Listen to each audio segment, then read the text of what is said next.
any points of interest, do get those through. It's always fantastic to interact with you guys as well. But a rather clear day here at the moment. Clouds slowly starting to build. Perhaps some rain later. But I'm going to just sit here for a second. Just enjoy a lovely, beautiful start really to the morning. Nice yellow flowers out again. We'll keep a tab on what's going on with the Egyptian geese as well. And of course anyone else that does turn up for us. It's a really special way to kickstart Wednesday, the 1st of February. So a happy start to February to everyone as well.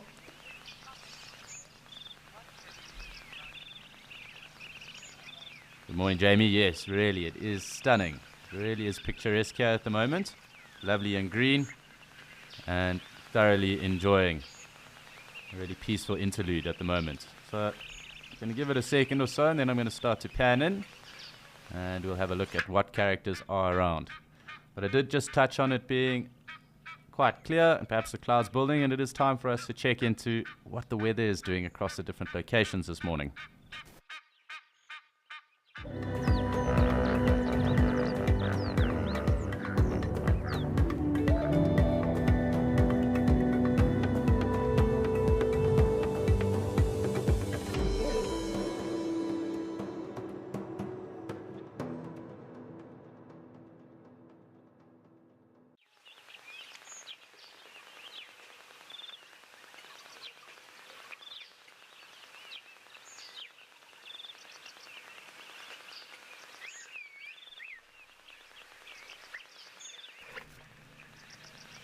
So it is time for us just to take a little look and see who has turned up. There are the Egyptian geese family.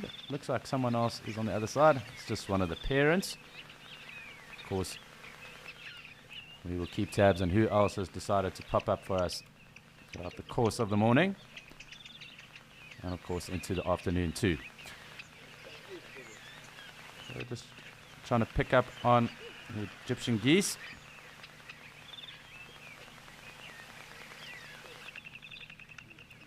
And it looks like a swimming lesson has started the day. There's a springbok off in the distance as well. We'll have a look at that just now. Let's just check how many goslings are present.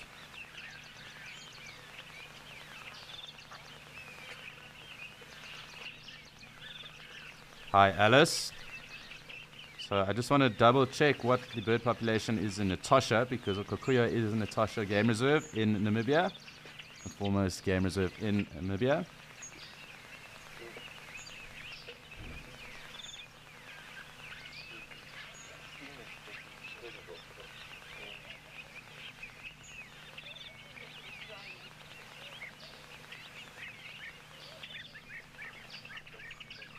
Just be able to pick up the audio of those European bead as well. I just confirmed the number. I think it's around 350, but I will get back to you now.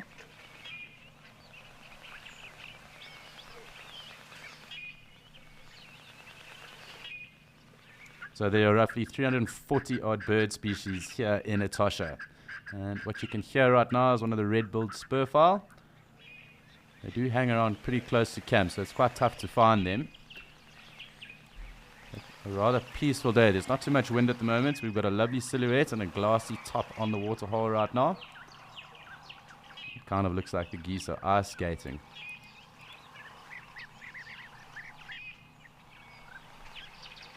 But of course, just touching back on that 340 in terms of the number of bird species that are here, does obviously fluctuate with regards to the migrant birds that come in and out in the rainy season. So we're probably at the peak with regards to that 340. There is also some seasonal movement that does go on. And of course in wetter years, perhaps that might mean more birds are found. And in drier as well, just due to conditions.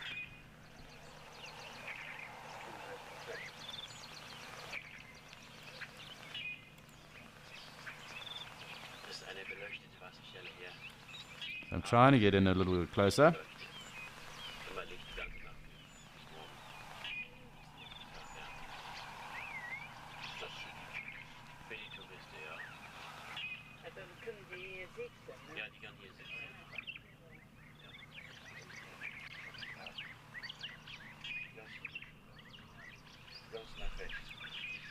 And controls just a little sticky for now, so zooming in is a little bit of an issue, it seems. Here we go. And it actually looks like all 6 of the goslings are actually out on a swim. The parents back on land. So to me, that is exactly what has happened. We've got all 6 of the goslings swimming about, becoming more independent day by day. Here comes one of the parents, or adults. So just cool to see that. So nice to see them getting nice and independent. Of course, at some stage in the next month or so, we should expect them to fledge and then perhaps even starting to move off. So something we'll just have to keep a tab on. But the parents have done really well to get all 6 to this stage already. So fantastic to see. A couple of blacksmith lapwings also flying about. And I did just touch on the fact that European bee-eater's calling.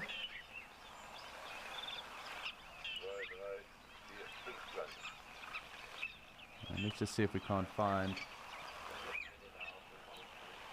that springbok.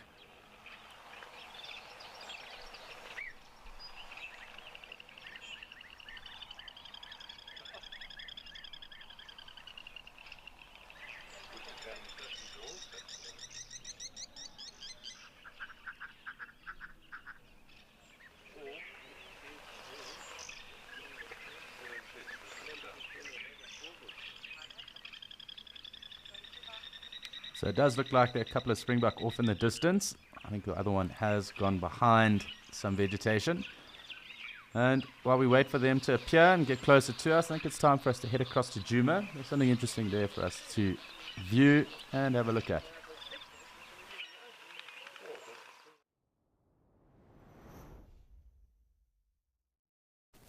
So once again, we have decided to come through to Djuma. Nice action here this morning. Great way to kickstart. A lovely waterbuck bull that has joined us here. And they always are quite exquisite anyway. Some Birchall starlings calling. Woodlands kingfisher. A rather impressive waterbuck bull. It does look to be a bit wet, so perhaps rain this morning. That coat not looking as fluffy as usual.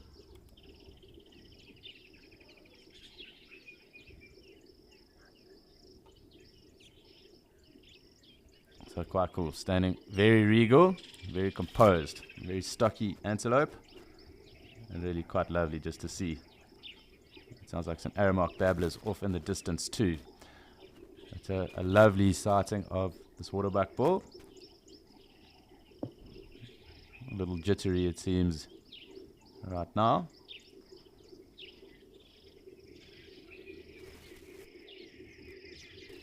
Yeah, and there are the Aramark babblers calling, so very cool.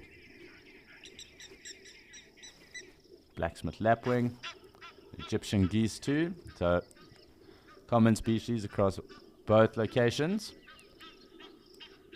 An emerald spotted wood dove that also just called there in the distance. And really quite awesome. Lovely to start this way. And we'll just track this bull.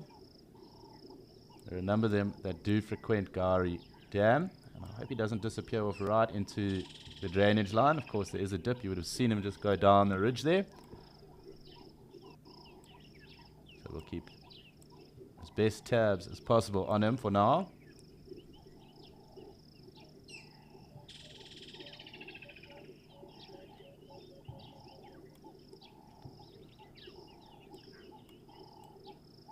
Let's just wait and see what does happen with the bull. I'm assuming he will pop out.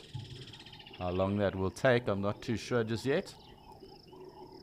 But in the drainage line.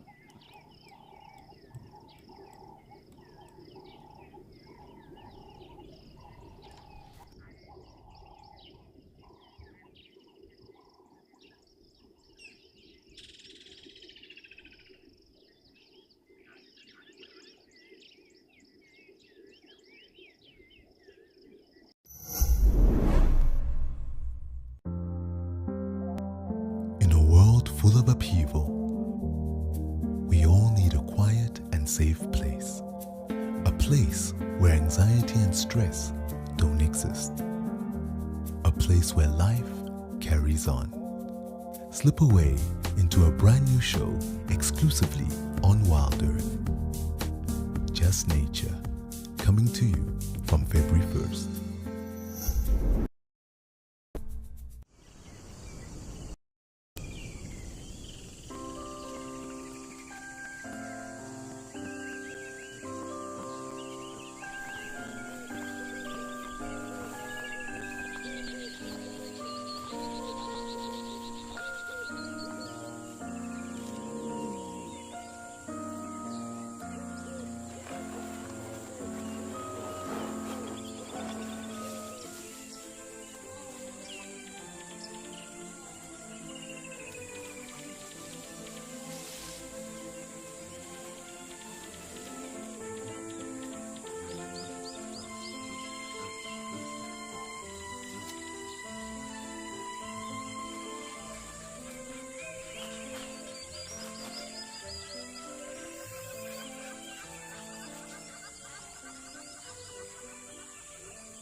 So still enjoying a lovely sighting of this waterbuck bull. He really is treating us at the moment. Lovely bird chorus as well for the moment. I'm kind of tempted to have breakfast, but he did just yawn too, so we'll see how he goes about getting into his morning. Egyptian geese or goose flying through the frame.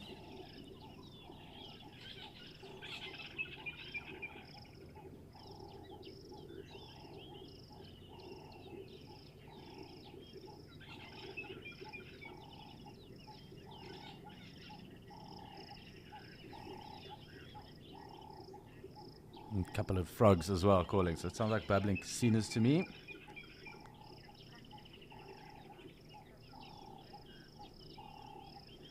Waukesha Craft, yes, it is. It is really incredible, and it's lovely to kickstart a rather cool morning like this. The temperature's down, and perhaps a bit of activity for us, at least for now. Hopefully it'll warm up later, and then we'll get different activity as well. We'll just have to wait and see how that all pans out. But really a stunning start for the day. Lovely to watch waterbuck bull. They really are quite exquisite. Lovely facial markings as well. And I'm just trying to see what's popping around over there. He has moved off, so maybe that bird will come back in. We'll try and get a closer look, get an ID.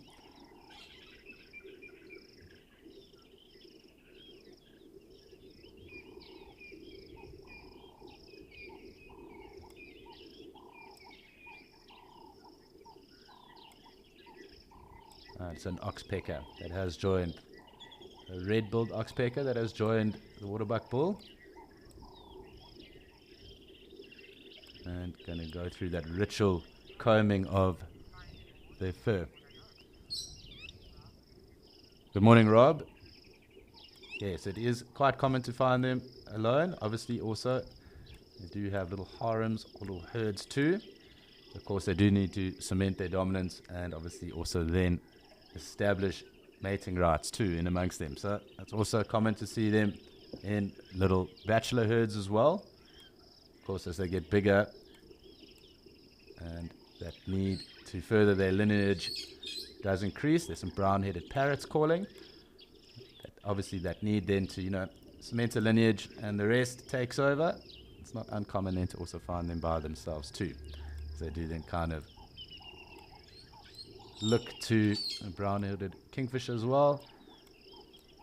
And they do then just look to, try and find females, or perhaps then fight for the dominance of a herd around as well. The brown-hooded kingfisher, as I just called out, you'll just hear it calling right now. And the brown-headed parrot, that quite high-pitched screech. It looks like he might move off into the thicket now. I'm hoping that that isn't the case.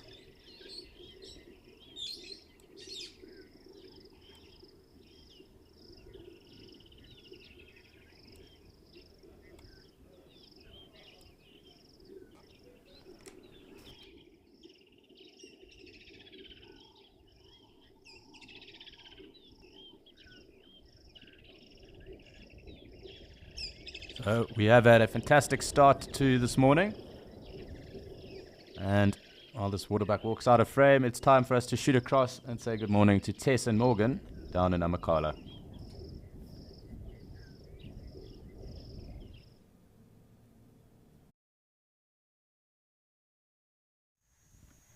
Good morning everybody. An absolutely brilliant way to start my morning here on this side in Amakhala with a journey of giraffes. Absolutely loving the sweet thorn this morning. My first morning working in the Eastern Cape with Wild Earth, and in fact my first time ever guiding in the fynbos and all these other biomes that we find here.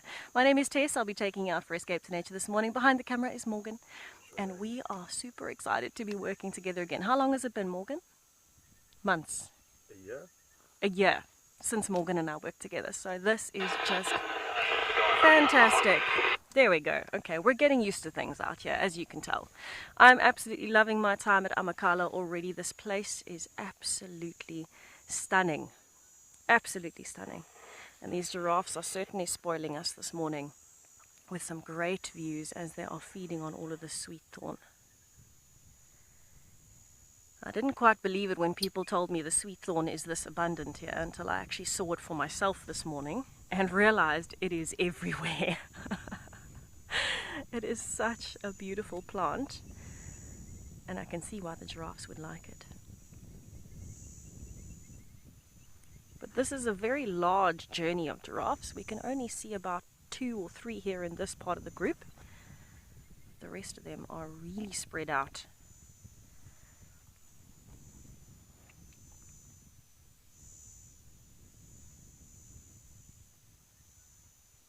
Now this is a beautiful female that's closest to us.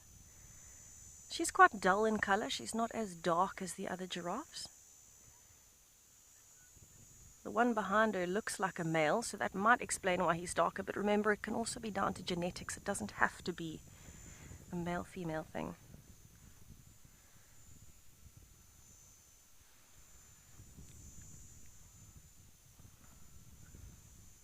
Tina says, what a beautiful start to the show, and welcome to E2N, Tess. Thank you so much, Morgan. Sorry, everybody, I'm losing connection on my side. Tina, thank you so much. It's an absolute pleasure to be here. Thank you for welcoming me so warmly. And of course, what a lovely way to start any day. Any time spent with giraffes is time well spent. Now, this is not something I get to see altogether that often up in the Sabi Sands.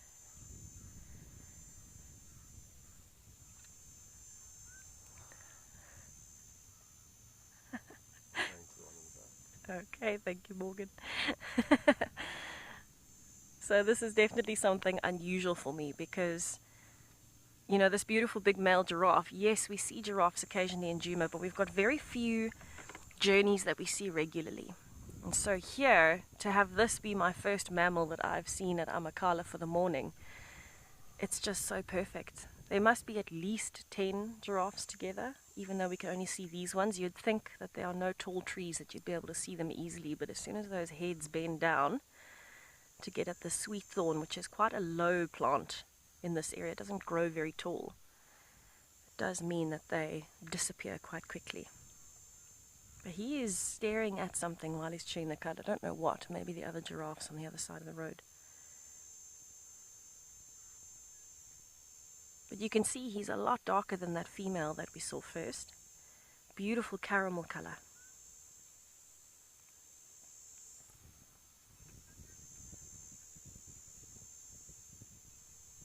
I haven't seen him put his head down once actually, so he's definitely enjoying chewing the cud. Giraffes have to chew the cud. What that means is they bring food back up and keep chewing it and re-swallow it just to try and refine that process of digestion. Because if they didn't do that, they wouldn't get any nutrients out of the food.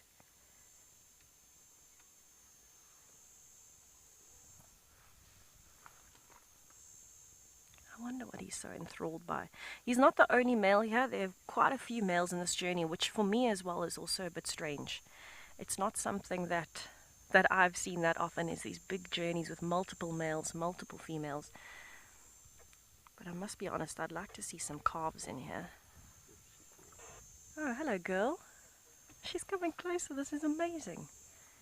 It's very tough to get this in the Sabi sands sometimes. Oh, she's covered in ticks though, especially in that crease behind her arm, her shoulder. Hey, pretty girl.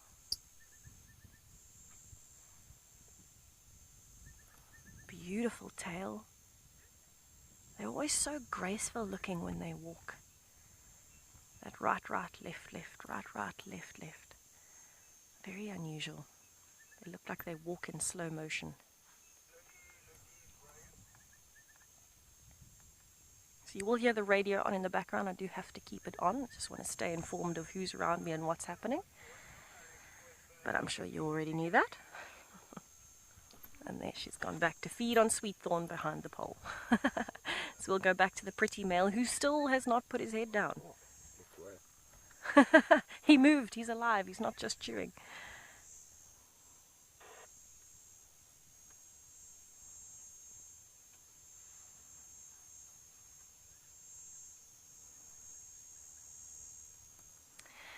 Brandy, yes, giraffes can suffer from multiple diseases. I wouldn't think that many airborne diseases, but certainly they get a very severe strain of herpes, which sounds really strange, but it's probably the most common problem that we see in giraffes. It's actually got a common name called giraffe's wart, and it's a strain of herpes that they can give to each other through skin-on-skin contact.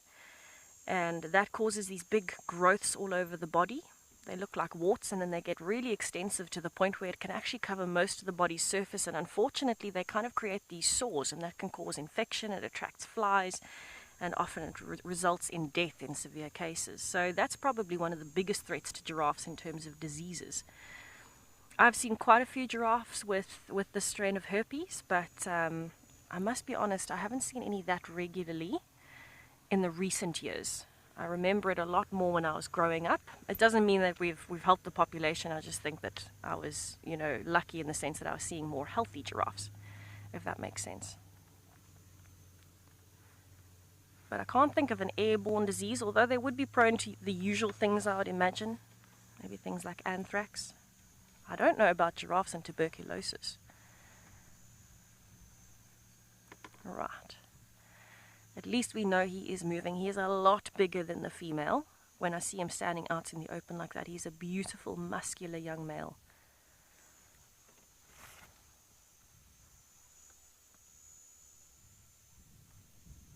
So he is big. You can see that kind of protrusion on his head. A lot bigger than that female that's behind him as well. So he is literally towering above the other giraffes.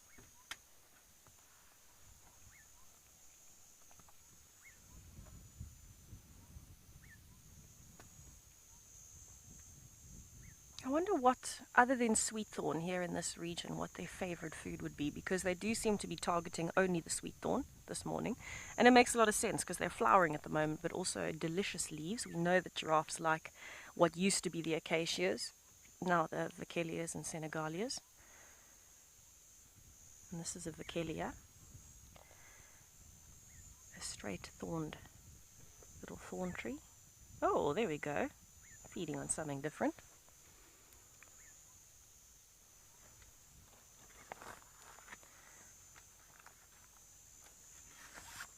No, didn't like the taste of that too much. He's moving on. I might have to reposition us soon. I'm going to go to the bottom one. Bottom one? Oh, okay. Morgan has spotted another few that seem to be completely intrigued by something. Staring away. Staring, staring, staring.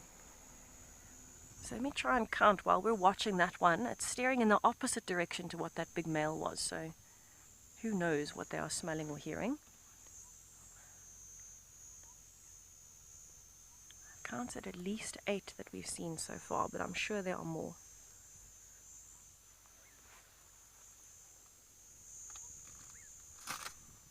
Sorry, you can hear me fiddling with my binoculars.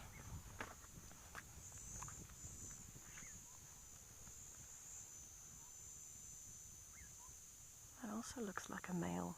You can see the kind of bald tips on the top of the horns or the ossicones. So that's at least 3 males that we've seen so far, because there was one that crossed the road in front of us just now before we saw these ones, but also part of the same journey.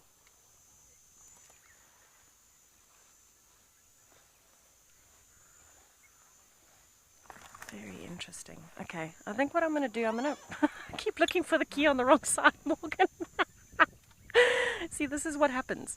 I'm used to the other vehicles and the key is on this side, and now all of a sudden the key's on this side. I'm going to move us a bit forward and see if we can get these ones, because they are so nicely in the open, and those ones I have a feeling are going to come this way. So we're going to have to turn in here a little bit. Very different biome that we're looking at here. Should do. Oh, I'm still looking for the key on the wrong side, Morgan. My goodness, it's going well. Going very well. Wow. Oh, he's actually scratching his horn. How cool is that? He's got an itch on those ossicones.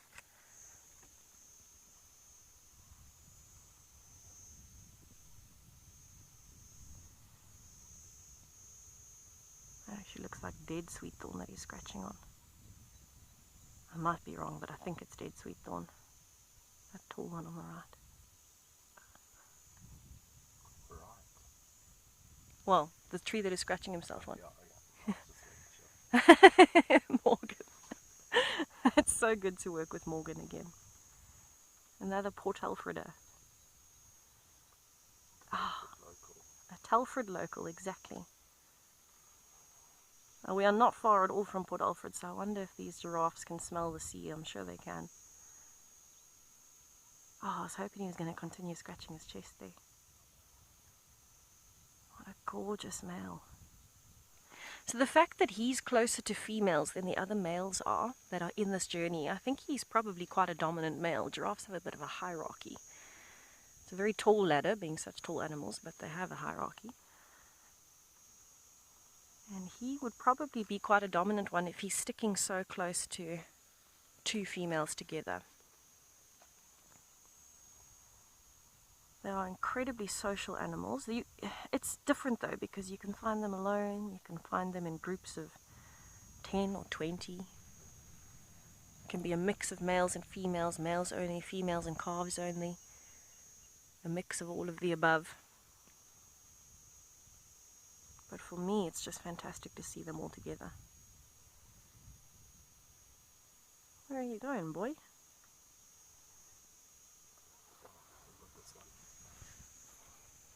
Alright, he's disappearing. Look how quickly he disappears. But at least the first female that we saw, that beautiful pale girl, she's nicely out in the open.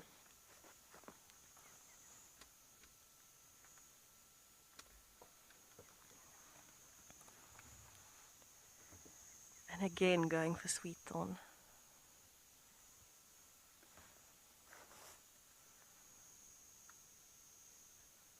She doesn't look as though she's pregnant or anything like that. She looks her usual beautiful self, I'm sure.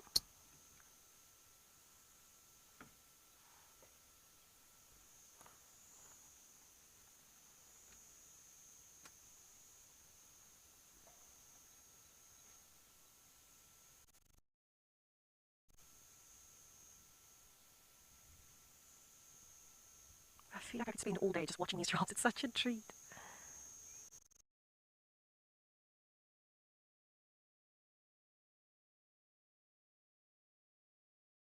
to the male. She's going to the next sweet dawn. Let's just watch for a bit and see. There are some beautiful bird calls around us, some that I don't know. There are so many birds here. I just want to watch and soak it in for a bit.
This is just so beautiful.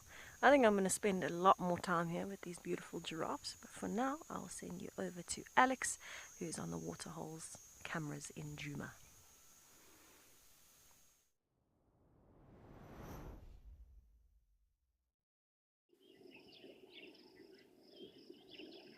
Thanks, Tess. And yes, back with our waterbuck bull. He's treating us. He's moved a little bit. Unfortunately, not facing the camera anymore. But really cool. Just ruminating at the moment. Sure, quite a cool morning. Bit of rain did break the heat. Very lucky for them. We're still waiting for some decent rain up here in Gauteng. However, nice just to have this bull. Really a peaceful start. You can just see by his coat, not as shaggy at the moment. Has taken on some water. Of course, they're highly adapted for exactly that. Very hollow and coarse hair. However, they do secrete that oil from glands, and that does then help them with regards to being kind of water resistant. So definitely perfect conditions for this waterbuck right now.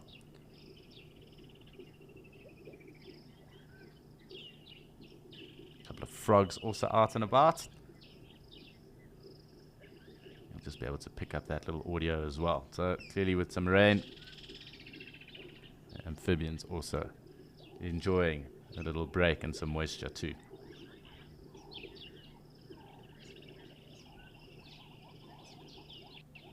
Some hornbills now calling. Just really a special moment. Rumination has stopped, having a look around. Perhaps something has either been picked up in terms of a scent in the wind. You just see his nose twitching like that. Back to rumination. Ears obviously always at the ready.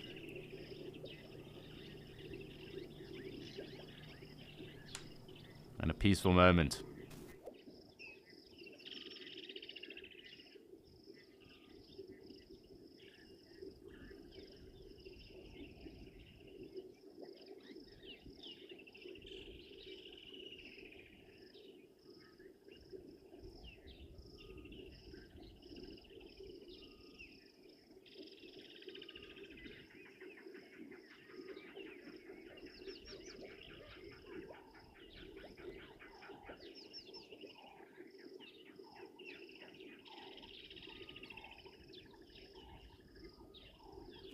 What I'm going to do is just pan out a little bit and just see if anyone else has joined the waterbuck bull.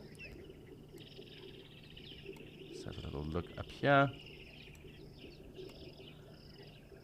And then we're going to just pan across. It's a nice low-lying cloud. There's that black-crowned chagre again.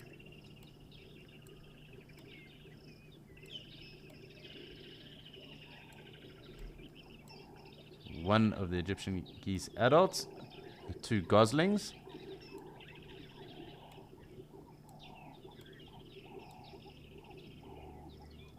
goslings also kind of tucked up. A little bit of a breeze, but nothing too crazy.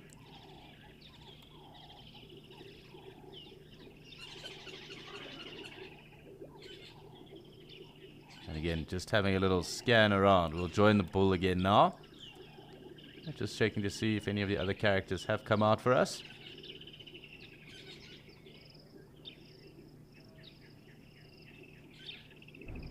Doesn't seem that that is the case.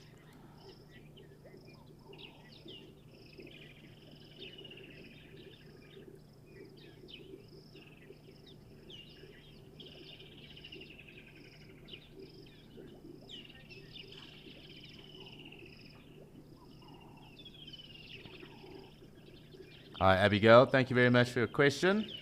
Abigail wants to know the difference between geese and ducks. And obviously the first one being size. Perhaps let me just go there quick before we go back to the bull and look at the Egyptian goose, although really a shell duck and not a true goose. However, we're talking about the differences between ducks and geese.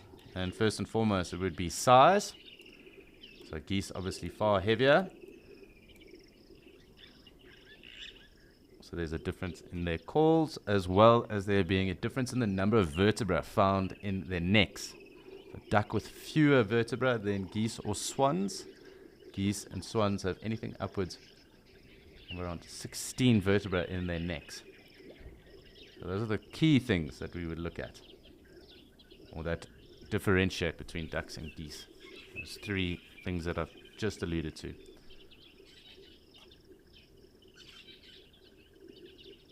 But as we said, this Egyptian goose actually far more closely related to a shell duck, being a very different species. Is obviously a shell duck that is around in South Africa as well. And it's also thought that the spurwing goose too, the biggest of our waterfowl, is also more closely related to a shell duck.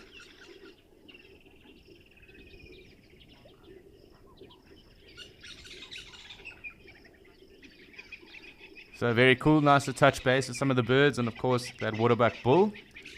And we're going to leave us here with this chorus of Natal Franklin and join Ben and Igor in Madikwe.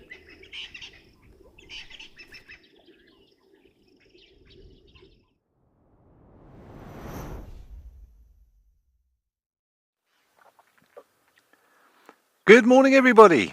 Yes, we have found some signal up here at Madikwe, and we have found a very, very happy warthog who is wading through Skoko Pan, seemingly to find the right place to flop down. He's sort of doing loops around it. I'm a little bit concerned that he might get stuck in the mud, because I have seen that happen before in this sort of quagmire that has been created here.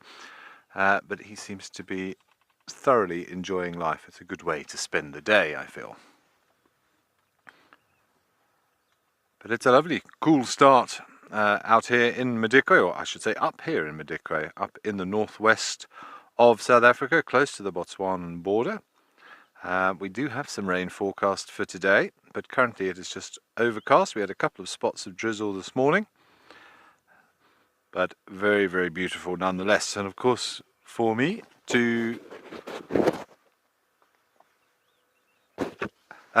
this is my first stint up here with Wild Earth at Madikwe. So if you don't know who me is, my name is Ben. Hello everybody, long time no see. On camera I have got Igor. I have poached him from Djuma as well. And we are up here, both of us, for the first time exploring Madikwe. Very happy to be back. It's been a little while since I was at Djuma over Christmas and New Year. And since then I've been very busy. I've been doing various other things, including a trip back to the mother country. I went back to the UK to visit friends and family in early January, and now we are back at it. And I'm very, very excited to explore what Madikwe has to offer. It seems that our warthog has had enough of wallowing in the mud, which I'm kind of glad of, because I have seen warthogs, ananyalas and other antelope species get literally stuck in this mud and perish because they go in too deep and they've got no purchase and then they can't get out. But he has thankfully found a way out, and he has quite a magnificent specimen. Look at the size of those tusks that he's got. And now it is scratch time. Oh yeah.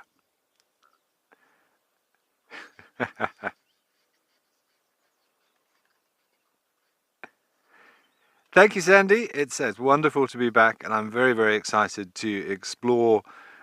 How beautiful is this warthog? Very, very excited to explore Madikwe and all it has to offer. I have never worked up here on a full-time capacity, but I've visited Madikwe a few times. So I'm looking forward to getting to know it a little bit better, working on my bird list, and I know there have been some spectacular sightings over the last few weeks. So I spent yesterday afternoon out and about with Steve and Rian, and Rian is with us as well. Sorry, Rian, I didn't mention that you were here.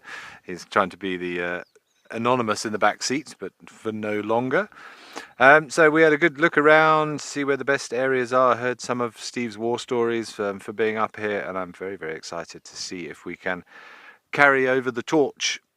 But not a bad start with the warthogs playing around in the mud and having a scratch. We did earlier had a very, very brief view of a lioness, or a Masadi Tau, because I'm going to have to get used to the Swana names. I'm of course used to the Shangaan and Zulu words, so that's going to be a little confusing for me.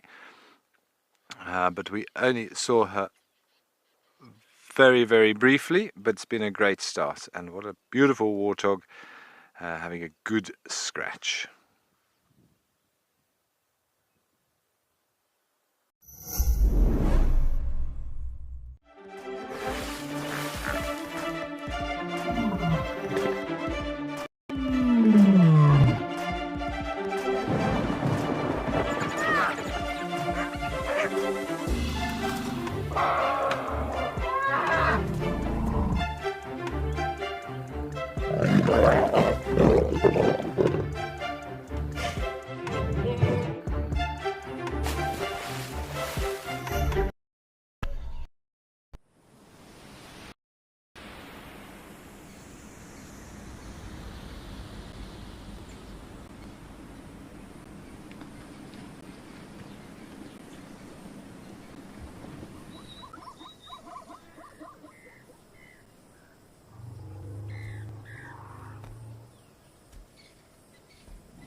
Thanks. He's still having a good scratch. Lots of opportunities. Even that dried mud is quite hard, so plenty of things to scratch up against. And you'll see if we, at some point, we'll give you a sort of a scan around the dam. There are lots and lots of old rubbing posts that you can see have been almost polished by the animals doing exactly that. In fact, I think there you can see one in the background. See all that mud caked along the bottom and how it's been smoothed over from just repeated rubbings, particularly from warthog, but also potentially from buffalo and from other creatures that enjoy rolling around in the mud. But a beautiful specimen. Massive tusks, and we can see as a boy, A, from the size of the tusks, and B, those two sets of warts. You can see the large warts under the eyes and that secondary set of warts just above the snout, which the females don't have. Oh, get that chin. Must be so frustrating to be an animal. We really don't respect our opposable thumbs and fingers as much as we should. Imagine having itches all over your body and not being able to reach them. Oh, he's going to disappear behind the car. Well, that was a nice start. Well, I'm sure there'll be some other things coming down.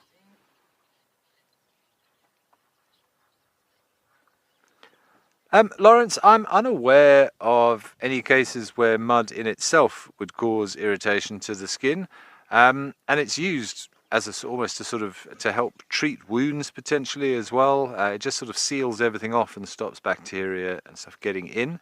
Obviously, it depends what is in the mud. If there are some toxins and things in the mud, then it's probably not very good for us. But we use mud packs quite regularly as well in sort of natural therapies and various beauty treatments. So no, I don't see there being too much of an issue. Strangely, I mean, you do get unusual allergies to people. Well, you probably get allergies to people as well, but that things have. For example, I had a friend of mine whose dog, here's our warthog, he's gone around the car and he's decided to have a good scratch on this side now. You see, leaving trails of mud everywhere.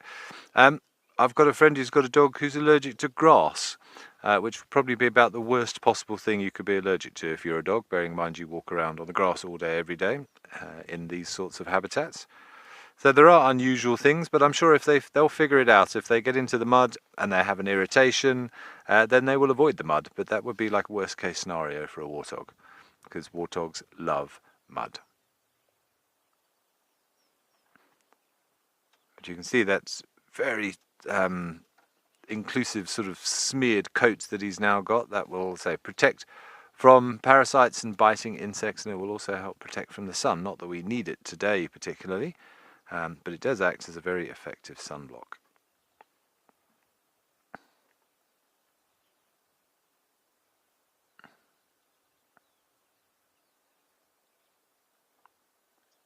Taking some of that grass. There's not a great deal of grass around at the moment. We haven't had much rain up here by the looks of it. So I think he's just enjoying some of those little fronds of grass while he can. But a lovely start to the morning, certainly. I think in the meantime we are going to send you over to Alex, who is at the Djuma Dam Cam, and see what he's got there.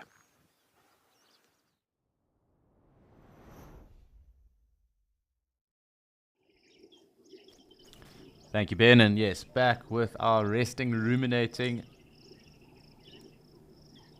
waterbuck bull, and he is really just taking it rather easy. As we said, the weather conditions perfect for this kind of activity. I'm hoping he does turn about.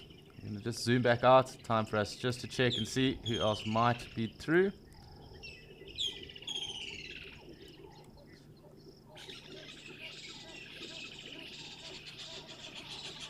The geese having a little go. Might be something that might be irritating them. Orange-breasted bush shrike that is calling now as well, along with the woodlands kingfisher. It doesn't look like too much is really there to bother the geese.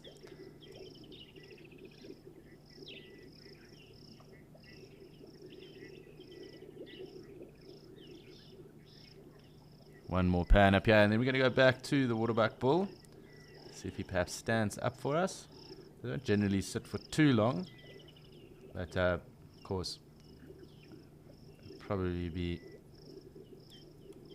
erroneous for me to call out how much time he may sit and ruminate there for. Hopefully, though, we do get a nice glimpse of him. He is rather stunning. Lovely facial markings as well.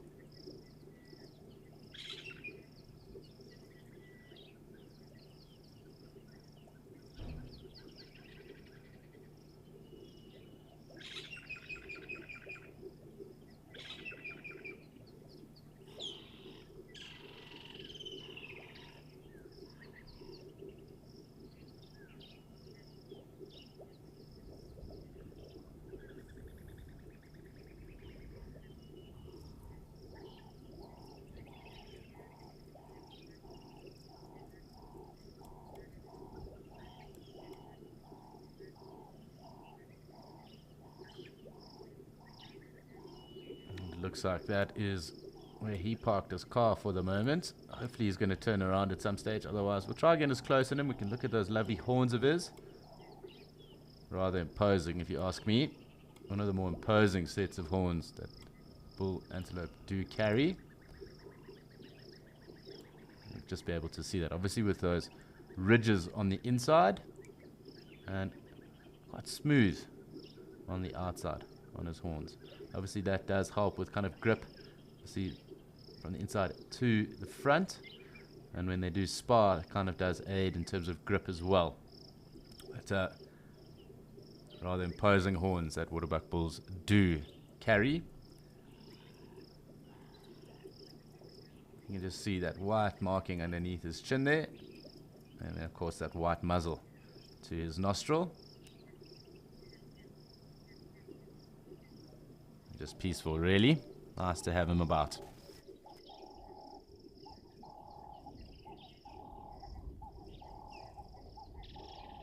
Hi Pamela, and it's up to around 1.2 odd, or about a meter odd in length. The record being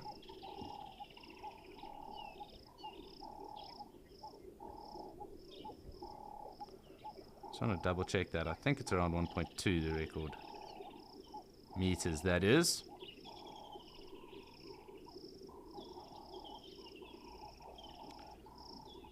But yeah, on average around a meter or so. So this one's pretty big. So you're looking at between around 60 centimeters to around a meter. Just want to find out what was actually the biggest. But I think it's over a meter. Memory serves correct.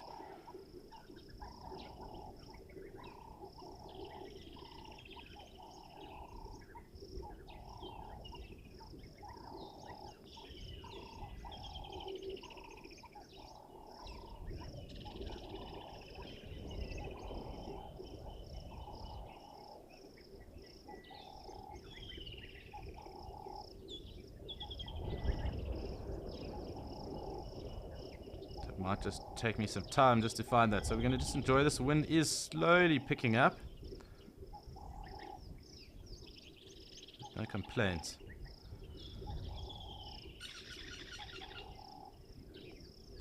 I do know the record is from South Africa. At least of these common waterbuck, there are two species. The other being the Defasa, and it lacks that kind of toilet-shaped marking on the back of its rump. And it's also far more rufous in color as well. They do have a rather light back size, so just a little bit different, but otherwise exactly the same in other aspects. So body structure, how stocky they are, also that coarse fur.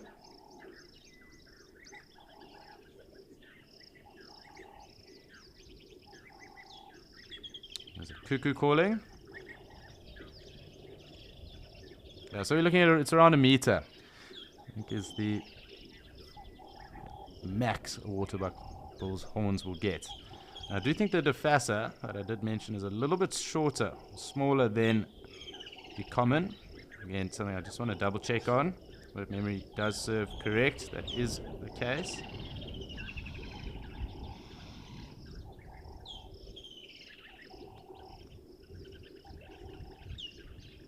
And so the Defasa having very similar facial markings. It's really just the color of their coat, and then obviously the marking on the rump that is different. So this common waterbuck going all the way up into Kenya, and the Defasa kind of starting from Zambia, going up into Uganda and then westward, so kind of south of the Sahel. Just noting the two different kind of distributions of them.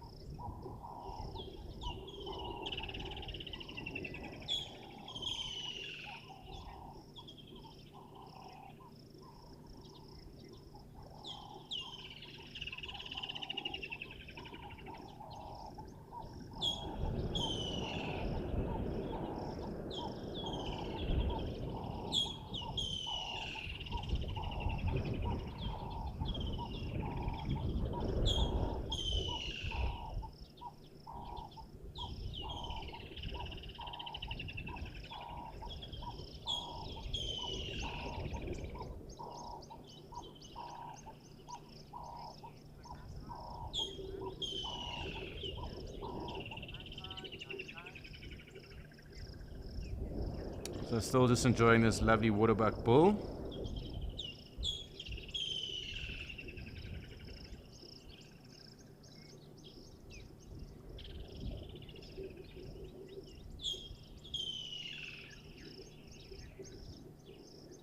I mean, we are just talking about the differences between the common and the Defasa waterbuck. They are, as I said, very stocky antelope or bovids, up to around 300 kgs. They do live fairly long, at around 20 odd years.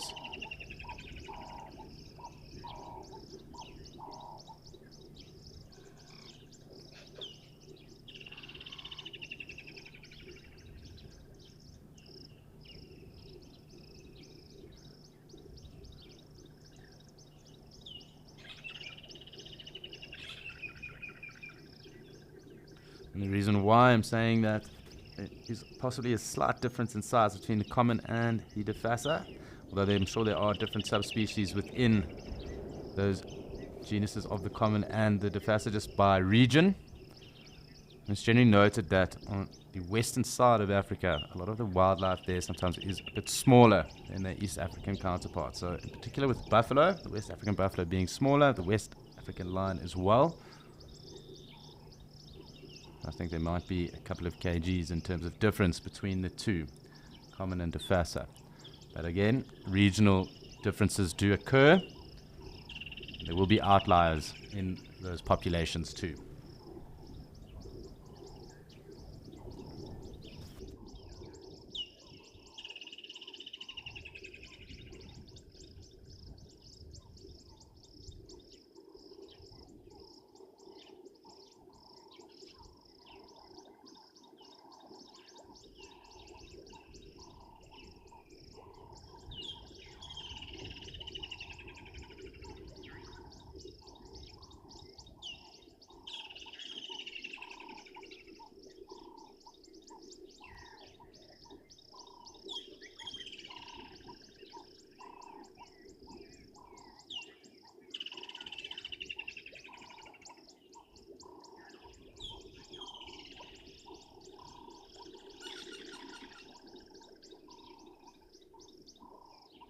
So we're really enjoying a peaceful time here with our waterbuck bull and the lovely bird chorus that is about here at Djuma and Gari Dam.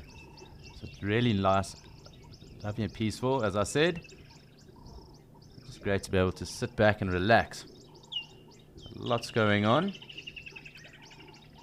Predominantly the woodlands kingfish is really taking over at the moment. Zooming back out, but we've heard a number of different very cool birds, so the diversity and variation has been rather fantastic.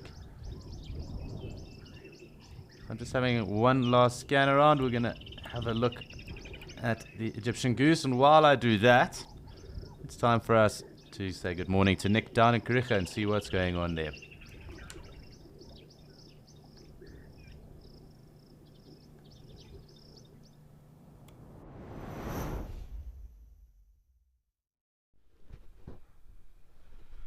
Good morning from Kariega Game Reserve, all the way down in the Eastern Cape. I'm so glad that you could join us this morning. My name is Nick and I'm going to be your photo naturalist for today. And we've started the day off with some perla conditions. It's hot, it's a stinker of a day. And we've got ourselves a lovely group of giraffe to start off our escape to nature, who are starting to part ways. You can see we've got quite a few blesbok in the background there. A lot of animals looking to seek a bit of shade already.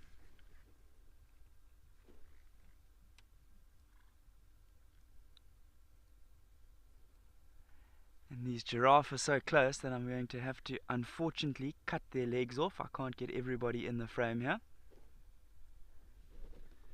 But it's been a lovely group of sort of 10 or so giraffe that have made their way across here. We're looking at a lovely male here. You can see he's got nice thick horns.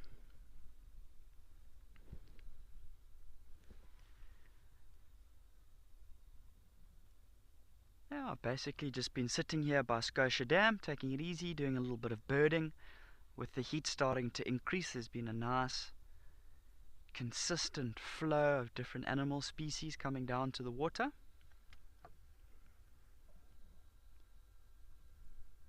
We've had some impala, we've had blesbok, zebra. Very interesting how these giraffe they almost came down the far sort of western hillside, almost running down the hill. Came to the waterhole itself and maybe drank for 10-20 seconds. Not really sticking around. And most of them have moved off pretty quickly.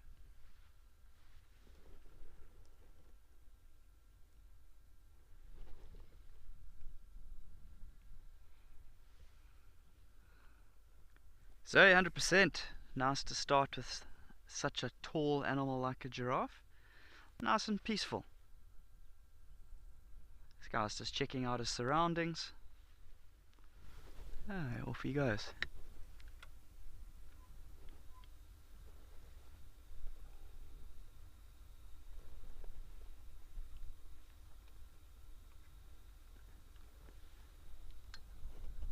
This one's kind of deciding what it should do, having a look to see whether it should have a drink or not. The rest of the journey has moved off, so I assume it's not really going to stick around for too long. But you never know. Got a nice ostrich directly above its head in the background there. So another male, this one. No shortage of male giraffe here this morning.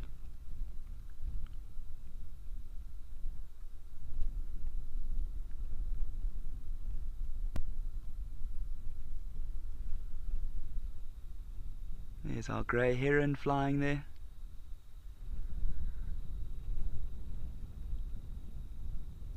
We've got some eland in the background waiting to come to the water.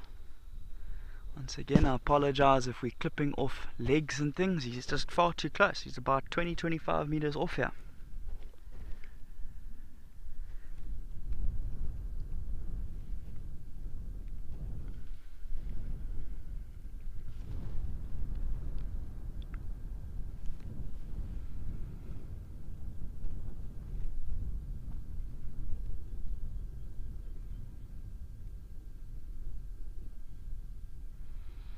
Moondust, if I heard correctly, you're asking about how tall this giraffe would be. This is still a young male, this one, so he's not fully grown. He's still got a bit of growing to do. Fully grown, a male will get to about 5.5 meters. I'd maybe put this one at sort of 3.5 meters or so, 3 meters, somewhere there. He's still got quite a way to go. He's going to thicken out, obviously. He's going to get a whole lot taller as well. You got a little water going past there.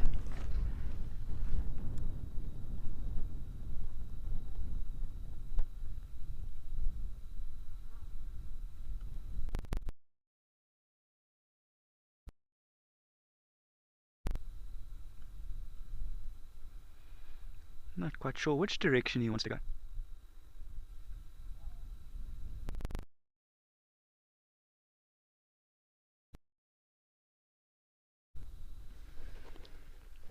So I'm sure this waterhole is going to attract a lot of life today, with it being quite warm, quite hot. If you were with us during our sunrise safari, you would have seen that we did have a bit of rain up in our other locations, so we've been very lucky here this morning.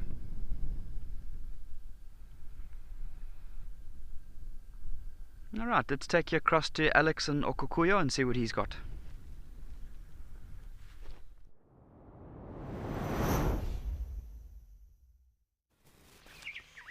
Thank you, Nick. And yes, back in Okukuyo, in the foreground, we have a number of springbok that have come through and a rather large flock of Adams storks. And I've been able to do some research just on these birds. They really are fascinating. Our intra-African migrants, they nest up in West Africa above the equator before migrating then into southern and eastern Africa after that. So basically from Senegal all the way across to the Red Sea and even found in Yemen. They are one of 20 species of stork. And storks mainly occur in Africa, Asia and Europe. There's one species of stork in Australia and there are 3 in the Americas. So those are 3 New World species of stork. And these guys here And we did only see one the other day, but it is noted that they do spread out when they are foraging. There's abundance of food for them at the moment with this lovely green flush. They do thoroughly enjoy insects and other arthropods as well. So that's primarily what they will be feeding on. Of course, storks are very closely related to herons, flamingos, and ibises as well. Just interesting to note. But lovely to see them in such good numbers. As I did say the other day when we just saw the one individual, I think we do normally see them in rather large flocks. So lovely to see this right now. And interestingly enough, also with the storks, they're mostly voiceless. It's about nearly so. It's because they haven't really got a fully developed vocal organ. So it's not to say that they are quiet, because they will obviously slap their bills around and they can make some degree of noise, but mostly voiceless, just because of that lack of development there. Of course, there might also be inaudible sounds as well that we have yet to pick up on. They're really quite cool.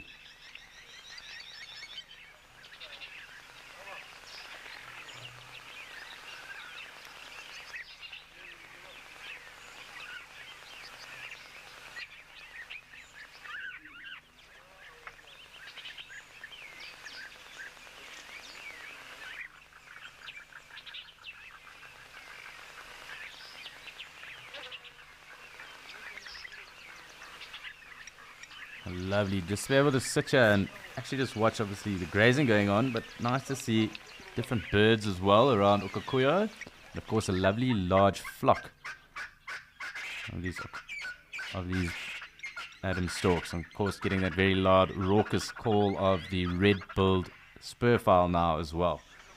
So really just quite cool, lovely and peaceful. The wind slowly picking up here. We don't have as glassy top as what we did when we kick-started around an hour ago. It's a very special scene.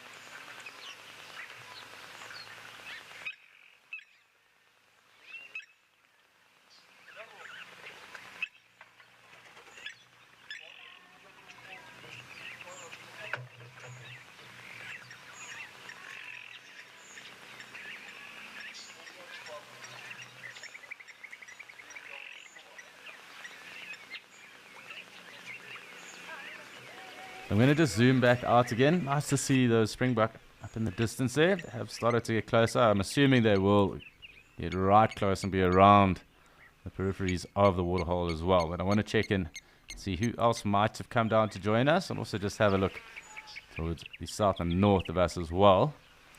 See if there isn't any other action going on up there or anything else approaching. Of course, there's a lovely blacksmith lapwing now as well. These lovely yellow flowers that are also a theme for the moment. Very pretty. It's awesome watching the springbuck as they graze through it. They do tend to open as the sun shines down on them, and then when it does get a bit overcast, kind of close up too. So just something I've noticed. Lots of springbuck though.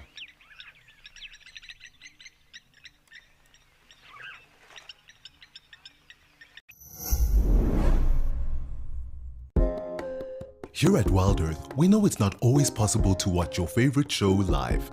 If catching up on safaris is critical to you, then download the Wild Earth app and watch the catch-ups here first. Catch-ups are available on our app before YouTube, and in addition, there are cut-downs of each show for those who only have time to watch the best bits. That was incredibly cute. Download the brand new Wild Earth app today and don't miss out.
So at the moment, we're just taking it easy, watching that black-faced impala and the springbuck.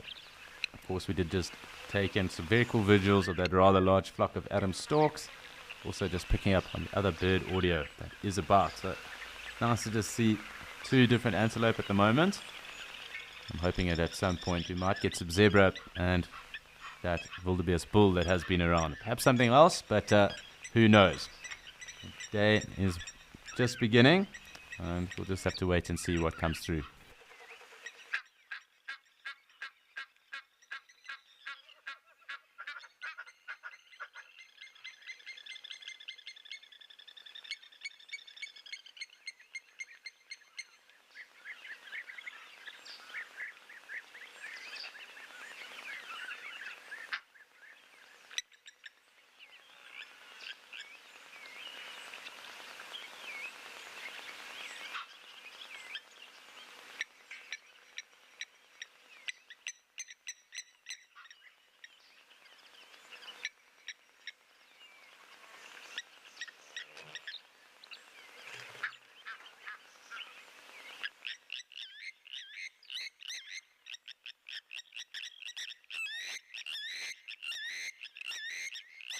So lots of vocals from the blacksmith lapwings at the moment. Perhaps as these springbuck get closer, there's one or two lambs also just bouncing around there. Quite cool to see, although they are far. Stotting and pronking going on about there. But perhaps someone will get on the Egyptian geese's nerves again, and we'll see them being rather protective of those goslings too. Quite cool watching the springbuck scoot about like this. Nice cool weather for them. Clearly enjoying. You can just see them prancing about over there. Very cool to watch.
Still a little bounding about going on there. Very cool to watch. Nice just to see these youngsters playing around the springbuck lambs.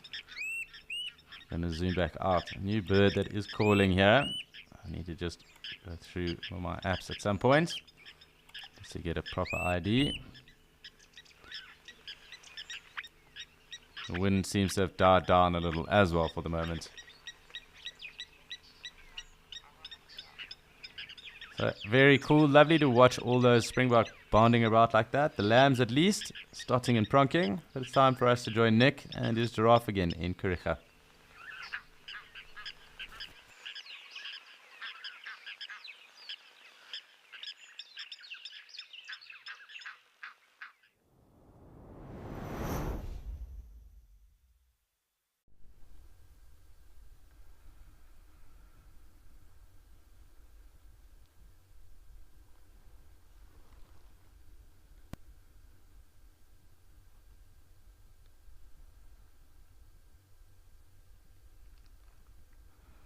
Alrighty, so our journey of giraffe has just moved off a little bit from Scotia Dam, slightly further to the east, just on top of the ridge line looking down onto the next valley. So there's not too much of a breeze or anything like that. So it's not like they're going to be cooling off too much from standing in this position here. But you can see most of these giraffe are ruminating.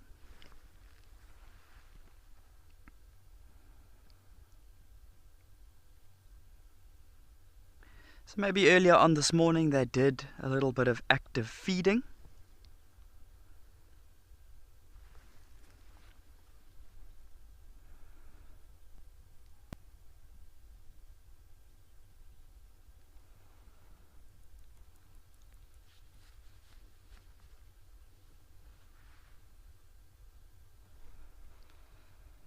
I'm just looking at all the different individuals. It looks like mostly males that we've got here.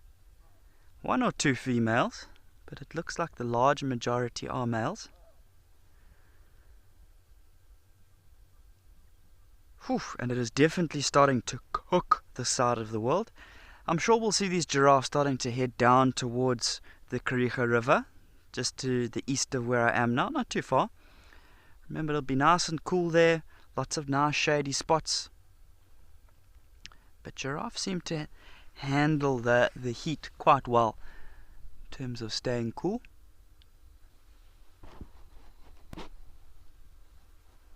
And it was quite nice when that third giraffe was at the back there, in terms of the repetition, the layers of giraffe, that your eyes kind of go straight towards the giraffe that's closest to us on the left, and then it was almost like a leading line of leading your eye through the picture, from the first giraffe to the second giraffe and to that third one when it was in the frame.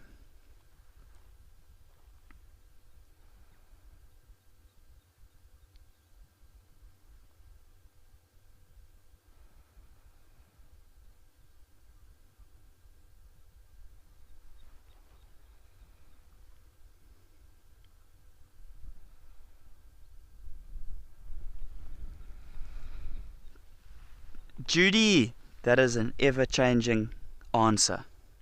There's no real set structure to how many giraffes will be in a group. In this group there are 1, 2, 3, 4, 5, 6, 7, 8, 9, 10, 11, 12. 12 giraffe. All too close to be able to pan out and show you all of them. There will be some walking from left to right soon enough. But there is no set amount of giraffe that you will find in a tower, in a group. Changes all the time. Remember, they have that, they call it a temporary association. So it's quite a loose type of herd structure, where today there's 12 giraffe, and by the looks of it, let's just give a rough estimate here of 9 of them being males and then 3 of them being females. Tomorrow that could change. That could be 5 different females, coming to join the herd. It changes all the time. So it's not like a lion pride, which is quite set in terms of the composition. For giraffe, it changes all the time. I quite enjoy that. I think it's quite a cool little herd structure.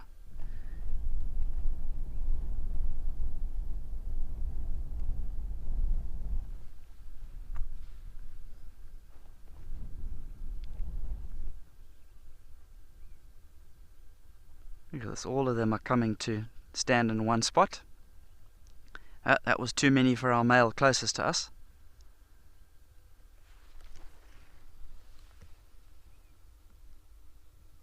What a cool way to start our escape to nature here.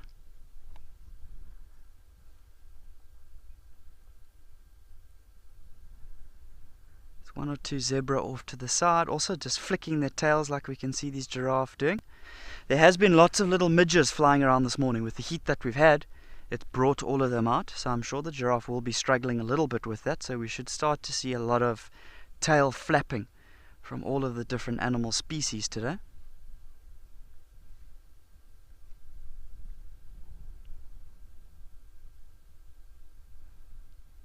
But nice to have a look at the different patterns of the individuals here. This one closest to us on the left, it's almost got like slightly faded patterns, not very crisp.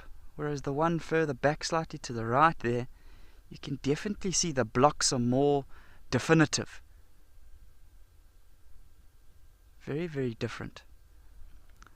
But both of these ones that we're having a look at, they still need to do a bit of growing.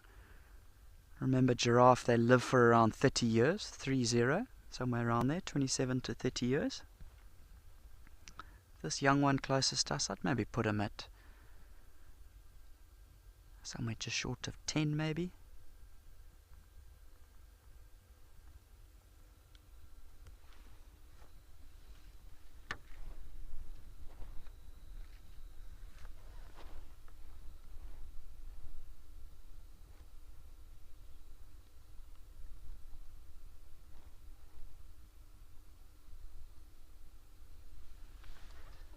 See that one at the back there, doing a bit of feeding on that bush. And you can see the lovely gorge in the background there. Nice high cliffs. So that is the Kariega River that I was talking about earlier. That's going to be flowing right at the bottom down there. And this is the day when, if you was, you'd be a hippo. Nice and cool in those waters there today. There'll be lots of overhanging trees. Remember, there are a few wild date palms and things like that, which is quite a beautiful, more of a rarity of a type of tree. They're not all too common down in these areas here, but lovely along the banks of the river. They might be casting a bit of a shadow, a little bit of shade that I'm sure the hippos will take advantage of. You can just see the giraffe moving off slowly in that direction.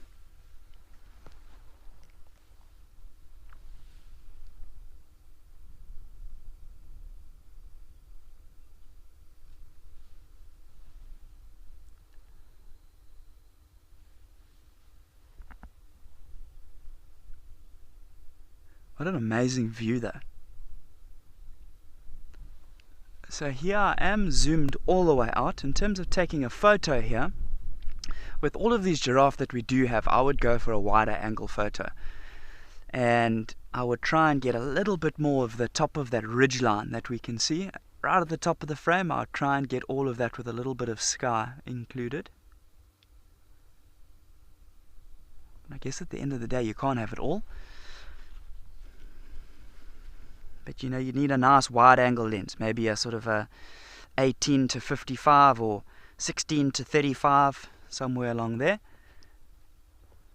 At the moment I'm shooting with a higher telephoto lens, so I can't kind of zoom out and show you that frame that I was talking about, but I'm sure you can all picture what I'm meaning.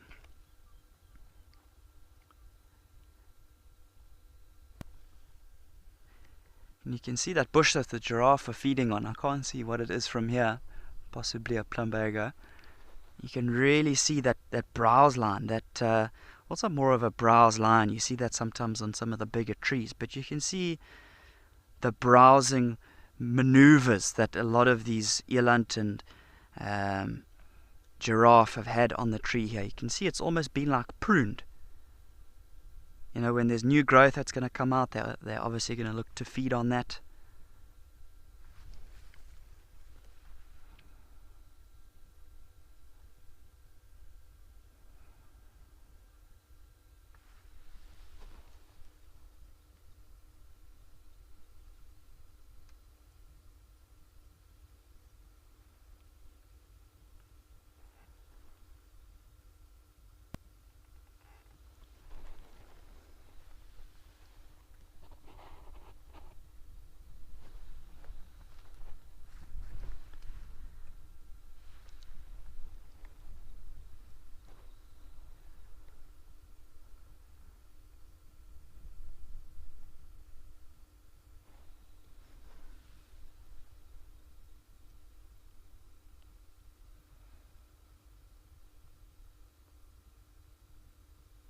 You can see how the giraffe are quite tolerant of those zebra just moving through there. They don't really pose much of a threat to them. They're kind of just walking from A to B. You can see how they're not even moving off. I mean, they're right in front of that giraffe. They must be 2 meters away. It's a nice little example of symbiosis here. You know, they're helping each other out, I guess, in terms of looking around for potential threats. It's a lovely way to start our escape to nature. Boom shakalaka. Talking about towers of giraffe, we're going to take you across to Tess, who seems to have found some of her own.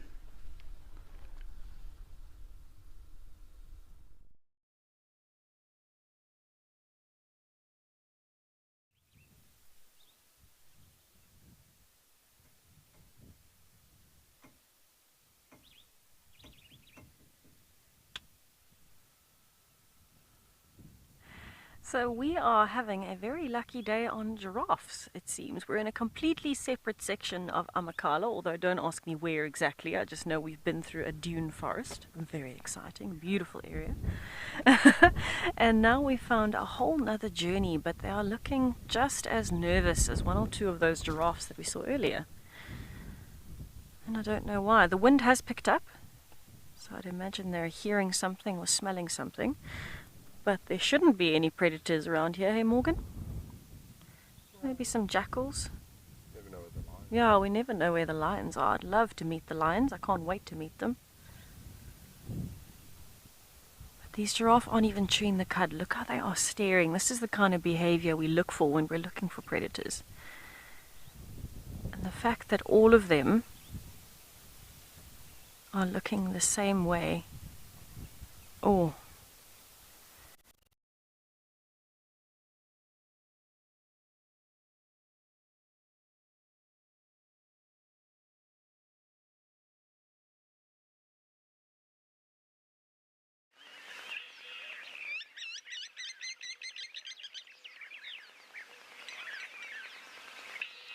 Welcome back, everyone, and sadly we did just lose Tess there. We'll be back with her and Morgan again momentarily. However, our first springbok has come through and started to feed through this lovely yellow flower carpet that is now present. Of course, a rather large flock of storks across the other side of the waterhole. So try and get a little closer view of our springbok. It's getting a bit overcast now. Definitely increased in the last hour. There's one of the Egyptian geese adults as well.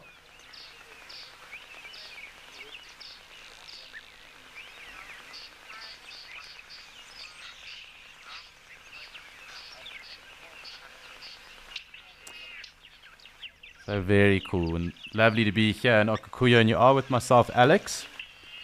And it's been a very awesome start to the morning. We've had some wallowing warthogs, a waterbuck across in Djuma, and of course giraffes in Kariega and in Amakhala.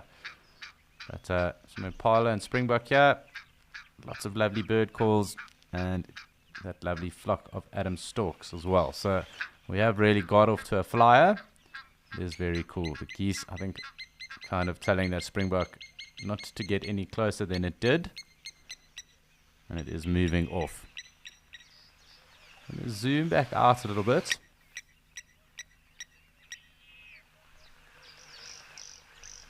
Hoopoe calling as well in the background. Let's just see what's going on with our springbok too.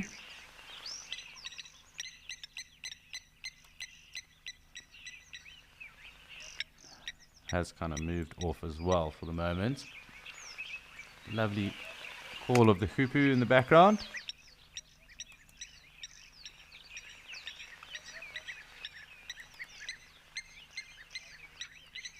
I'm just trying to get a gauge on those Egyptian geese for now. Blacksmith lapwings being rather vocal and also scooting about. And amongst all this lovely vegetation that has popped through. The nice grass, I do think is devil thorn flower as well. And really spectacular, lovely scene.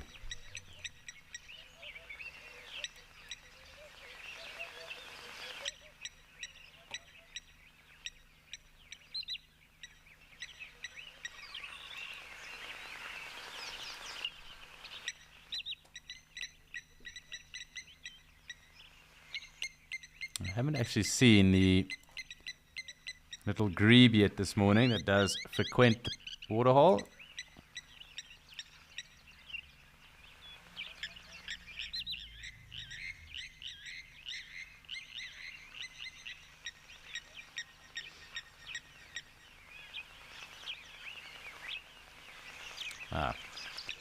So I have got my controls back now, and let's just see what's going on.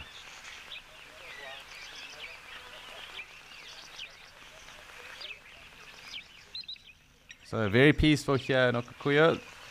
Not too much going on at the moment, but where there is some action is across in Madikwe with Ben and Igor. So we're off to them to see what's going on.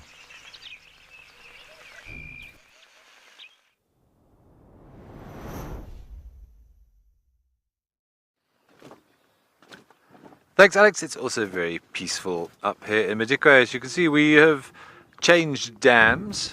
We've gone from Skokopan all the way up north towards Kolobeng Dam because I'm on a bit of a mission to explore the reserve this morning. So I have been up here before and I have been to some of these places, but it's nice to just reacquaint myself. Yeah, Kolobeng Dam has plenty of water in it, which is nice to see, and Steve did mention that there's often good sightings of elephant and other things up here, but you can see we've got a great big herd of impala, and we did have another wallowing warthog. And something that I have remembered from last time I was up here, that there are so many warthogs here. We have seen countless warthogs so far this morning, which is weird because having spent most of the time at Djuma, we rarely see warthogs, and they are often quite skittish of the vehicles, but we must have seen 20 or 30 warthogs this morning now, quite a few of which have been wallowing in the mud, which is perfect for them. Now we've got a big group of impalas at the back, one or two snorts, but I'm watching them carefully, but they don't seem to be too fussed. But it's such a big group, and they're spread out probably over a good 100 meters or so, so I think there's just the occasional one jumping at a shadow, but there's lots of other general game. You might be able to see a couple of zebra in the background if the pole is not in the way for you, Igor. And there are some wildebeest in the distance, but as you might be able to see as well, it is quite windy, and we have got some fairly, oh there we go, there's our zebbies, some fairly heavy cloud cover, and over to the right of us, which I'm sure at some point we will show you, we've got some heavy rain falling in the distance, which looks rather beautiful. Hoping that it'll bypass us. It looks like it's going to for now at least, but the forecast is that there may well be some rain today. Obviously, with it not being such a warm day, there may not be quite as many animals coming down to drink as they're not under such water stress. But yes, one thing I do remember about my time up here in Madikwe is how much general game there is between impalas, zebras, wildebeest, warthogs, and the like. You don't have to drive very far, whereas sometimes at Djuma, we do struggle for general game there. Also, the vegetation is very different. As you can see, it's much more sort of acacia scrubland here. Very few big... Oh, look at that beautiful flock of red-billed quellias. Forming shapes in the sky. Yes, much more, I wouldn't say more open because it's quite dense in places. This area is a little bit more open, but much fewer in terms of tall trees and heavily vegetated areas for animals to hide in.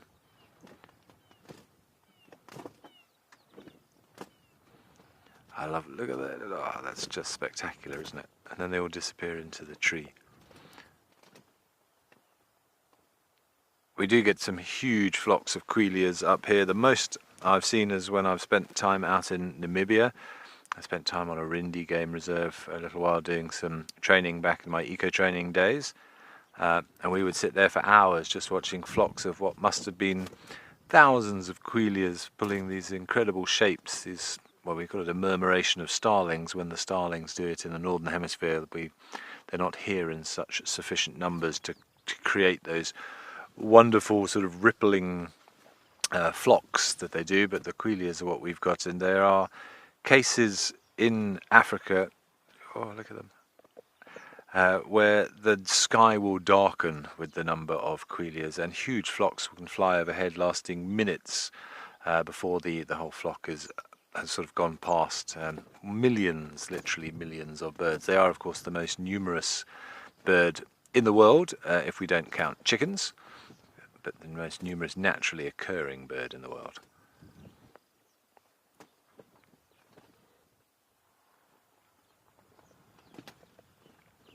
You probably won't be able to hear it on the mic, but you can hear the fluttering. You can hear the fluttering as they all take off together. Thanks, Nadia. Yeah, it is. This is something obviously I don't get to see in the Lowveld. We do get quellias, and sometimes in big numbers. I have been in places where there have been big sort of nesting areas, and you can drive down roads and every tree is just covered in nests. It looks like some sort of a Christmas bauble convention or something. But you don't really see these massive clouds of birds. And it's incredible to me how they don't bump into one another. But they do have, birds have what are called, well, they have obviously the feathers all over their body, and some of which are called phyloplumes, which are almost like whiskers, I suppose.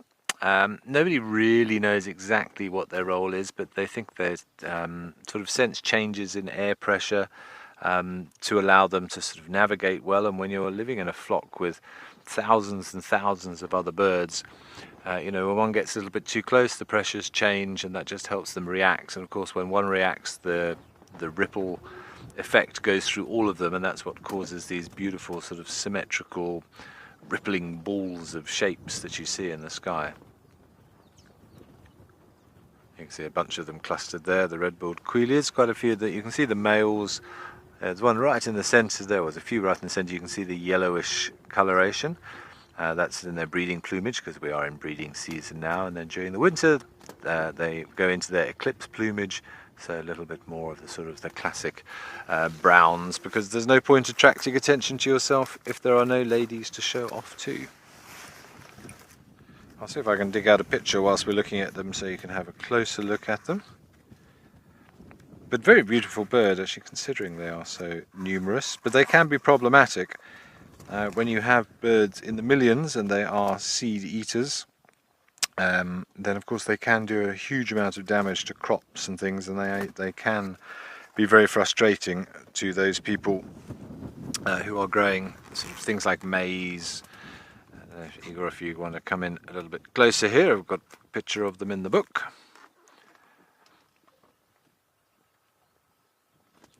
Okay, so down here at the bottom left you can see the red-billed quilias, different variations of them.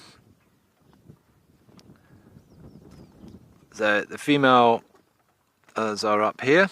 Now you can see the fairly drab coloration, and the males during the non-breeding season, and then during the breeding season you get these variations of this sort of dark mask and reddish yellowish coloration around the face. And if you look over here on the left, there's the distribution. You can see incredibly widely distributed, found all over southern Africa basically.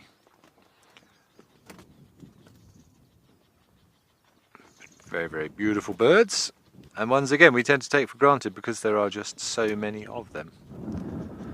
But so watching quilias flock, or what we call that allomimetic behaviour, which is pretty much when one animal does something, the rest of them follow suit, that sort of contagious behaviour. So it's a bit like yawning, I suppose, when one person yawns and other people start to yawn as well. It's almost similar to that. Or when one bird starts calling and then the rest start calling. Here it's a little bit different. We're talking about when one moves and the knock-on effects, almost like a domino run, and they all follow suit. Beautiful to watch.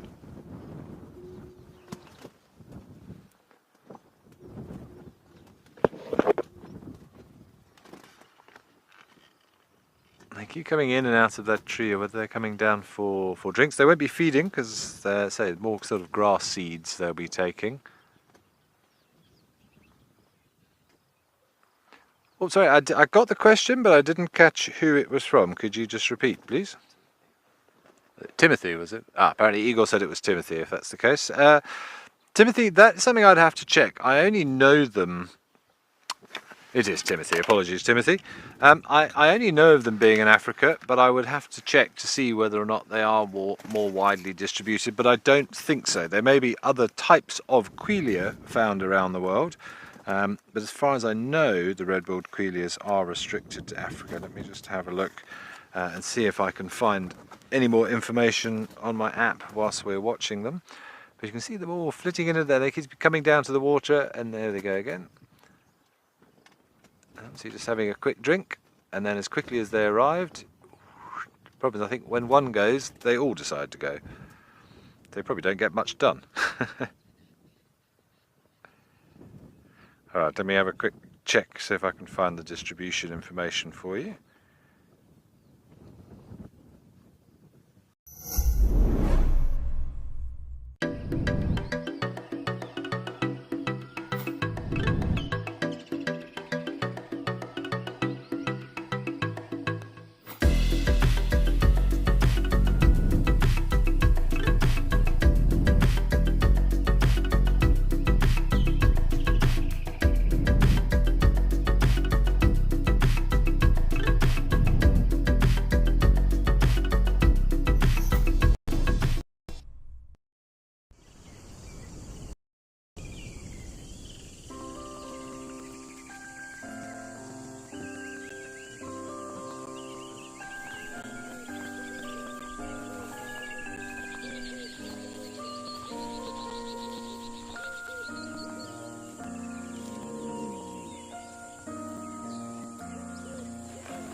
avid birder, and I know we've managed to get Igor onto doing birds as well. He's yet to start his Madikwe list, but he's had a couple of chirps from me this morning already that he should have done by now.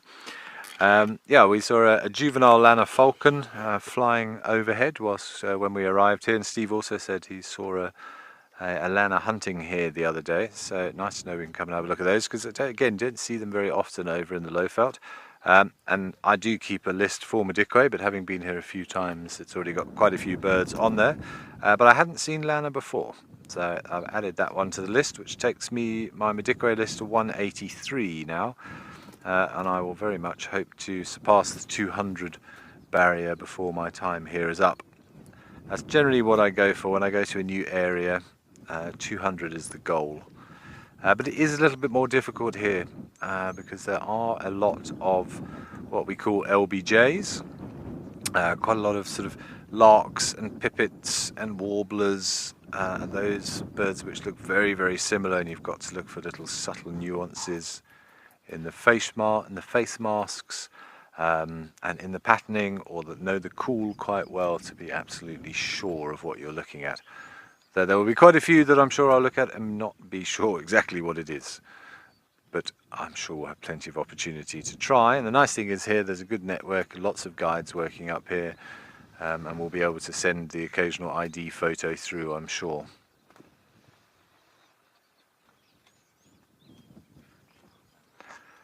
Quincy, I think you're asking if they nest in clusters. They basically sort of make little woven nests, I suppose similar to a waxbill nest, but not as neat and tidy, for example, as the weaver nests. Sort of untidy ball-shaped nests, but they can completely dominate trees. You can have hundreds of nests in a tree. And I remember we had a time when I used to work on Makalali Game Reserve, when I was working for Bushwires Field Guides there as a trainer. There was a period where you could drive through an area there, and probably for a few hundred meters just every tree was absolutely covered in nests, and there were quilias everywhere. But it doesn't seem to happen all the time in eastern South Africa, whereas out here I very much expect to see quilias sort of all day, every day. They prefer the slightly more drier, arid area, I believe. And that, of course, is a great opportunity for other predators. So you'll often find other predatory bird species, snakes, and even those massive armoured ground crickets. They are well known to sort of climb up trees and raid nests because they are also predatory. So feeding reptiles, other birds, and even insects benefiting from that massive influx of potential food. What have you got, Igor? I see you've swung the camera around. Are you still quiliering? The new verb I've decided. What are you doing today? I'm quiliering. Up, down, it's like a constant in and out. Like a waterfall of quilias.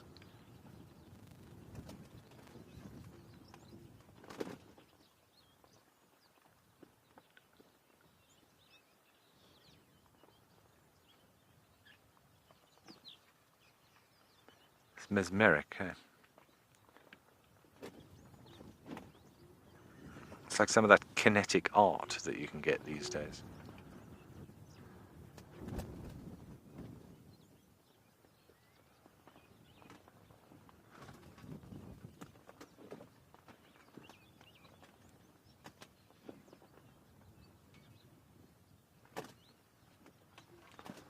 I think we've got another fairly common Madikwe resident. Igor, if you come pretty much straight over the steering wheel, there's a Namakwa dove sitting on that, looks like a dead buffalo thorn, directly in front of you there, about 12. Which is one of the prettiest doves, certainly, that we have in southern Africa, with a long tail. That looks like the male, I think, with the facial mask. Are you going to turn around? You can see he's got a long tail, so Namakwa doves also found lots of them in the western side of the country into Namibia. They like those drier habitats. Yep, definitely a male.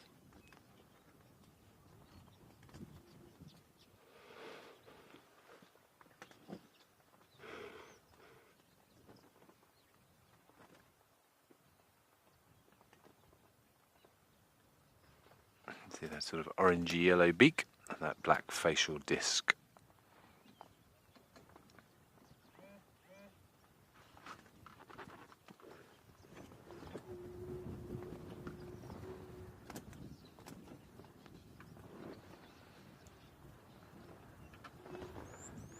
Isabella, the smallest bird in the world as far as I know, is one of the hummingbirds, but I will have to double check that for you. The smallest bird that we get over in this area in southern Africa is a grey penduline tit, which is only about sort of 7 centimetres, but I think the smallest bird in the world is one of the hummingbirds, which is only about 5 centimetres. They're tiny, tiny, tiny little things.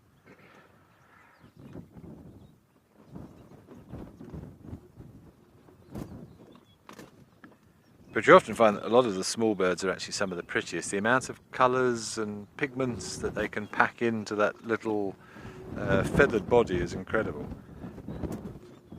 Yes, I think it's a bee hummingbird. Pseudo memories just popped in. I'm not sure where it is. It's somewhere over in the Americas, whether it's, I would think it's probably South or Central America.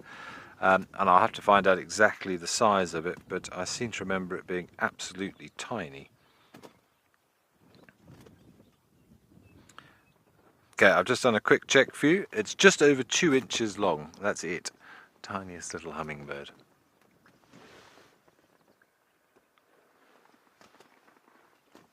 No comment, Eagle.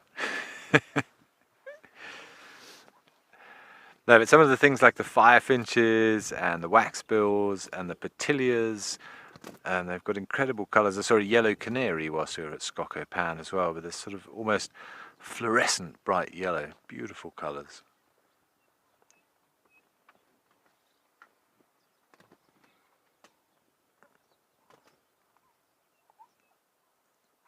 Zebras quenching their thirst.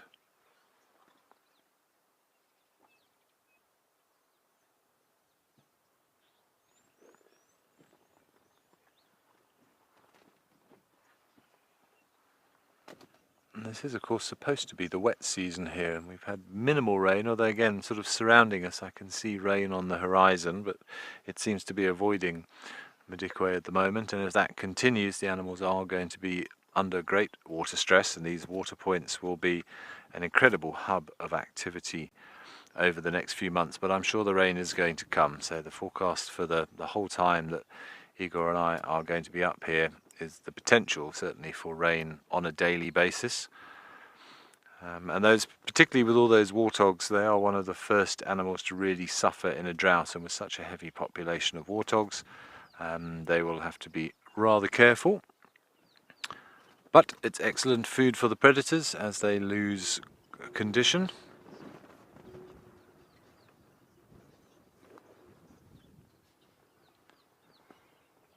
I think there was Patrick. Patrick, I'm sorry if your name isn't Patrick, but the person whose name sounds like Patrick. Closest relative to zebras, well, simply put, is sort of donkeys and horses, anything in the equine family.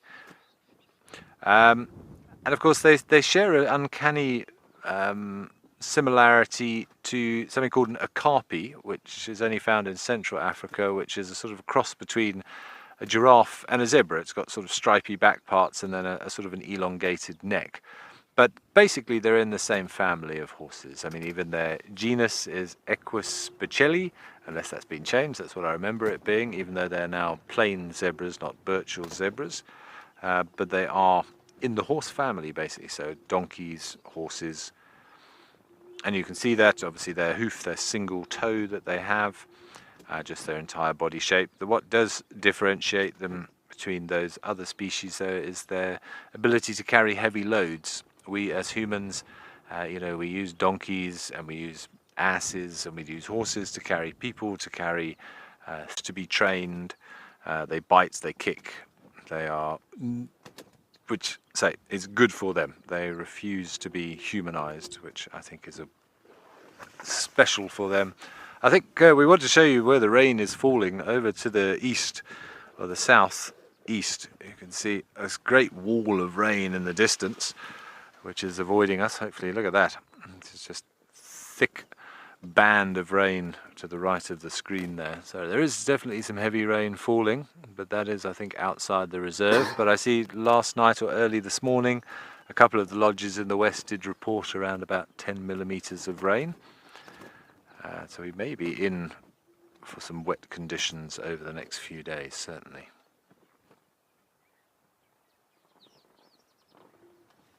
But very dramatic skyline. You can see some wildebeest on the left there as well, some blue wildebeest.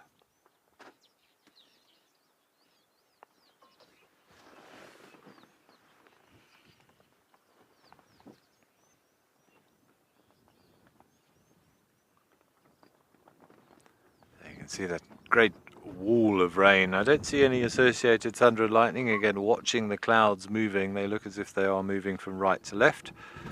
So again, hopefully that will avoid us, although the reserve does badly need rain. It's one of those catch-22s. We don't want to get rained on. Always said, in a perfect world for me, it will be clear during the daytimes, but mid-20s is quite comfortable for me. I do start to struggle once we get up into the mid-30s. I may have been in Africa for nearly 20 years, but that English upbringing and cooler weather will never leave my system, I don't think. So a nice mid-20s, clear and sunny during the daytime. Then obviously I want clear, cool evenings for my astronomy interests and my astrophotographic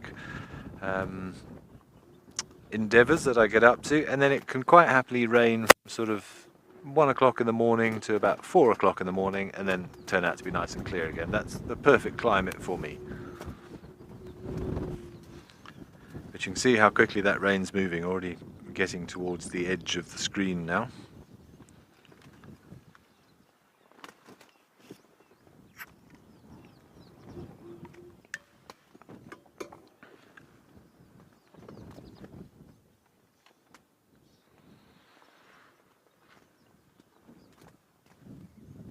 But we are now quite far from camp. We're probably close to an hour away from home base. So we will be watching the rain carefully just to make sure we don't get stuck out here. But say that we've been surrounded by rain and this big sort of vacuum over Madikwe itself.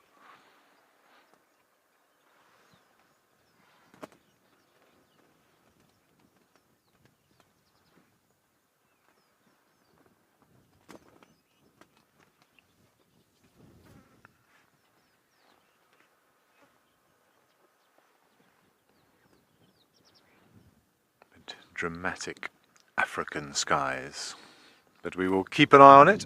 If it looks as if it's coming this way, we may have to turn around.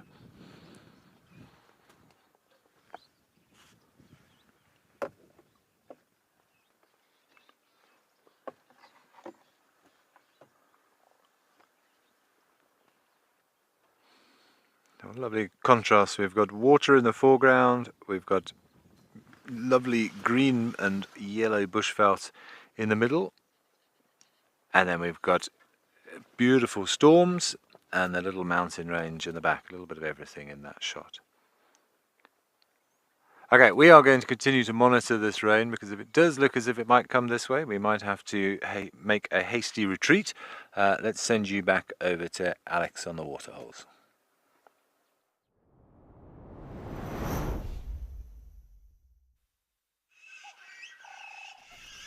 Thanks, Ben. And we are joined here with lots of springbok. They have descended upon us, as we did hope for. And great to have them so close, literally on the camera. Just very special, really. A number of the storks seem to have also flown off for some feeding. But we'll just have to wait and see what does go on over here. Lovely to see all these springboks. So, very cool. A nice little frame at the moment with the storks that are just off on the other side of the waterhole. Rather peaceful indeed. So lovely just to watch them graze. A couple of the blacksmith lapwings that are bouncing about as well. And it looks like with the cloud cover coming in, a number of those yellow flowers are also starting to close up. So we'll just wait and see what happens. But fantastic that we have everyone so close to us right now.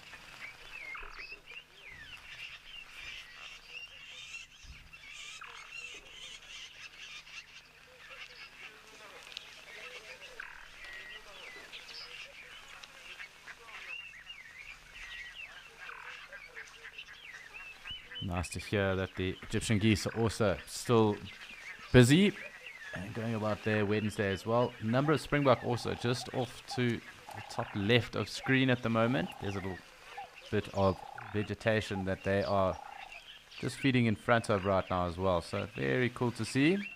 Lots going on. We do hope for more though. But great to see all of this anyway.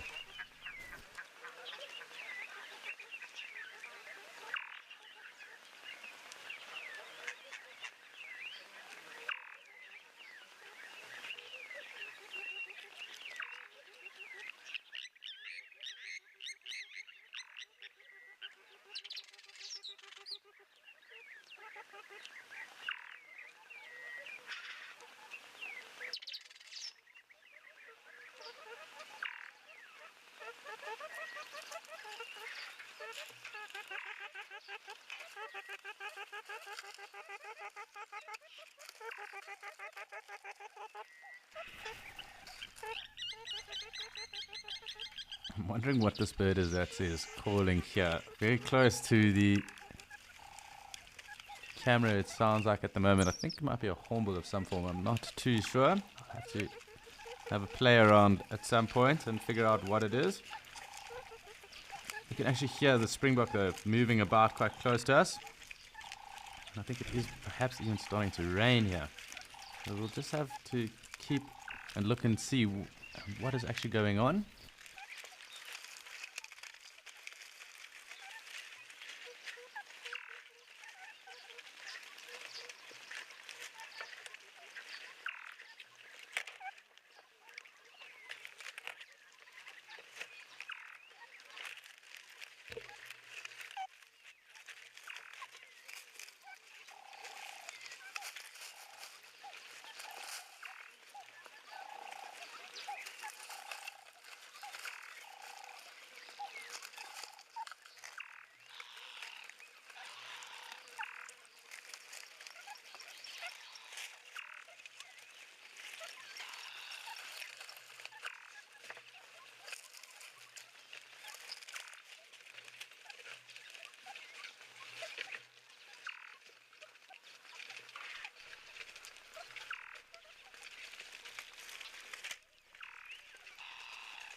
Hi Wendy, and that will really depend on the area they're from, the amount of water, the time of the year,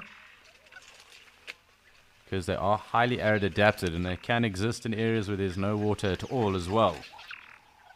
So them not being water dependent might mean that they wouldn't have to travel at all. They'll get that moisture and the water that they need in their diet or from the food that they eat. So they do then focus their attention on grazing and browsing at different times of the day. So that could be closer to sunrise or in the early hours of the morning, and even in the early evenings when there might be dew present, and picking up the moisture that might have formed on that foliage then as well. They also then take a number of succulents as well as tubers. So it's even recorded that springbok can go their entire life without actually going to a water source. Of course, if there is water available, they would take that. They wouldn't obviously turn their noses away or kick the gift horse in the mouth, as they say. So it really does depend on the area, does depend on the time of the year, and I suppose their access to water. So tough to say how far they would travel, because, as I said, they might not even want to travel because they would be getting enough moisture from the other food that they would take in as well. So it would be a thumbs up.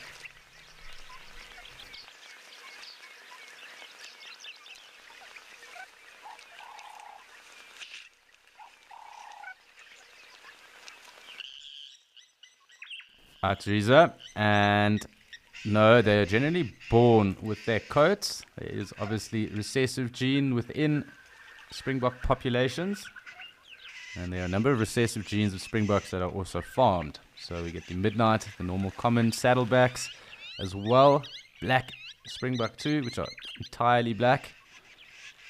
Coffee, so there's roughly around 4 or so different colorations in terms of the recessive gene. You also then get things like leucism. So that would mean when you get a plain white springbok. And obviously the black one that I did mention, obviously that is melanistic. That would be black. So those are recessive genes that then do occur, and they do occur naturally in some areas. And of course they're also farmed in the recessive gene trade, both in South Africa and into Namibia to some degree. as well as in Botswana, I assume, as well. But those aren't concentrated within these natural systems. Tosha, where we are right now, being the biggest natural system reserve here in Namibia, and obviously the foremost reserve in Namibia as well. That's not uncommon to see leucistic or even melanistic animals within these big systems. I've seen leucistic buffalo calves and eland up in the northern Kruger Park with myself. I've also spent a lot of time in the recessive game breeding business and on farms with regards to those different genetics and that are present in the natural world, but of course then focused with regards to breeding programs and that in different areas.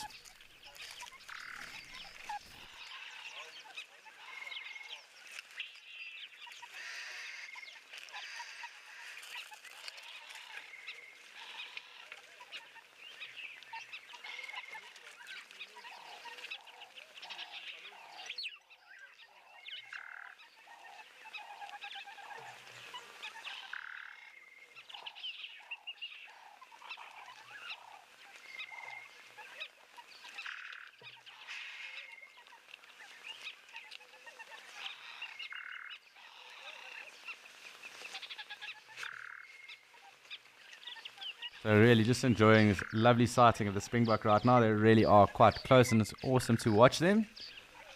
Number of cisticulars, that sounds like as well. I think a rattling cisticular that's off in the distance. Or croaking. And of course this bird that is rather close to us, that I'm unsure of. The Adam storks, of course, the other side of the waterhole. Lovely to see such a large flock. Just sticking with the springbok that are right here, grazing around. Just enjoying a quiet moment with them.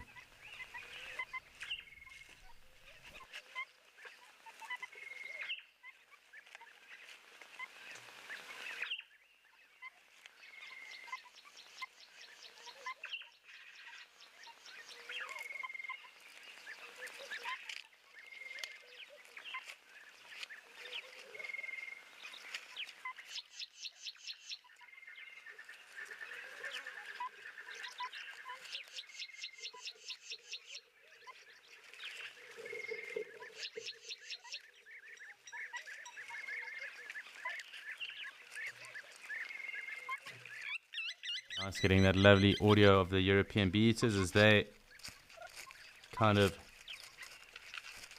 hawk about, really, because they'll be hawking insects that are around as well. And that kind of squadron pattern of theirs, that Spitfire squadron pattern of theirs.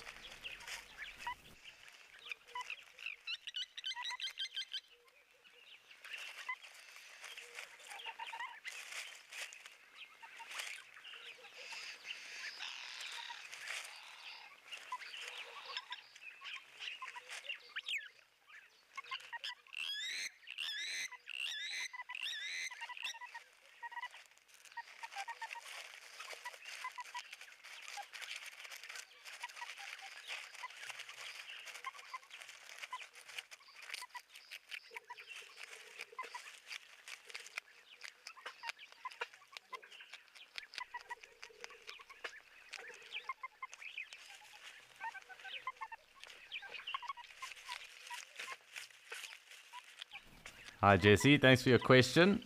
And of course as the fetus develops within the springbok, the fetus obviously grows in size and gains weight. So during pregnancy she will pick up weight.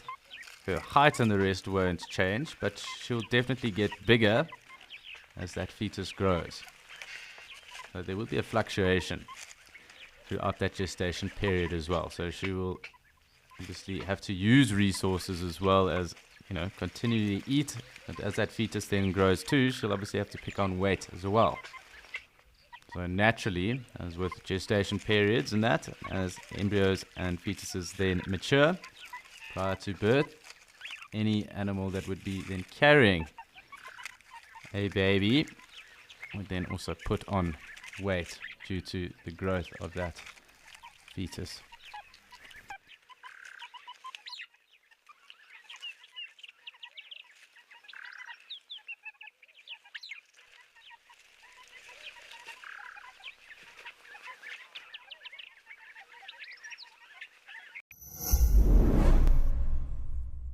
Wild Earth is looking for unique wildlife sightings filmed by you. They can be old or new, from anywhere in the world, and filmed on a camera or on your phone. In return, we will give you cash, an opportunity to win a prize, and a chance to see your clip on TV with your name in the credits. It's easy. Head over to wildearth.tv/content to find out more.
So a little bit of sun coming out. We've got some great audio of weavers. Just having a little pan out. We'll join these springbok again now, as they are quite close. I'm just keeping an eye out as to anyone else that might be coming to join us. Nice to get some differentiation going on. Of course, we did have the impala here earlier. Let's just have a look and see.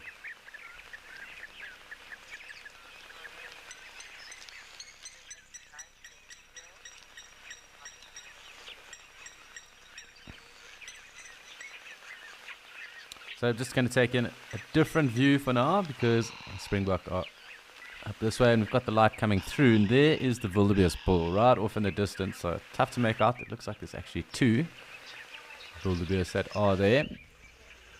Got a different scene, a nice different view, so we're just going to sit here for a moment and watch as these herbivores graze throughout the open plain here in Okaukuejo.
Thought I was just starting to get the first audio of one of those acacia pied barbets for the day.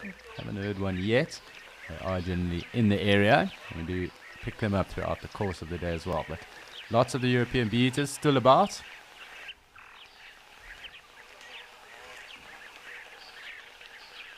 So from grazing to feeding, it is time for us to go and check out what Nick has in store for us. Something very different from the grazing springbok here.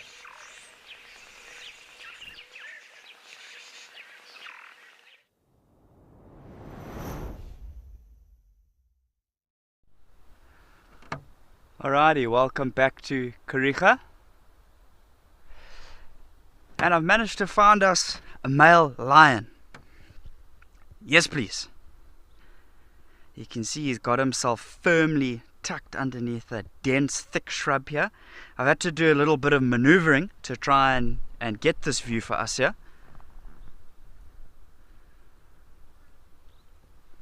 So that's why he's kind of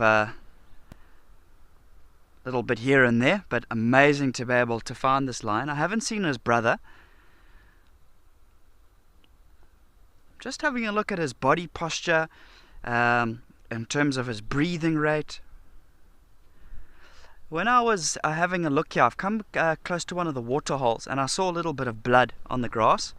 So I think there may potentially be some type of kill that they've made here. I haven't seen the actual kill itself or the second male. Remember, this is the coalition of two males if you've joined us for the first time here. This is the dominant male of the two, so I would assume if he's here resting, not actively feeding, potentially he's already had his fill or there's not that much left. But I mean, you can see he's really panting, he's really breathing hard. You can see his mouth is open, he's trying to cool down. So there is like I was saying, there is a water hole not far. He's literally 50, 60 meters away. So there is a chance that if he's feeling very hot, he could go and have a little bit of a drink there.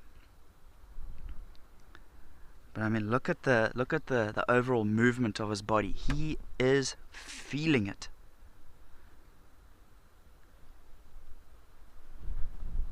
So if he has managed to eat something, obviously in terms of digesting that meat, his body temperature is going to be elevated. It's going to be increased to try and help him to digest all that food.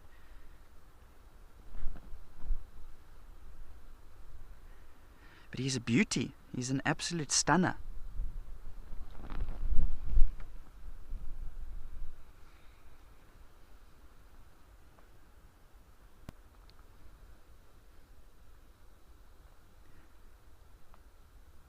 In terms of the positioning of exactly where he is, he's right at the edge of a big drop-off here that is just too thick and too steep for me to see down there.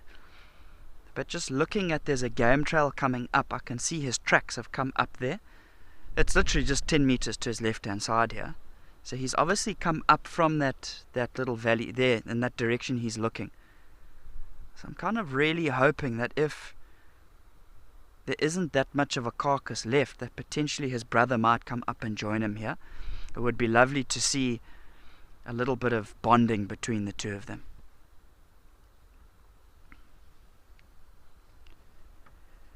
Zoe, that's a good question. In terms of when it comes to the hunting, this male being the dominant male of the two, he's going to determine when they get up and move.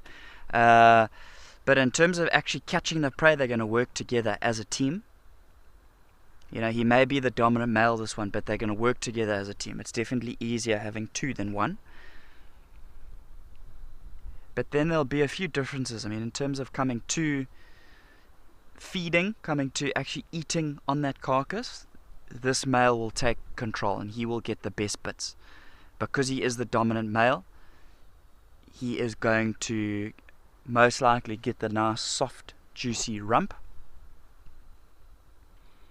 But there will more than likely be a little bit of scrapping going on between the two of them, I'd imagine. Especially if it is a relatively small carcass, you know, that there's potentially not a lot of meat to go around. There's going to be some growling, there's going to be some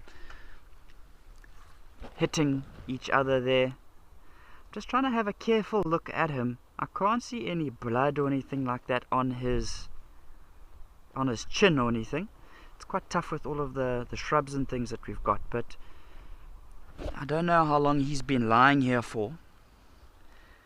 And there is a chance that he may have groomed himself already.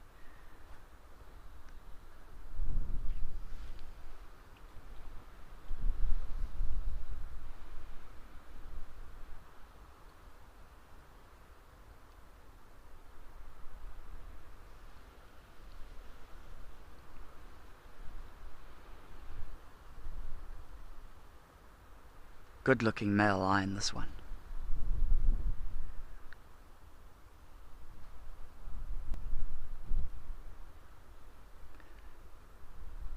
There is a good breeze that's picked up now. That's definitely going to help him to cool down. I'm sure you can see a lot of the grasses and things moving around in the foreground. And for him, I mean, this is as much as he can do. If he's full, you know, he can only just bide his time and just wait. I haven't seen him up and moving, so I don't know how big and full that belly is, whether it was something substantial or something small. Judging by the way that he's breathing, I'd say that he's eaten relatively well.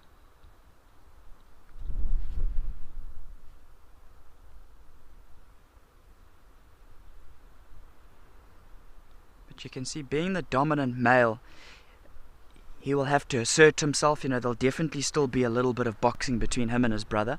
And you can see he's got one or two little scratches on the face there. You can see he's got a decent one between his eyes.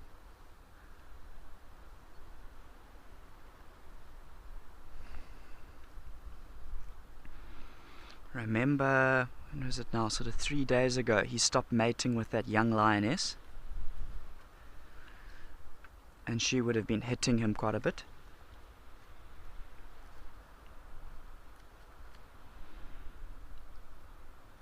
Albert, the biggest prey that I know of that a lion has taken down by itself is a buffalo. Remember, I mean, a giraffe's a really big animal, but you're not really going to have a single lion going after a giraffe. So buffalo is a notoriously tough prey species to take down. But I know in the years of drought in the surrounding area there by Kruger and the Sabi Sands and things like that, I haven't seen it myself, but I know a lot of my friends did witness single lionesses taking down a buffalo. You know, a big male buffalo is going to be 700 kilos when he's in his prime, when he's fit, healthy and strong. And then in those years of drought, when the feeding became tougher, the water became harder to find, the buffalo lost a bit of condition. So maybe that buffalo wouldn't have been 700 kilos, but still a big, strong animal, and single lionesses were taking down buffaloes. Not even male lions, you know, it was lionesses who anywhere from sort of 160, 180 kilos, 170 kilos. You got to bear in mind that is a difficult prey species to bring down. You know, even though their physical condition may not have been in their peak, buffalo are very dangerous animals to bring down.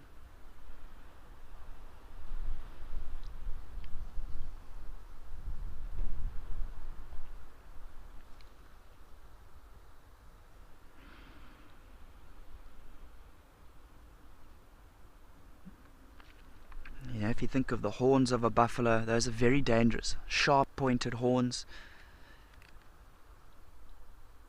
You know, a buffalo will definitely try and stab a lion with those horns, gore a lion with those horns. And you must imagine, for all of these animals, you think of a buffalo when adrenaline is fueling the system and they're enraged by a lion chasing them, the smell of a lion. Yes, they may be sort of slightly weakened from that drought condition. It's a little hard and very dangerous to bring a buffalo down. Something I'm actually still hoping to see. I've seen attempted hunts of lions attempting to hunt buffalo, but never a successful one.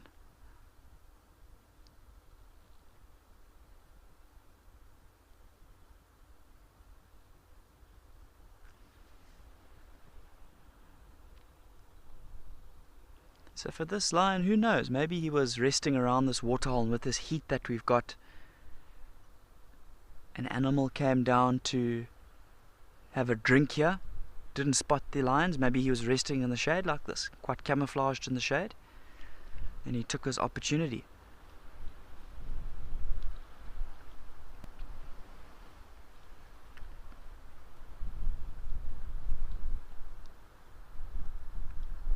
In terms of the prey species, I'm not too sure. Like I said, I can see him looking across to our left hand side all the time, so I'm really sure that that's where the other brother is down there, because these two, they move together all the time. But in terms of prey species, I'd be guessing. I really would be guessing.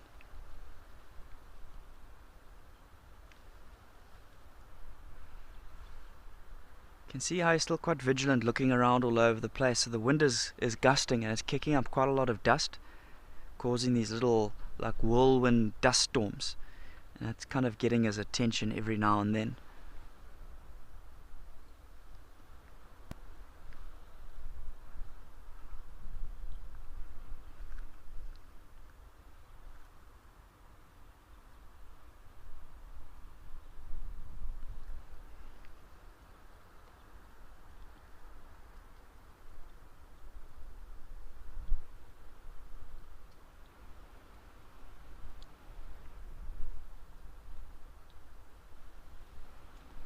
But I think he's done well in terms of, if he has eaten, he's found himself a solid patch of shade here. It's not very patchy in terms of his hindquarters and his stomach being in the shade and his head is in the sun. His whole body is in the shade.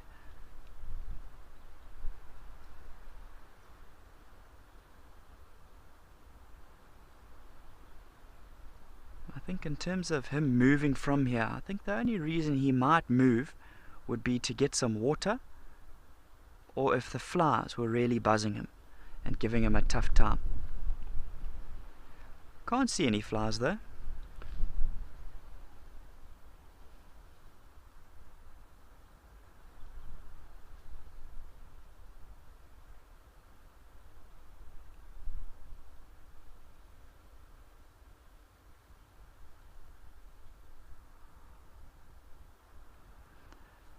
And if you have just tuned in and you've managed to join us, I'm so happy you could be here. I'm Nick, and you've just joined me here at Kariega, and we've got this beautiful male lion.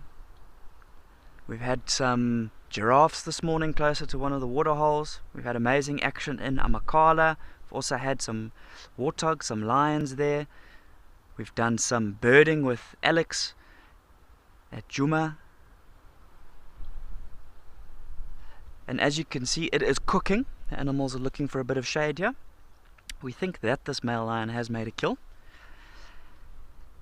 Haven't seen any type of carcass or any blood or anything like that, but just the way that he's absolutely panting and he's out of breath kind of suggests that there has been some type of kill that's been made. So I'm going to bide my time, see what happens. I'm hoping that his brother will come up and join him here. I haven't seen him quite yet. But like I was saying, there is a chance he might get up and go to the water to slake his thirst, help with that digestion process. There's no signs of that carcass where he is here. I think even if I couldn't see that carcass and it was here somewhere, there would be a build-up of flies. You know, and I can't see any flies buzzing around him. So I mean, that's great for him. His tail's not really flicking too much either, you know, in terms of flicking any flies away.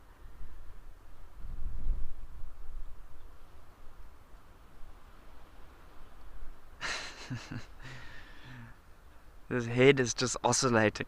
You know, like there's those little things that you can put in your car, like little Snoop Dogs and so, well, not Snoop Dogg, little Snoopies. Snoop Dogs, little Snoopies. There was a fly. He tried to catch one there. You know, yeah, there's those little Snoopies that their head, oh, I can hear some breaking of branches to the left. I can hear some, and he's just looked. Maybe there's a bit of movement from his brother. There was definitely some branches that were breaking. It was quite faint. I don't know if you picked up on that through the audio of the camera, But let's have a look and see if anything materializes here. This male seems to be losing interest. Okay, so that other male definitely must be close if I could hear some little twigs breaking. Either he's making his way up here or potentially shifting that carcass in the thickets or even changing positions. It was a definite break of a twig. And you could see the body language, and I mean, plainly just looking at this male, how he looked across in the direction of where that noise came from. Didn't sound far, sort of within sort of 15 meters or so, somewhere around there. It's just so thick and so dense, I can't see anything.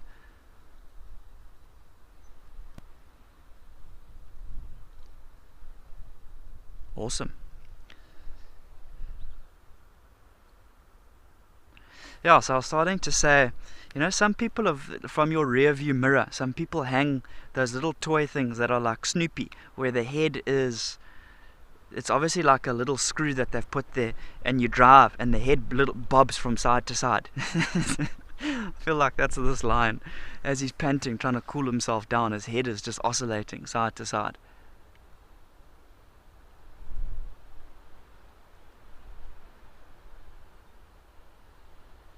Oh, I see him looking across there again. I'm craning my neck, having a really good look.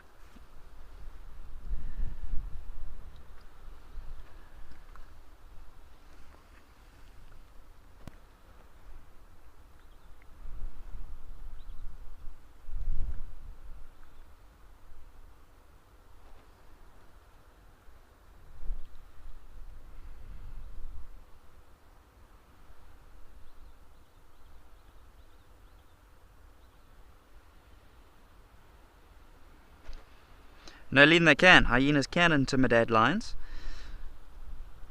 So, in terms of hyenas taking over a carcass, on average you'd need about 4 hyenas per lion. For a big male lion like this, you'd need 4, maybe even 5 per lion. So with the 2 males together, you would need a good 8 to 10 hyenas. You know, if there's a single hyena, oh, look at that yawn. Oof, did you see his teeth? Remember, you might get up and move now.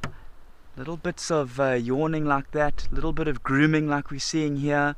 Those are often precursors to him getting up and moving. So let's wait and see. But Nadine, to answer your question, a single hyena or 2 hyenas, they've got absolutely no chance. There is an eternal hatred and rivalry between lions and hyenas. And if a single hyena did have to pop up, this lion would go out of his way to try and kill him. There is an absolute hatred between lions and hyenas. This male, if he did see one, he'd probably start off by giving a low growl. If a hyena didn't get that cue that he doesn't want him here, he'd flick his tail a little bit, and from there he'd probably run after the hyena and try and grab him. I have seen lions killing hyenas before.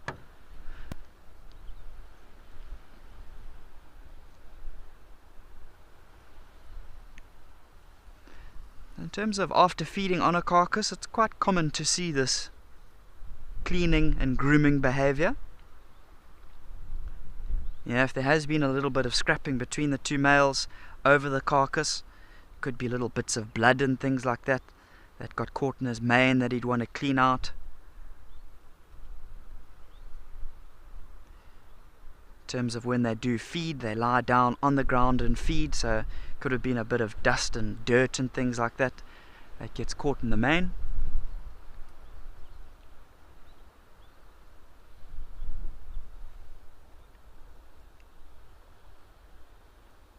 I know it's a little bit tricky with some of the branches in front of his face for the moment. Unfortunately, there's not much I can do. I have maneuvered around a bit, and this is the best point of view that we've got for the moment.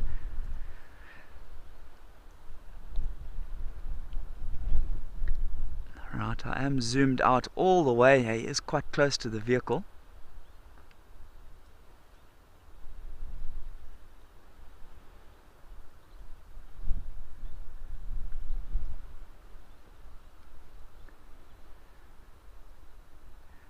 Got a twig or two catching his mane on the top there.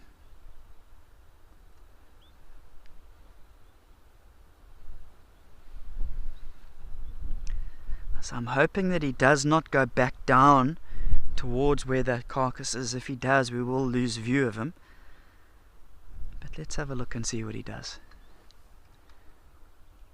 There we go, that's what we want.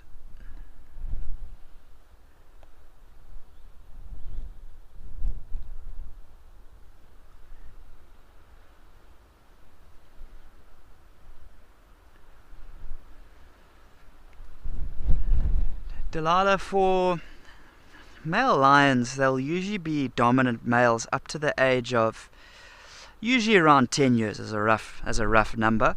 From 10 years, there are usually younger males that will look to come and take over an area from that older male, and from there they'll usually stop reproducing.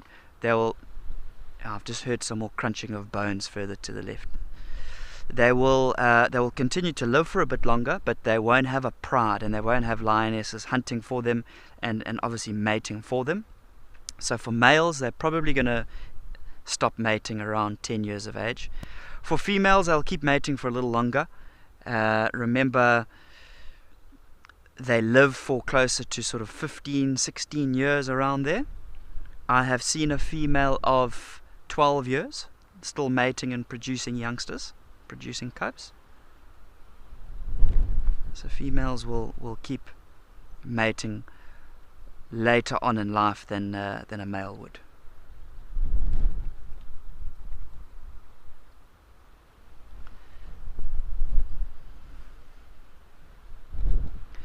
So I think there must still be little bits of the carcass that is left.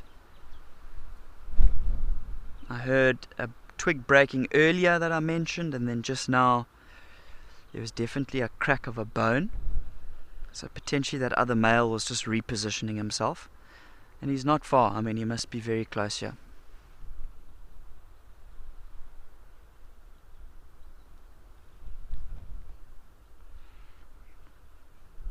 Can't be all too much left. If there's the sound of breaking bone, and this is our dominant male we're having a look at, there's more than likely just scraps left.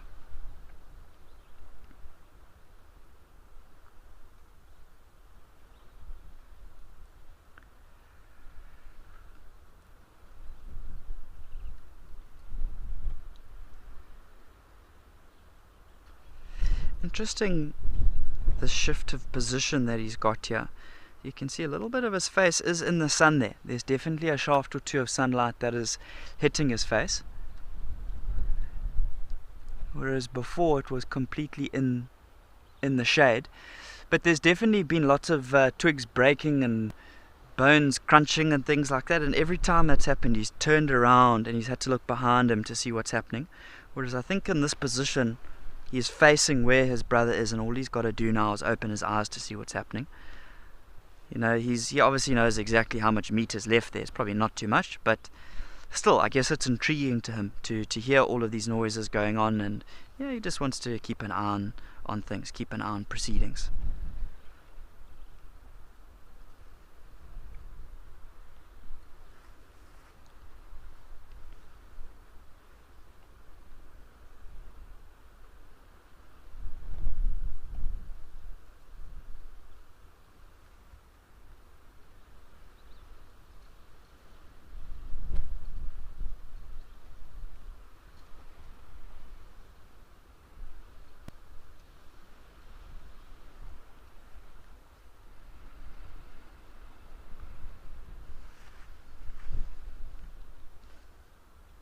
In terms of where that second brother is, I would assume once he has finished up with that carcass, that he'll come to these areas up here, slightly more open and easier to lie down.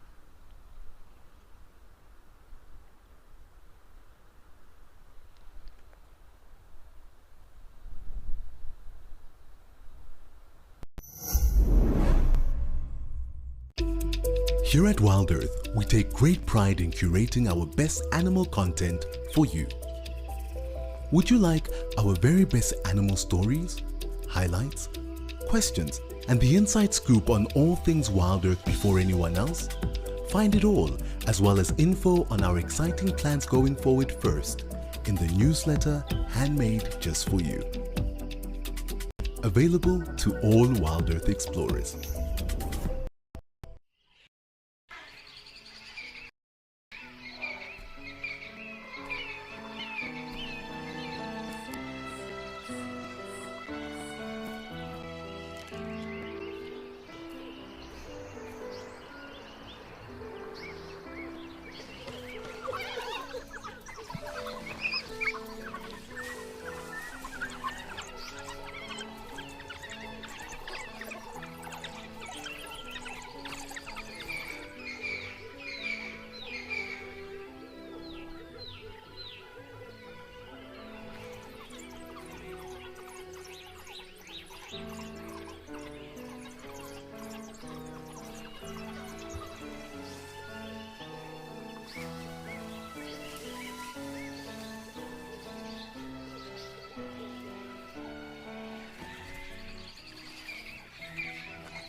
can see as the wind picks up and gusts through.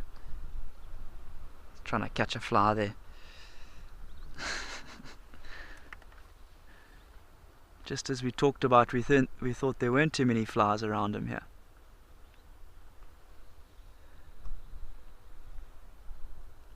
Got some serious teeth in him, that's for sure. Look at those lower canines there. Very, very well developed. So obviously those are, in terms of design, going to be more pointed and longer to try and grab onto prey species, and they're going to use that to really clamp down on something like the throat and cut off the wind supply. Whereas you look at the teeth going to the back of the mouth, those are going to be slightly flatter and more designed for being able to cut meat off, shear meat off from the carcass.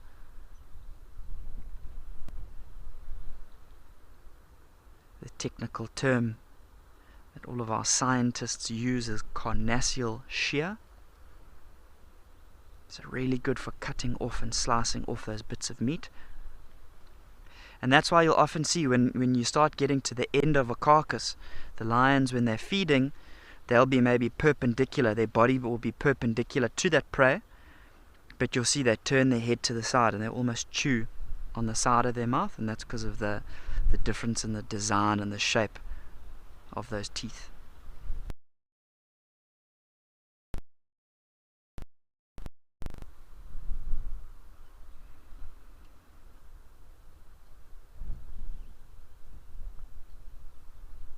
You know, you look at a, whoopsie, the fly's really bugging him there.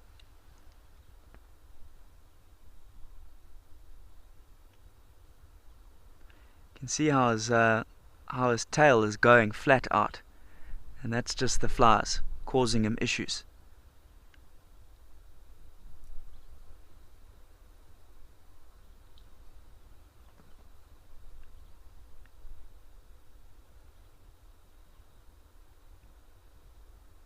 He's looking all over the place, looking to see where it is. Remember, he's got incredible eyesight. He's going to be able to see that fly much better than I can.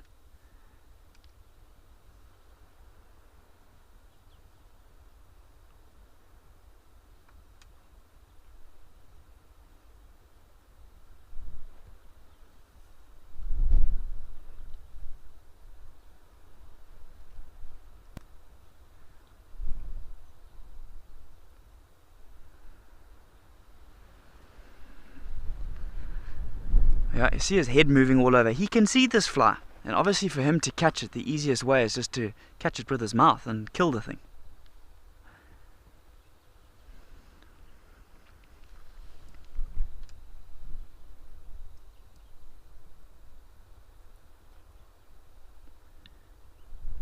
Alright, so he's heading back down into the thicket there, potentially to get a better patch of shade. Maybe loop around and get to that carcass again and see what he can find. See if there's anything left. So I'm going to try and do a little bit of repositioning. Unfortunately for the moment I don't have any more view of him or his brother. But you can see that thicket that he's walked into there is absolutely impenetrable. Remember, we talked about, if you were with us on our sunrise safari this morning with all the rain we've had up in Djuma, sensitivity to the environment is our number one. And although it hasn't been raining here, there is absolutely no ways, even if we wanted to take a vehicle through that, we would never try and drive through there. That's just damaging to the environment.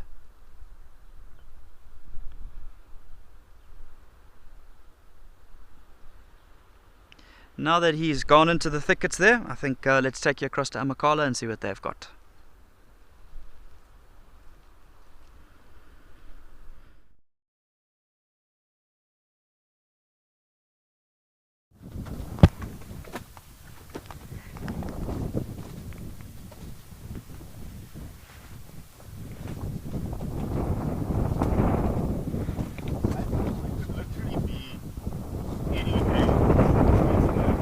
Yeah. How cool would that be? If we hear these big rains coming, we must come and stake out, find a spot where we can see the river with the camera. But it's not That's the thing, it's not if it rains here. Yeah, it has to rain further up, Yeah. and then it flows down. But if we've heard that there's flash floods Imagine you get like the actual like coming water down, yeah. starting. I'm sure if you parked up there and framed this way, you'd see it coming down here, right? come and look On there. that point there.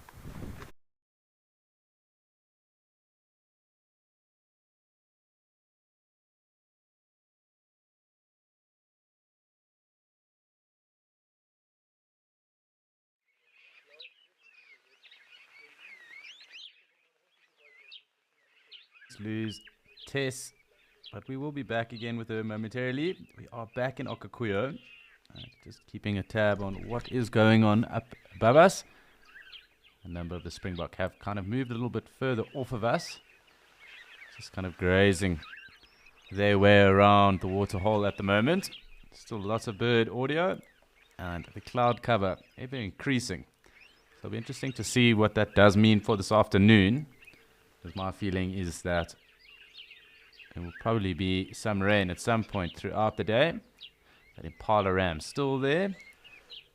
And of course, all of our Adams Storks. So just keeping tabs on what's going on. We'll go actually join that Impala Ram because the wildebeest were also off in that direction too. And everyone that was south of the waterhole kind of moving either across, so to the west, or heading on more kind of north, in a northerly direction away from us. But, let's have a look at our Impala Ram. He is rather impressive. One or two Springboks still around with him. So a nice little mixed grazing session going on here in terms of different species that are around. And I did talk about the difference in size between the Springbok and the Impala earlier, but quite clearly now that the Springbok are a bit closer to the Impala Ram, we're able to notice he's almost like double the size. I mean, Impala aren't necessarily the biggest of the antelope out there either, but just noticing the difference. Very cool. Lovely to see.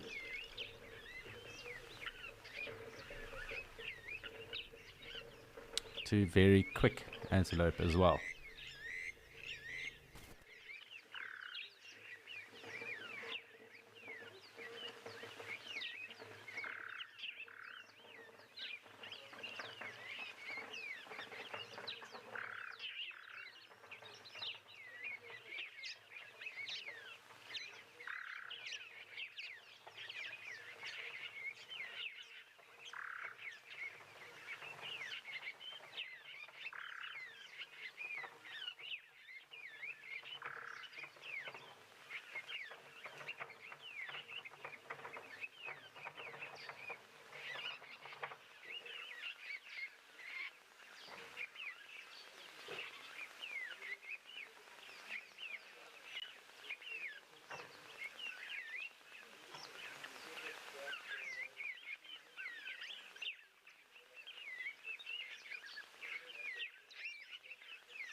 Obviously with the dispersion from all the rains, it's been quite tough to pick up on these Impala for some time now. So nice that this ram has come through and joined us. Of course, the Springbok have hung about, are here in good numbers. There's a number of them actually resting too. I can count about 4 at the moment, although rather camouflaged and quite tough to do that. And, nice to see this Impala ram coming through and joining us this morning. I'm hoping the wildebeest also get closer because it's nice to have some diversity. And perhaps we'll get a gemsbok at some point as well.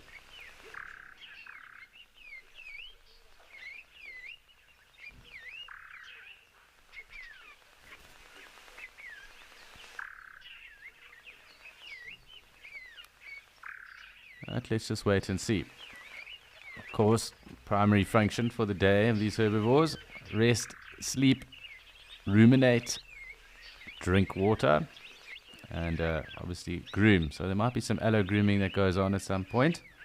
Keep a tab on that. Otherwise, a rather peaceful day commencing over here.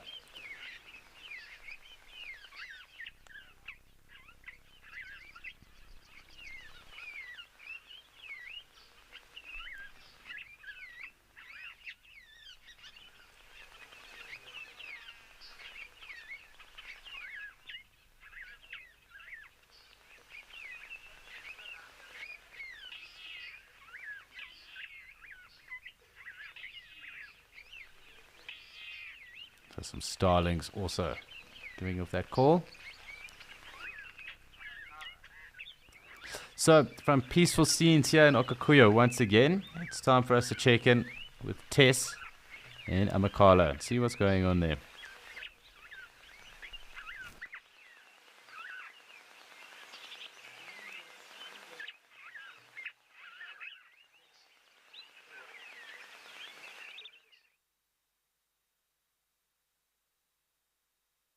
Peaceful scenes indeed. I cannot believe the scenery at Amakhala. I haven't been here since 2016. I was here for a few days as a guest, and I remember having drinks in this exact spot. We stopped for a sundowner, and I think it was actually so cold I was wearing a beanie and gloves and a scarf. We had hot chocolate. It was amazing. Actually, I think it was a morning safari. It was a morning safari, and there was still mist. But I don't remember it being this beautiful. I actually don't have words. I really don't have words. I've been using my binoculars scouting out the animals. And this basin is just incredible. Absolutely incredible. I can't believe the diversity of habitats here. All of these different animals that you're finding that I don't normally see. You know, things like red hartebeest, and there are so many of them down in the basin around that dried up dam. There must be at least 60 from what I could count with my binoculars, although I stopped counting because the wind was blowing my binoculars and I could no longer see them. But it's just so gorgeous. And all of these undulations, you can see all of the rolling hills, the valleys. This is not something I get to see in the Sabi Sands. And this is part of the reason why I love the Eastern Cape so much. I miss it when I'm away, and this is a great reminder why I miss it. Because this looks just like the farm that I grew up going to every weekend. We had a farm outside in Queenstown. And this is exactly it. Big plateaus, these high up viewpoints looking down into the open plains, scattered shrubbery. And just, you know, it doesn't look like there's a lot of animals here, but everywhere you look, there's movement. If you look closely enough, there's movement. I saw an ostrich just now, but it disappeared into the thickets. All of these red hartebeest, I'm sure there are many other antelopes that we haven't even spotted yet. And I'm so happy that Morgan chose to come and show me God's Window today. Just beautiful. There's still so much for me to explore. I was having a look at the size of Amakhala and a bit of that history. 8,605 hectares in total. That is enormous.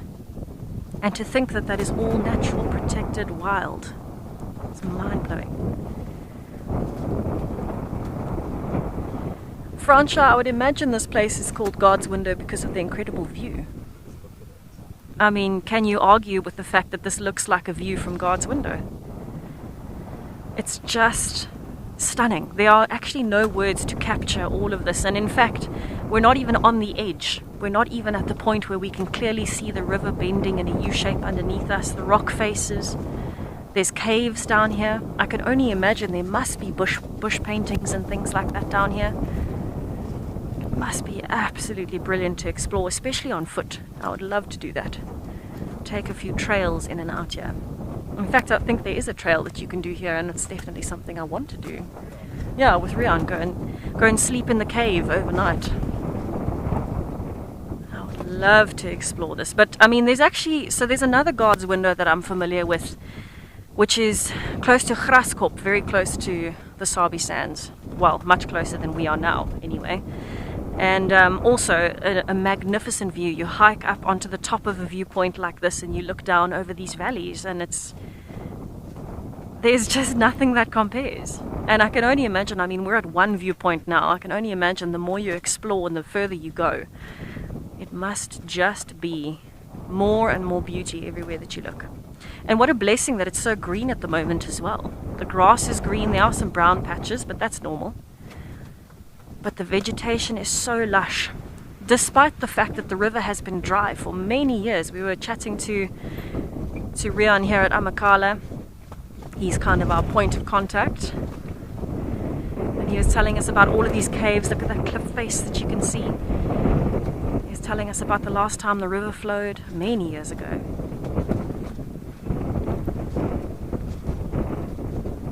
Oh, Chloe, I'm sorry that you're jealous, but yes, this is the most incredible view. And in fact, I'm sorry, not sorry, if that makes sense. If there's anything you can do, you should definitely try and get some of these views for yourself. But I'm very happy that we get to share them with you. You know, this is something that I don't get to see very often. I mean, the sheer drop off the side of the mountain, look at the change in vegetation even, right on the top where the road is. All of this kind of grass level, shrub level, very low, and then as you hit that cliff face going down, just this intense, lush, tree wooded area, eroded down into the basin, down to the river, caves carved into the rocks over many, many thousands and thousands of years. That would have been an excellent place for people to hide way back when. It would have been a great place for even things like baboons and other animals. Leopards as well really love the rock faces. I'd love to see a leopard here. Have you seen a leopard here, Morgan? A very tough find, I believe. Really? Wow, a leopard at Quatermains recently. That sounds stunning. In fact, my parents have been here more recently than I have, until now, obviously. And I get the one up because I'm here for a month, so that's even better. But my parents were here recently, and also they just couldn't believe the rolling scenery that you find here. It's just, you can't really compare it to anywhere else, actually. I know Kariega, though, as well, where Nick is also absolutely stunning. A flowing riverbed, this one's dry. But scenery like this, you know, we don't get to do this very often. We don't get to see this, and being here, I get to see it every day, if I choose to. And that's definitely something I'm going to choose to do.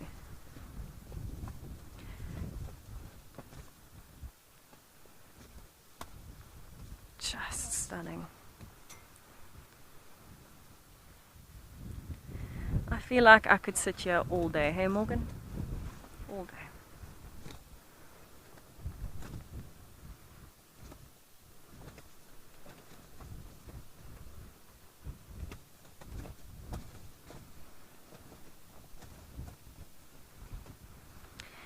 So I'm wondering how much of a decent game count you could do from up here. I think it would be quite impressive. With all of the conservation work that goes into protecting a natural area, I mean, obviously there's a lot of things that we see. So we see the animals, we talk about rules of off-roading and those kinds of things. We talk about those things a lot, and it's things you get to see. But there's really a lot more that goes into it. And part of it, which I'm very impressed by, you know, especially in the private reserves, and particularly in the Eastern Cape, is really intensive game counts. And this would be a really great place to do that. I'd love to see throughout the span of an entire day what comes through this plain. It almost looks like a floodplain. What comes through here throughout the day? Because it's going to change seasonally, it's going to change throughout the different time frames of the day. It's hot now, so those hartebeest are enjoying the fact that there is a dam around. But if you look everywhere else, there's no big elephants coming through or anything like that. They would be waiting for maybe a bit of a cooler time. For now, they might be in the shade. But to be able to monitor that and see what comes through every single day, you'd see some of the most incredible dynamics, I'm sure. And that's just looking down at the open plains of the basin. If you had to go to the river systems, if you had to go to the banks where it's kind of washed away all of these rock faces, you'd also find all of the things that you wouldn't think would be here, from reptiles and insects to birds in particular. Must love this area with the thickets. And then you go down to the bottom and you'll find completely different birds down there. All of the pipits and larks and things that like the open plains. Just a wealth of diversity. 5 different habitats here. You can see why it's so popular. But for me, just in general today, seeing all of the different scenery, but seeing the different animals too. I haven't seen red hartebeest in a long time. You know, things like that. It just gives you a beautiful little reminder of where we are and what we get to do. I'm already in love with Amakhala, and I've only been here for a day. Half a day.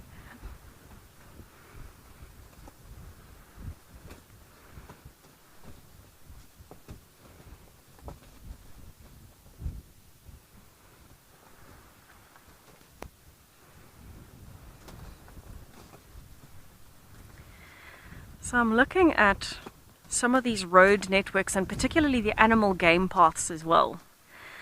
It's fascinating to me. So in somewhere like the Sabi Sands, where it's much more dense, and it's a completely different habitat, remember as well, it's kind of woodland there. There's in fact kind of forested areas too, and this is a completely separate section. This is more a mix of Albany thicket, and there's just a wealth of diversity here. But looking at the game paths is something I don't get to do very often from high up, to see how they actually go in a pretty straight line, almost, some of them almost along the road networks.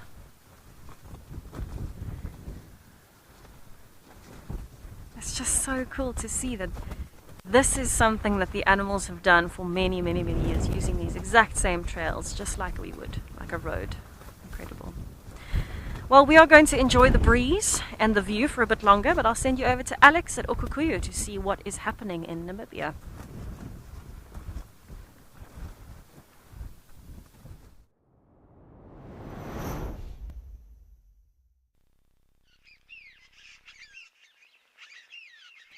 Thank you, Tess, and much the same going on here. Some resting springbok, the impala also kind of moving off a little bit, but very picturesque and nice to just sit here and watch the flowers kind of open, close.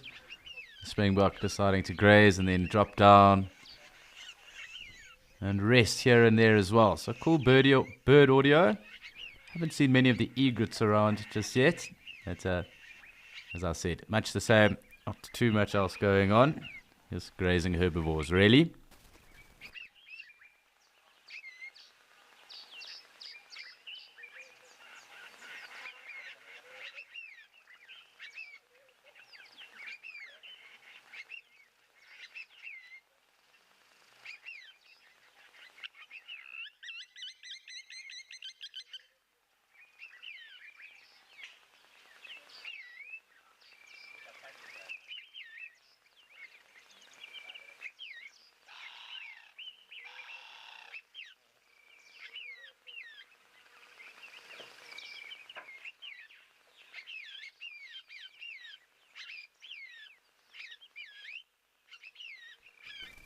So, quite cool what we do have here. And it also does sound like we've got one of those croaking sticklers in the background. I need to confirm, but very cool, very peaceful, and clearly not too much danger in the area, because these springbok have afforded themselves the ability to kind of set up shop and just take it easy. I think a little bit of resting going on, perhaps some sleeping for them. Of course, there are a number of the others grazing about, so many eyes, ears and noses around for them, and that ability to pick up on anything that might be approaching in an open expanse like this, rather easy for them. So very relaxed springbok and scene right now. That impala ram also taking advantage of the numbers, enjoying a bit of mixed grazing as well with the springbok that are here.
Hi Elizabeth, and springbok are effectively the third fastest antelope or animal in the world, with a very good eyesight, and they have that ability to jump rather high too. So they are not the easiest to catch by any means due to that pace. Of course, things like cheetah and that will take them down, And of course, anything that would be able to ambush them as well would obviously do that. Of course, lambs, obviously, there's a higher mortality rate with them, the young, as with all species.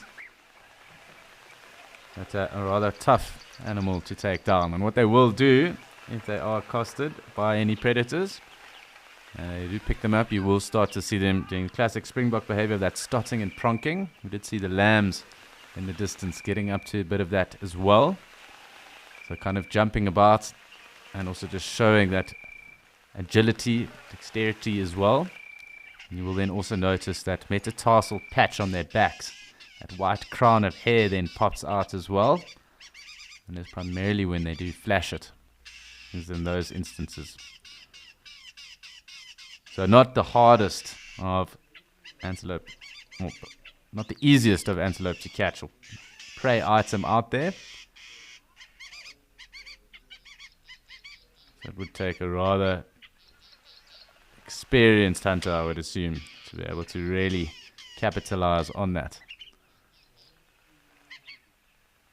So just interesting enough, just to round out the top 4 really of the fastest animals. We've got the cheetah, the pronghorn that we find across up in North America, the springbuck, the Thompson's gazelle, Pala not too far behind that as well. Pala also a very quick antelope and also very agile. Also have that ability to jump very high. Both Pala and springbok can jump at around 3 meters.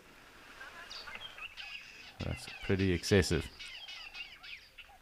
And that is in height. Of course, distance, that speed being able to jump a lot further if you're taking long jump into account. Anyway, over 8 meters.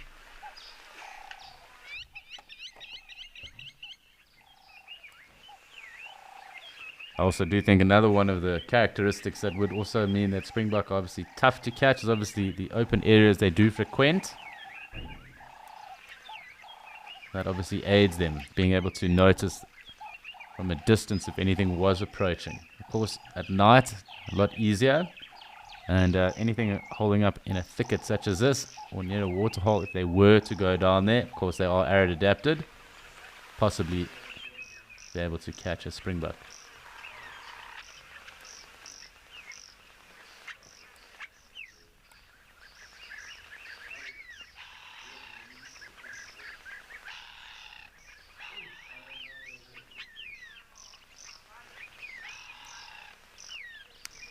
Hi Marianne, thank you for your question. And yes, springbok are only found in Africa and only in southern Africa as well. So limited to the southern parts of Angola, throughout Namibia, into Botswana and South Africa. They're endemic to that region. So quite a big geographical expanse that separates them and the gazelles, which I look very similar to, in particular Thompson's gazelle, but very much two different families. 3 subspecies also of springbok. Kalahari springbok being the biggest of the 3 subspecies. The smallest, the Karoo, and obviously the ones we're looking at right now, kind of that Damara Angolian or Angolan subspecies of springbok that we do find. But lovely to see them all about. Lovely to be able to see them actually resting for a change too. When it is rather dry and dusty here, we don't normally see them doing this. It's now that there's kind of this green carpet and kind of soft yellow flower underfoot that we're seeing them taking advantage of this. Of course, a bit cooler weather. No doubt rather humid.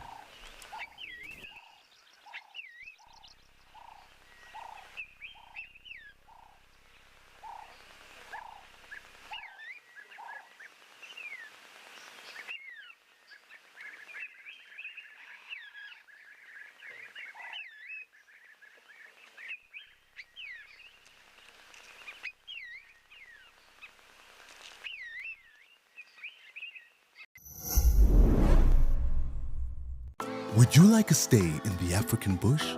Open to all explorers. Sign up and stand a chance to win a 3-night stay for 2 at the fantastic Mashatu Lodge in Botswana. This bucket list prize includes daily safari drives, traditional African cuisine, spacious luxury suites, and a promise of sheer relaxation. Sign up now and stand a chance to win.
So we have been joined by one of the other locals, this wildebeest bull, who's been around, of course, trying to set up a territory for himself.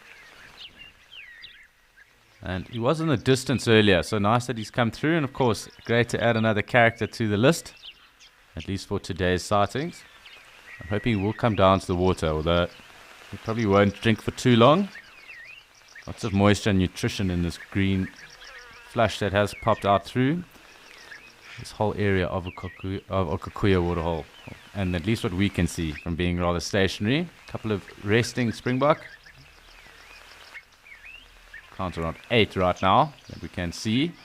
But lovely to see this bull. Great he's come to join us. We were hoping that at some point he would. So we just have to pay attention and see what goes on with him. But it looks like a drink perhaps, and then probably some foraging and grazing around the waterhole. Hopefully going to get closer to us and we'll get a better view. But for now we're just watching his movements.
So as thought, we did think he was going to come down and drink. This is quite fantastic. Lovely to get a nice view of him. Great silhouette at the moment too.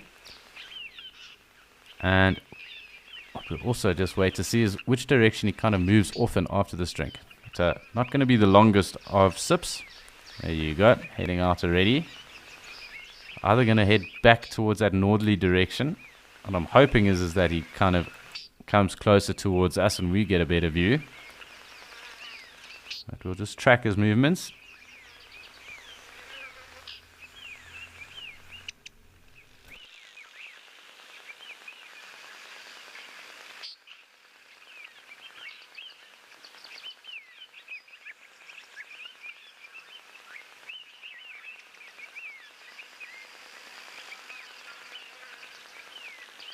As you'll notice, there's a little terrapin that's also sitting there on one of the rocks in the waterhole as well. So quite cool, but obviously lots of springbok that are also around. But nice to have a different character that we can focus on for a second too.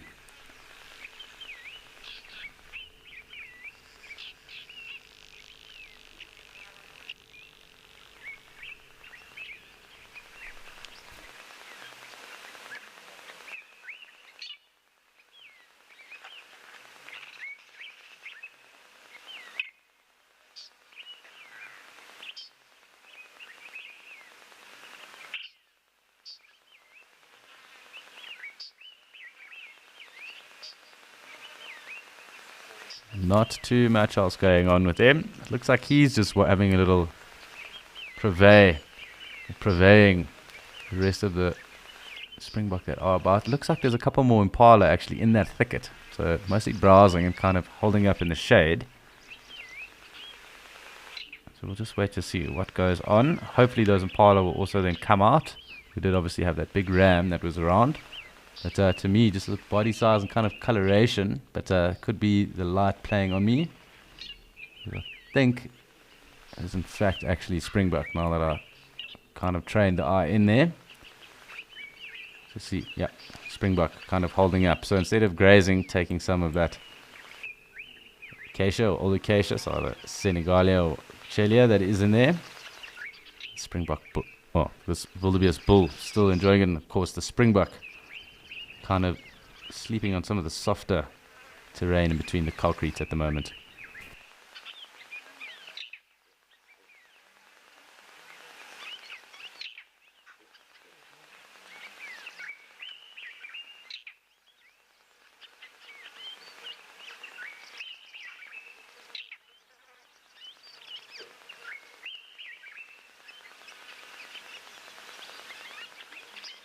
So I thought he is starting to head off in that northerly direction.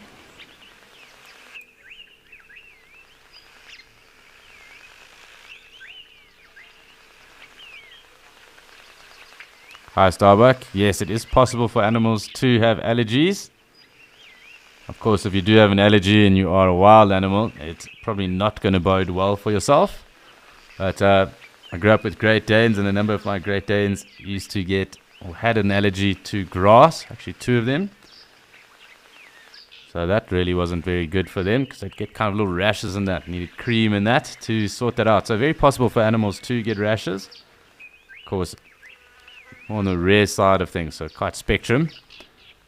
But it is possible for animals to get allergies.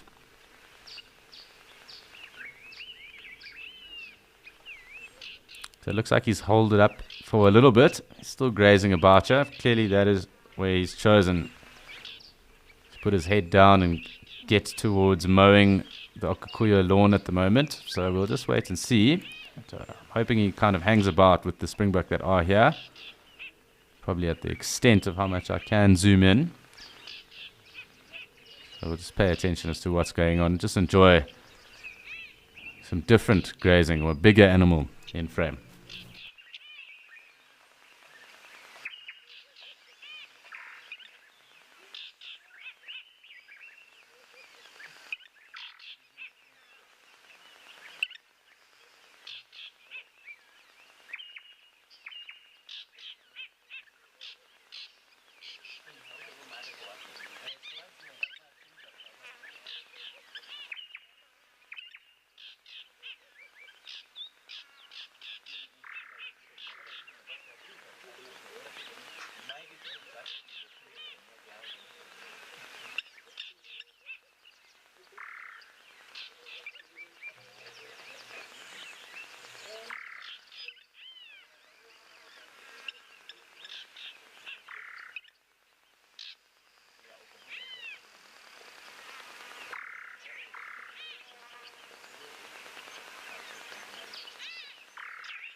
Hi Stacy, thank you very much for your question. And there are a number of predators here in Etosha. Lions, leopards, cheetah, spotted hyena, black-backed jackals, caracal, primarily your main predators. There are very good numbers of lion that are here in Etosha as well. One of the best parts of the world to see lion. Of course, also very good numbers of cheetah as well, and there are obviously leopards too. Memory serves correct, they're around 1,300, or I think it's around 1,000.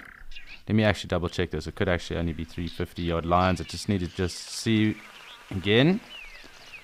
I do know that it does make up a decent percentage of lions, with there only around 20,000 of them left, and around 1,600 in the Kruger, and I know that there are more in the Kruger Park than here.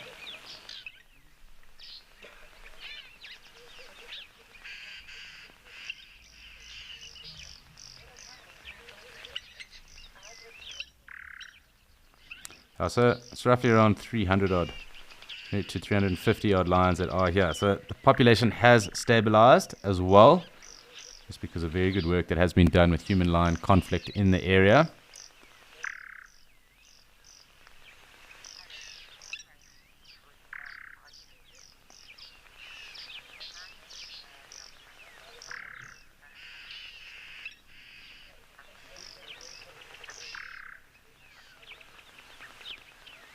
So just going back to that, Stacey, there are around 750 odd lions here. So it's about half the population of those in Kruger. Of course, Etosha is rather a lot more open. Of course, a big old salt pan or lake that you can see from space. And the remnants of that as well being the concrete stones.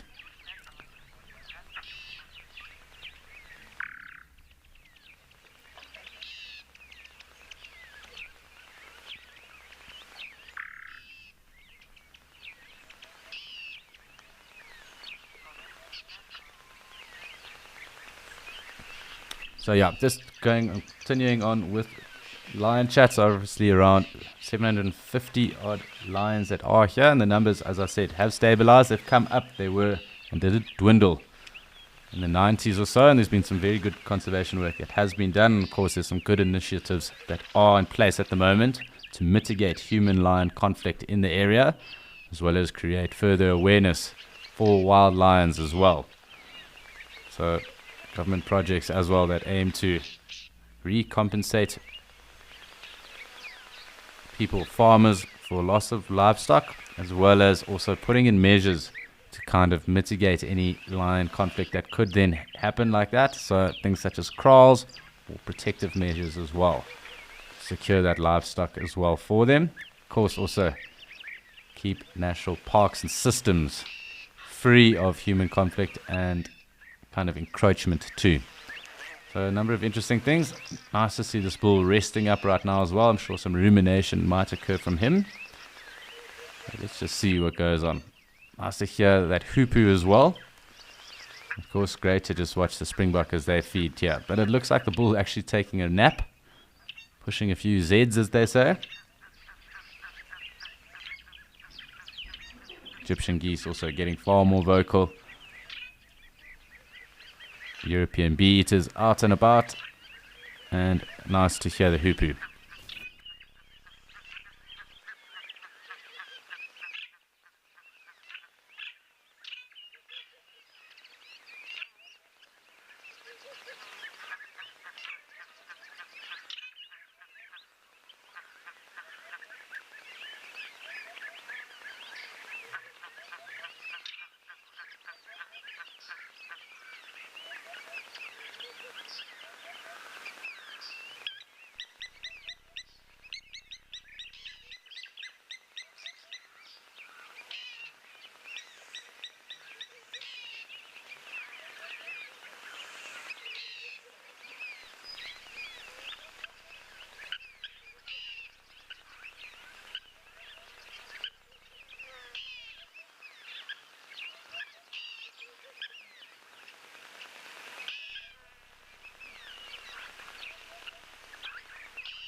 So our wildebeest bull has decided to lay down. Looks like he's going to be sleeping for a moment. And of course you are escaping into nature with myself currently in Okikuyo, and I am Alex. And we currently have this lovely wildebeest bull that came to join us. The springbok that are ever present and dotted throughout the landscape at the moment. We've got some black-faced impala here. Lions on a kill down with Nick and Kariga. A waterbuck bull to start us off in Djuma. Lovely giraffe in Makala. Some wallowing warthogs and impala in Madikwe. So it's been a very eventful escape to nature. And it's always cool when we are busy and inundated with game and wildlife. It looks like this wildebeest bull slowly going to bed. A little bit of a siesta underway for him. Midday siesta it seems. So clearly enough grazing going on and feeling rather safe and content.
So still listening to this lovely hoopoo, and zoomed in rather close on our wildebeest and the springbok. Fortunately, it's not too windy because they are rather far away. We've got a pretty stable frame for the moment. And let's just see what's going on.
What I'm going to do is zoom back out. Let's take a look and see who else might have joined us.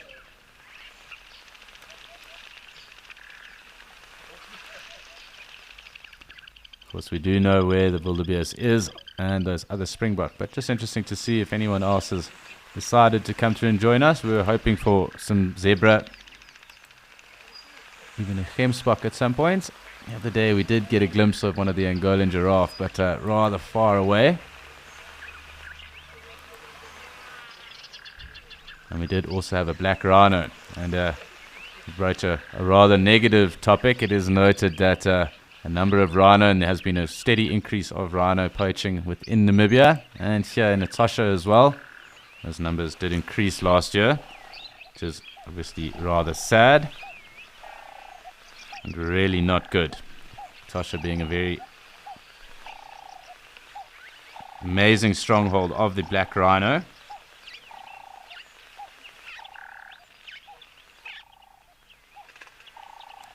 And there were around 46 rhinos that were found poached here in Natasha last year. So hopefully we can get a handle and a hold on this, and the correct resources can be put in place so that we mitigate anything else like that going forward. And of course that those perpetrators then obviously get taken to book and obviously face the consequences for ruining national assets such as the rhino and taking away those lives. So just very sad, really. Not something I really want to touch too much on, but for everyone to be aware that there obviously has been increases in poaching. Natasha being one of the last strongholds of black rhino in the world. To have 46 rhino poached in Natasha last year, that would be black and white, really doesn't bode well. And of course, with any poaching statistic, as soon as poaching increases higher than a birth rate of an animal, obviously we do then see declines. And obviously that then really impacts that animal's recovery. And of course the genetic stocks then as well. So it really is a scourge.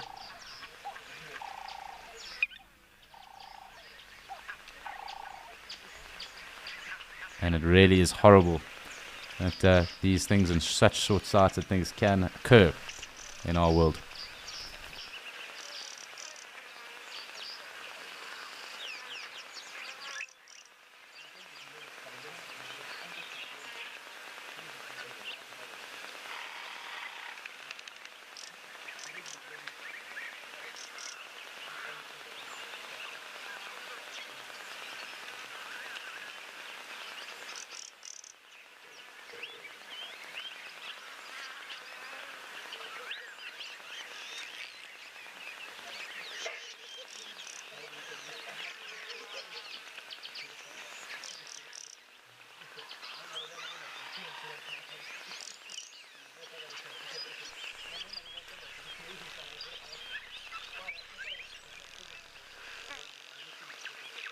So from very peaceful scenes and of course a rather sad note around rhino poaching that has started and obviously on the increase in Etosha, it's time for us to go to happier scenes and places.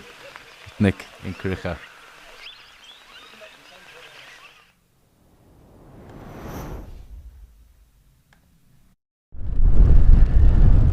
Alright, welcome to Kariega again, where the wind is pumping.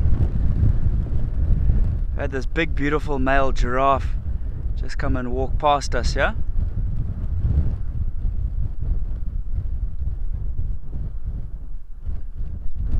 Again, he's pretty close to the vehicle.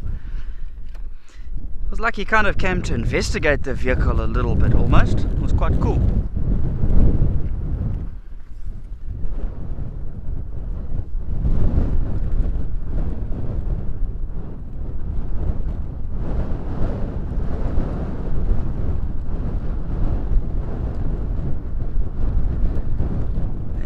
He's not sticking around.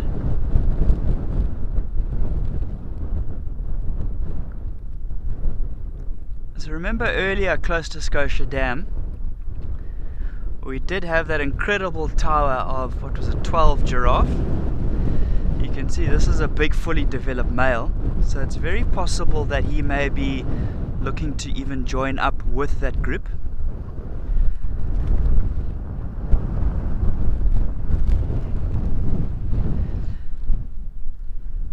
So that lion that we were having a look at earlier, like we saw, he went down into the thicket and unfortunately he didn't come back out.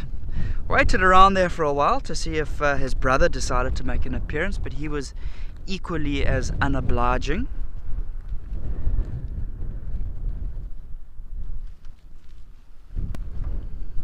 So we've got this beauty all to ourselves instead.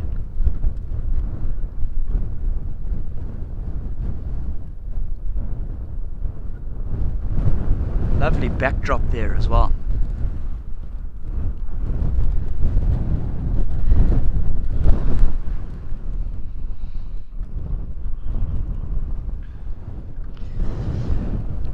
Ruth, they do have a good sense of hearing. I feel like their eyesight's going to be more important to them as a greater strength of a sense, but they do have very good hearing. In conditions like we've got, it's going to be very difficult. I mean, I hope for your sake that you're not hearing the wind on the microphone, but the wind is absolutely pumping here. I mean, have a look at those trees on the left hand side. They're moving all over. And he's going to really struggle to hear as well in this wind. So I am quite surprised that he did walk as close to the vehicle as he did. Just because most species of animals aren't as comfortable during very windy conditions as compared to when it is very still.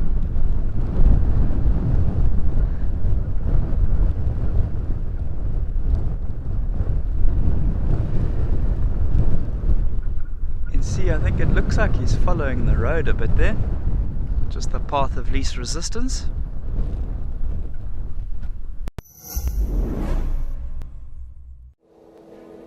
When was the last time you caught your breath? When were you last truly amazed? When last did you marvel at the wonder of nature? Wild Earth Epic Animal Encounters. Only available on the Wild Earth app.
doesn't look like anybody else is down there. You can see him kind of looking all over the place. Remember, giraffe do have a good sense of smell as well, so I guess he could use his smell to have a good whiff around. But I think he's definitely heading towards that area for a little bit of a feed. I mean, if he was really actively looking for other giraffe, he's a little bit higher here compared to a lot of the surrounding area. I guess all he would have to do is stop and really have a good look around.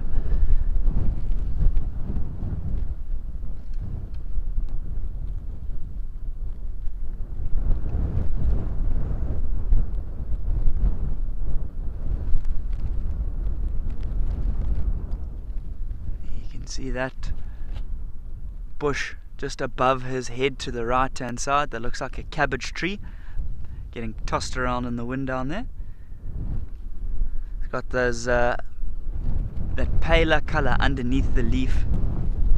You can see it being upturned by the wind there.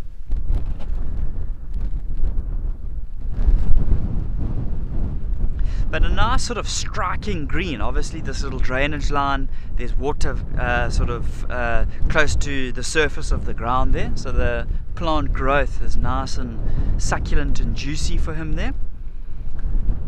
It's nice and striking from the rest of the area. I mean, you can even see our grasses are starting to look a little drier there compared to the surrounding areas.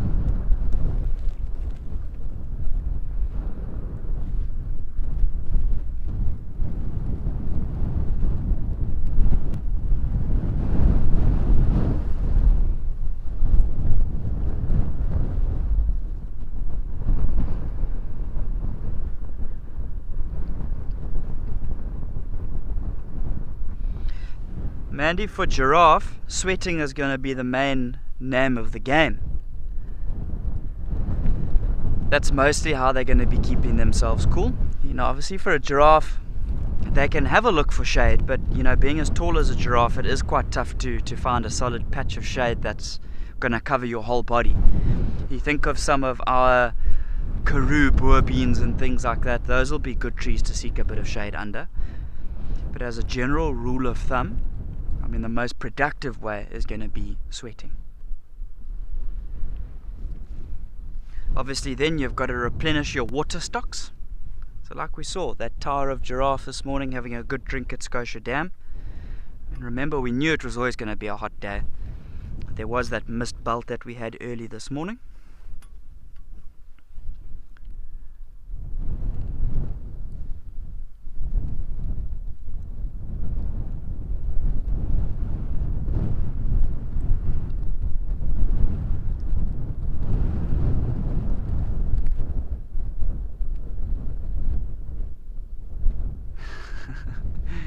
He is turning from side to side just when I try and frame up for him to walk into the frame.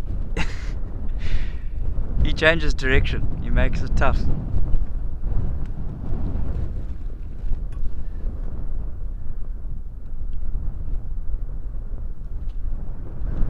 You can even see from this distance some of the shimmering there. It is hot. And it's these conditions that you get sunburnt in so easily. You know, when the sun is out and the wind is absolutely pumping like this. Like, some people will laugh, but I'm sure you can get a wind burn. You know, even when it's overcast and the wind is pumping, you get a wind burn. You know, you're not careful, you end up pink like a lobster.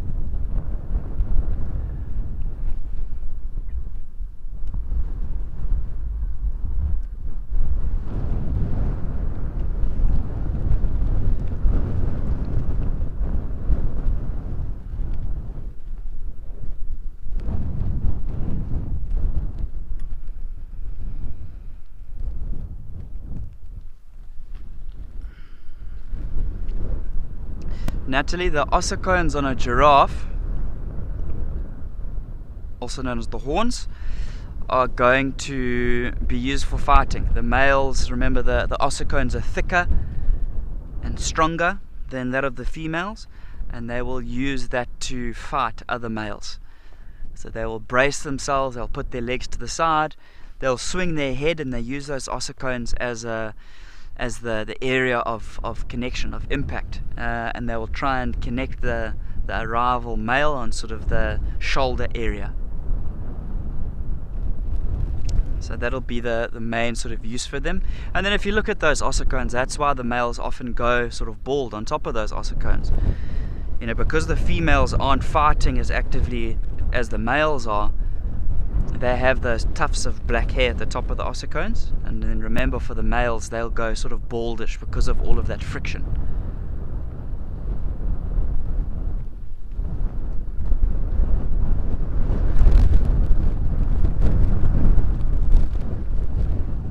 Playing a little harder to get this chap.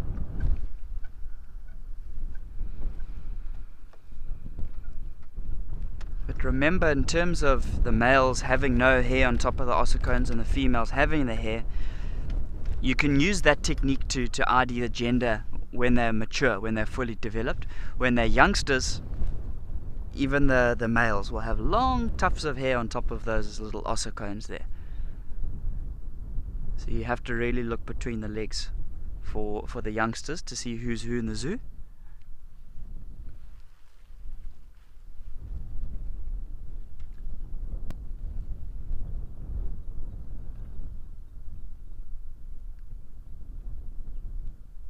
Looks like he's doing the moonwalk. Look how you can't see his legs, you just see his head going backwards.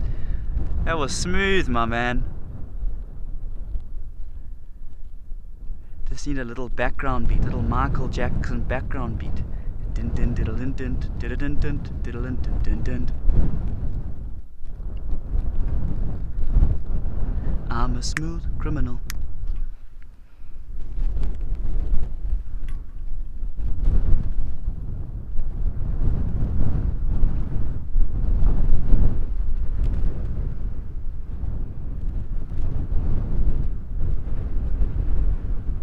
So in windy conditions like this, it's tough for the rhinos. Remember, for the rhino, they really rely on their sense of hearing. Haven't seen any rhino yet today.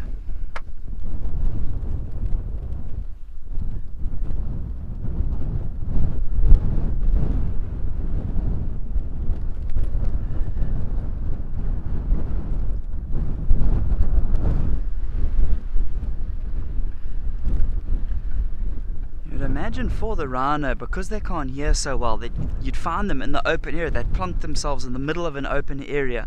They'd probably feel quite vulnerable in the thickets. But hey, I mean, maybe they've just got a different idea of you know, it not being as windy in the thickets as compared to these open areas.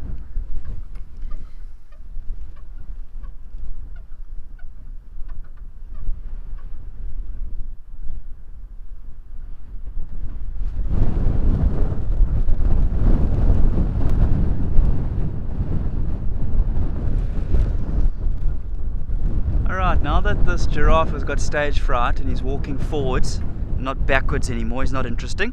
So we're going to take you across to Ben. He's managed to find a lioness.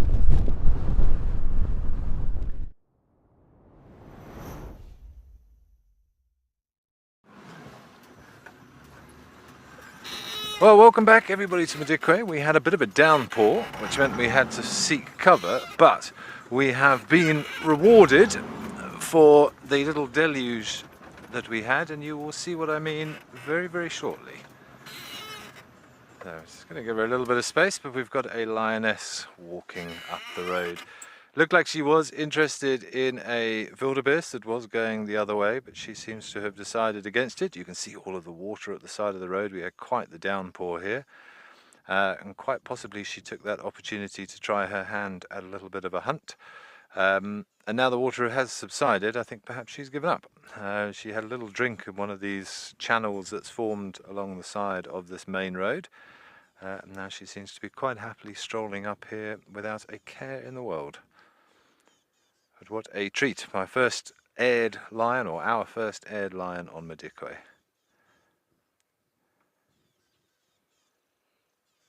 Owning the road.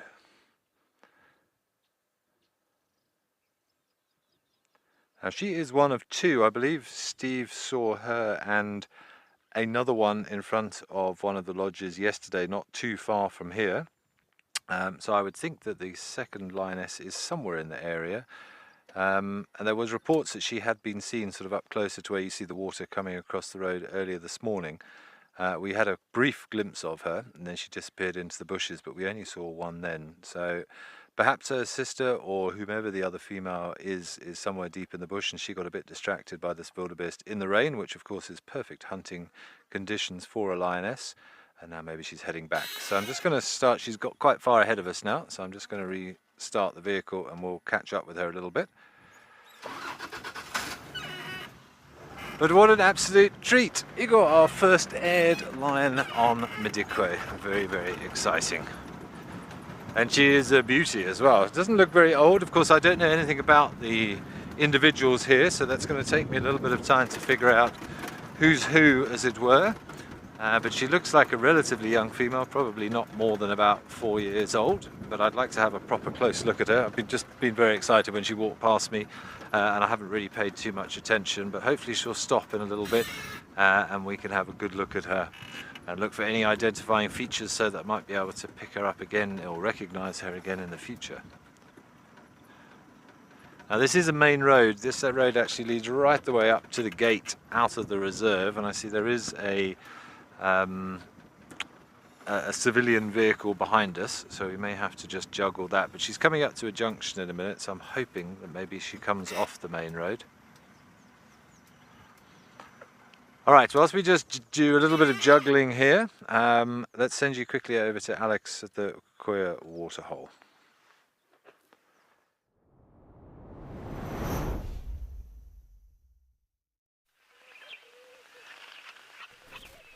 Thanks, Ben. And yes, back here in Okakuyo, wildebeest has got up from his slumber. The springbok are slowly making their way to us, and it looks like some of the clouds are burning off, but I'm sure as the heat does rise, we'll watch those clouds kind of start to form into a system of some form. At least that's my expectation for the afternoon. Just coming to have a look to see who else is around. Always good to keep tabs. Cape Crow or two calling as well. Good to hear them.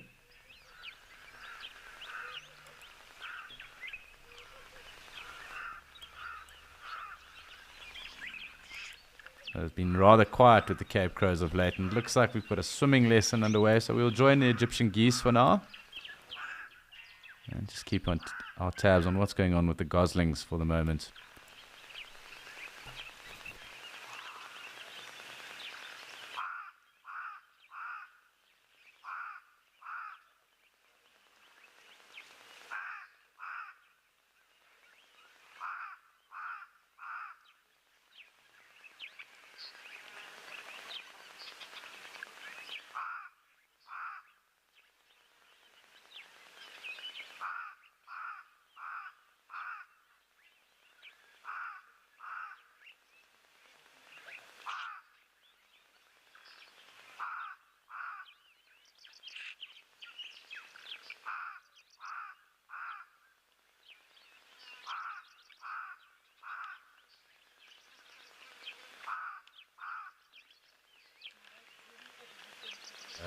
It does look like a rather peaceful swimming lesson going on, and then amongst those lapwings that are also on the other side, the springbok also slowly making their way there. So it might be interesting just to watch what transpires now, because the Egyptian geese don't really like it when anyone gets too close to the goslings, and they might just keep swimming and move to another area, or perhaps even just go out and after the springbok as they walk past now. So something cool just to watch out for.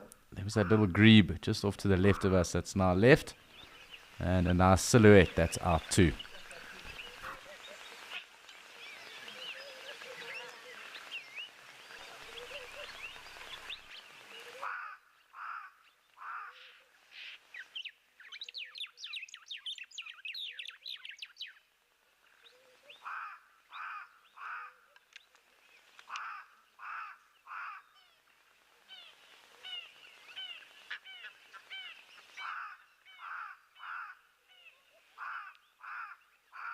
So just watching what unfolds here. It'll be interesting to see. I do think the adults will perhaps pull the goslings out a little bit to the left and then kind of set themselves up for anything else later on.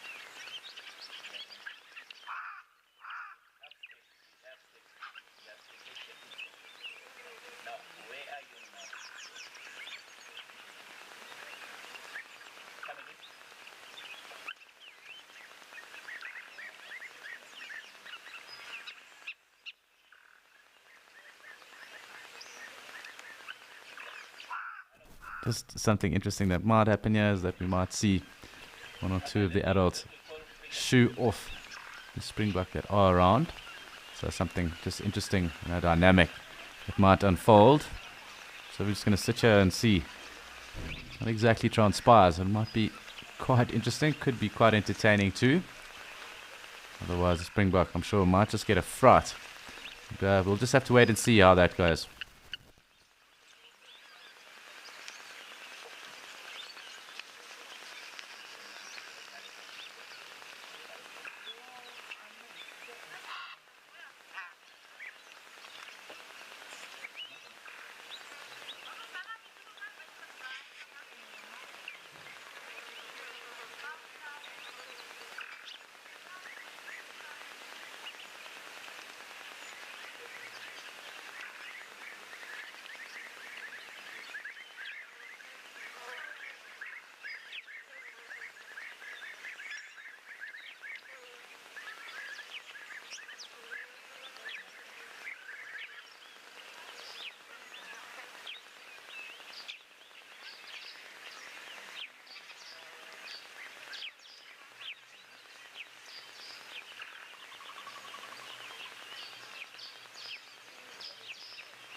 It seems like it's rather subdued at the moment. I'm not too sure if they are going to get irritated with the springbuck. It seems like they were quite happy for them to kind of get in that flight or fight zone as they actually approached the springbuck who were on the other side of the dam. So what generally happens also with most animals is that, and even when we view them as human beings, once we approach a sighting, or if they are about and perhaps being a bit protective, like what we're noticing right now, or what we're trying to note with regards to those goslings, is that there's kind of a safety barrier that animals and birds alike do have, even reptiles. That's why you might hear a hiss or a puff or whatever it is if you do approach something, even insects, I suppose.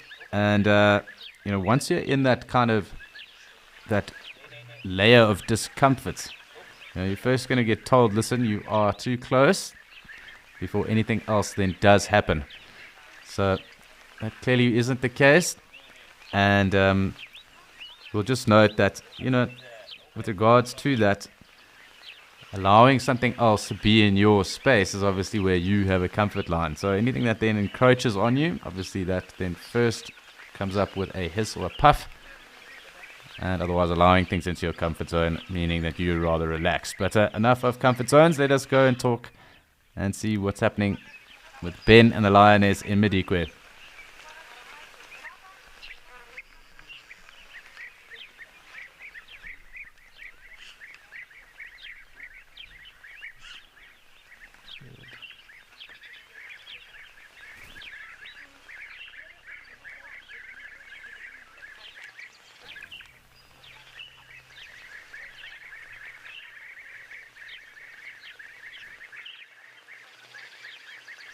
So still here, I'm going to zoom back and see what else might be going on.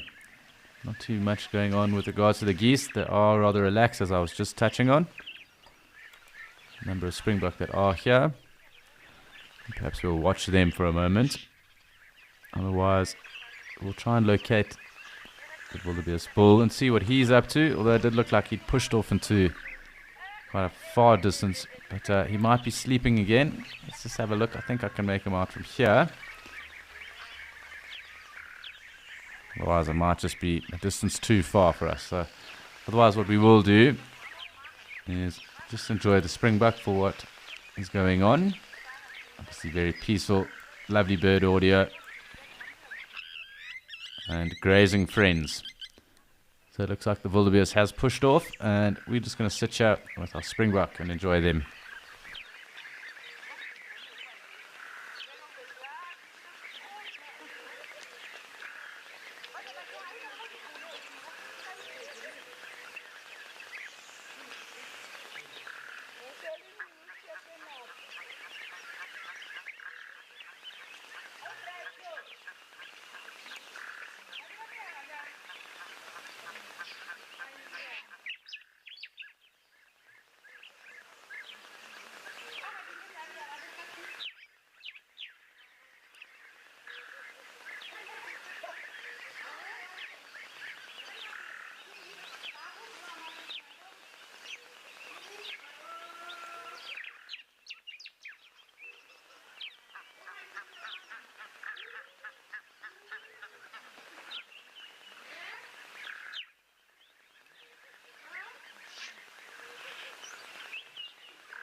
That acacia barbet coming through there did get his audio, her audio, rather faint. So clearly in the distance. And we're still just sticking with the grazing springbok at the moment because they are the ones that are treating us. Storks are kind of immobile. And the Egyptian geese got out of the water. So these guys mulling about, and cool just to watch them. A very peaceful scene that is unfolding.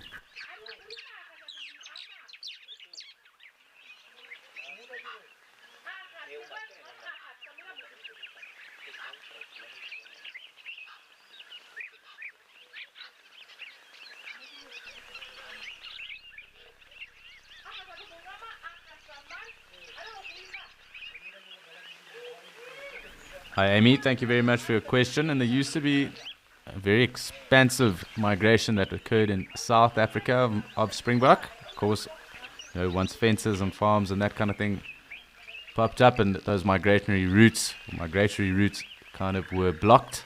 That did fall away along with hunting as well. There's obviously seasonal movement that also occurs with the rains. So at the moment we have a number of them here, and there's springbok, at least here in Natasha, are the most prolific of the antelope, with zebra just behind, and there's actually a seasonal migration of zebra, hence why we aren't seeing too many of them at the moment. They've moved eastward.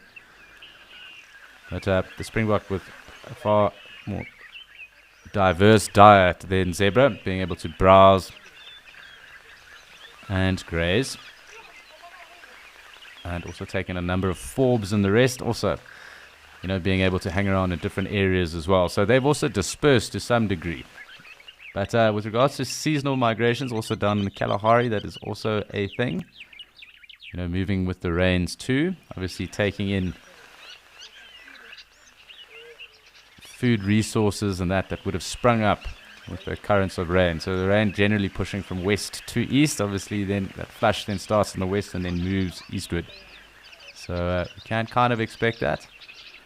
But so predominantly at the moment with the springbok, we kind of assume that it's mostly seasonal movements. That old and ancient migration that did occur has obviously ceased. Although there is obviously movement in that. That does happen in certain areas. And obviously different biomes that they do occur in. Kalahari being a little bit different to here.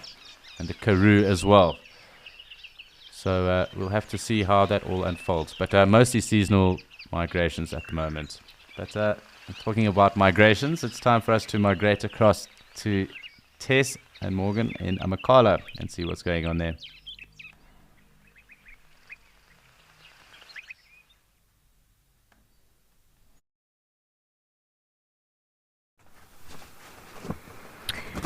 We are having the best time in Amakhala. I'm seeing everything pretty much for the first time because as much as some pieces look familiar, some of it just is so different. And this is one of those species that I just do not get to talk about. This is a red hartebeest, and I have not seen these in years, in absolute years, because they don't occur in the Sabi Sands, and because I haven't been lucky enough to visit the game reserves in the Eastern Cape for quite a long time. They're coming out into the open clearing. The wind is picking up like crazy. You can see all of the squills are kind of bent over, all of these long kind of stalky looking plants kind of bent over from the wind. And the hartebeest, I think, are feeling a bit nervous in the thickets down in the valley. So they're wanting to come out into the open area and just stay safe where they can see a little bit further and stay together as a family. There's quite a lot here, including a few little calves which will be bringing up the rear.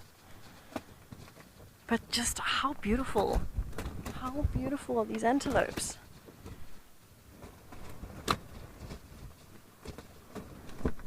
Definitely different to everything we get up there. I'm trying to think what our most similar species would be in the Sabi Sands compared to a hartebeest. And I suppose kudu is a bit bigger, nyala is a bit smaller, but at least a similar color. But maybe the closest would be something like a sable or a roan antelope, which we don't really get often either. But that shape is kind of the same. That slightly lower back legs, very big, bulky shoulders and neck. And then of course the hartebeest getting its name from that beautiful heart shape that the horns make.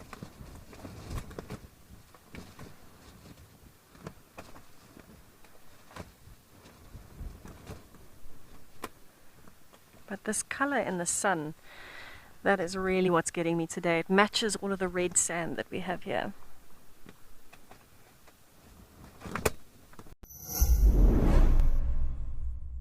Thank you for joining us and have a fantastic...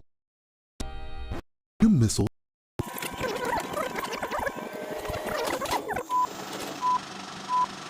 Never fear, you won't have to miss another beat on Wild Earth again with our Catch-Ups channel, where you can rewatch missed safaris and shows whenever you please. Only available on the Wild Earth app. Thank you for joining us and have a fantastic morning.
Now we might have to reposition just now, but we do still at least have a view. The little ones have all or mostly started lying down, especially the smallest one, and that's pretty normal for a little one to lie down. It camouflages so well in the grass you can't really even see it. Matches the termite mounds and the sandy soil very easily with that color. But I mean, even looking at the red sand you can see in the background of those hartebeest, it makes sense why they are more red than anything else, because they blend in beautifully. Even if they do stand out from the greenery, they blend into that soil.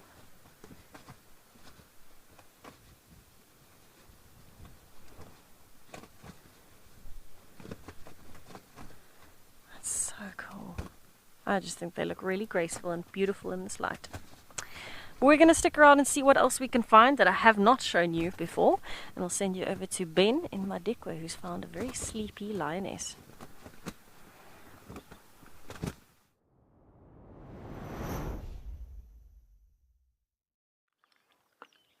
Thanks, Taz. Yes, good luck finding all sorts of other cool stuff down there. Well, unfortunately, our lioness is not very visible now. You might be able to see at the bottom left of screen there.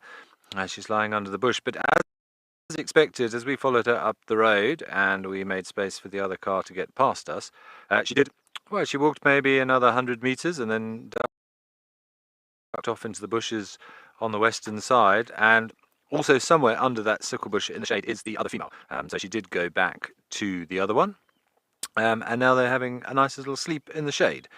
So there is one sort of almost, well, just to the left of that denser stand of branches in the center, but she is completely flat, and you can just see a little bit of the other one on the left there, just breathing panting a little bit in the heat. But that was a real treat for us. Obviously, the first official lion that we've managed to air. So, as I said before, we did see her briefly this morning, but she was on the road. But as we got about sort of 50 meters from her, she disappeared, and we actually did have a little look for her in the bushes, but had no luck. But it was quite warm back then, so I imagine she just disappeared and did exactly this somewhere else. And I think perhaps after that little deluge of rain that we had, she came out, had a little attempt at a wildebeest, and then decided better of it and went back to where she'd left her, I'm going to say sister until I know better, possibly daughter, but most likely sister. So 2 lionesses here on Madikwe. Very, very cool. I'm not exactly sure what the population is here, but I know Madikwe is very well known for its lions and for its wild dogs. And of course we were lucky enough to see the dogs with Steve last night. And lions today. Now we just need to find that beautiful blonde-maned male that I've seen a few times on the show before. Very, very excited to see him, and I believe they were seen, him and his brother were seen somewhere close to the airstrip yesterday or yesterday evening, but there was no sign of them this morning, but hopefully somewhere in the area. And maybe our lion luck continues. It sounds like Steve and Rihanna had such a good time here that maybe their good mojo is going to filter down to myself and Igor whilst we are here. But if we're lucky, we might get a little head up. And so the other ones, when she does pop her head up, she'll come up just right of where the other female is. And if she does put her head up, she's normally sort of facing towards us. So I think that's why we can't see her. She's lying sort of in a straight line the way that the camera is pointing, behind that little thicket of grass there. Unfortunately, one thing I have noticed about Madikwe is there is a lot of sicklebush here, and it is very thick, although we don't have a lot of large trees in this area due to a bit of the geology and also a high elephant population. It has made for an awful lot of sicklebush stands. Of course, this is old farmland as well, which does lead to bush encroachment and these encroaching species like sicklebush taking over an area. And if none of you, or if any of you are not aware of the perils of driving off the road in amongst a thicket of sicklebush, you will soon will be, because that is the first thing that's going to pop a tyre out here, and it's highly suggested not to do so.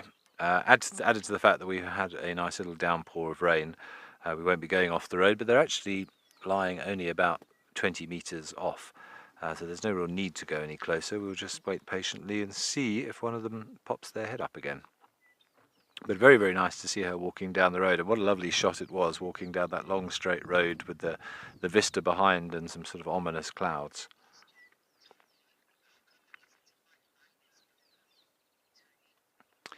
Tony, you do get lionesses on their own sometimes, but usually it'll sort of, when you do, it's often a situation like this, whereas one has stayed behind for whatever reason and another one has got a little bit distracted and has gone off on her own. And then when she's realised she's not going to have any good luck, she will go back to the safety of her sister or the rest of the pride. That being said, there are times when lionesses do just go off on their own. Sometimes they choose to leave a pride and decide that a solitary existence is for them. And yeah, it's not uncommon, but it is not the norm, put it that way. We had one lioness when I was working in Sabi many years ago, whose name was Mandlev, because she had a floppy ear. Mandlev means ear in Shangaan. And while she was normally with the pride, and she was the boss lady of the pride, she was the grandmum, she was the one that all the other lionesses looked to in terms of what to do and when to do it. But she had cubs at one point, and any time, well, a couple of occasions, and any time she did, yes, she would separate herself from the pride in order to have her cubs, but she would try and raise them, it seemed, completely on their own for months on end rather than returning to the pride. Unfortunately, because of that, she wasn't very successful in her litters because it was just her, and she lost quite a few cubs to other predators and also just the inability to find enough food for her to produce a sufficient amount of milk and to produce food for the youngsters. So it is a risk. Sometimes it does happen if the pride gets too big, you'll find a group of them split off, or as I said, some of them just seem to prefer a solitary existence. Perhaps they've got leopard envy or something and they generally prefer to be out on their own. So not impossible, unusual but not uncommon, if that's not a bit of a contradiction in terms. But it's also a bit of a misnomer that prides of lions always number 20, 30 of them. Anything more than about, well, I think last time I looked into it, obviously we were talking and arguing over semantics, but anything more than 6 or 7 adults, and they generally are dubbed a super pride. So a standard pride of lions is normally around about 3 to 4 adult females and some cubs, and then maybe some sub-adults with them, and potentially a pride male if he's with them and not with another one. So obviously when sort of documentaries and things are shown, it does make better viewing if it is a large pride with lots of activity. I think you can just see the other one's head moving there, possibly an ear. Very difficult to see. I think I can just see an ear now on the lower right of the screen. There is a little herd of impalas that just crossed the road in front of us, but they are, I think, probably about 100 meters away, so I think they're a little bit too far, and the wind is not really favorable for them.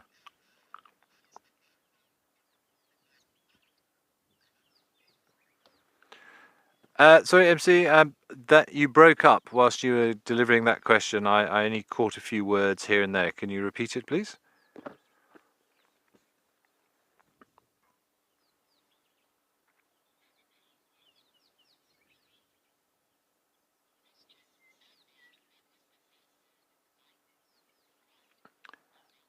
Amber, thank you very much for the question. Well, the main role of a lioness, ultimately, you could argue what their roles are in terms of looking out for the youngsters. It's to provide food and to keep an area safe. But there will be a sort of a specific role that each lioness will have, particularly when it comes to hunting. What we normally find is that one will sort of do the corralling, and another one will be lying in wait and potentially have the prey chased towards them. You generally find that the same lioness will circle to the right, the same lioness will circle to the left. So they do have their sort of individual roles in terms of an organised hunt, if you will. Other than that, I mean, the role of any lioness is to have little ones and look after them.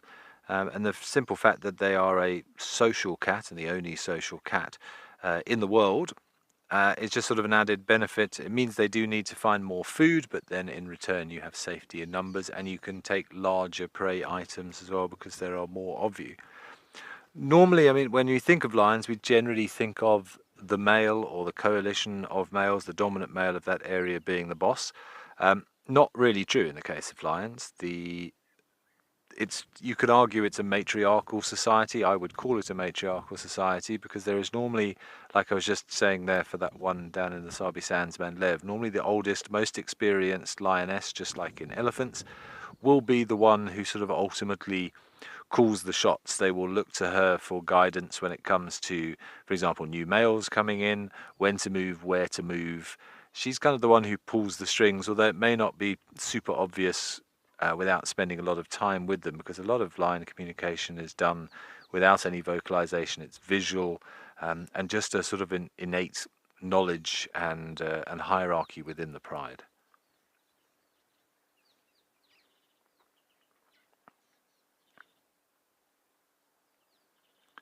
I was hoping that these impalas might have spurred a little bit of a reaction, but I think so. They're just a little bit too far away. They're, say, probably 80 meters or so. I think we'll just show you where they are. They're just up the road in front of us. They crossed over the road from left to right, but the wind is not in the lion's favour. It's blowing their scent in another direction.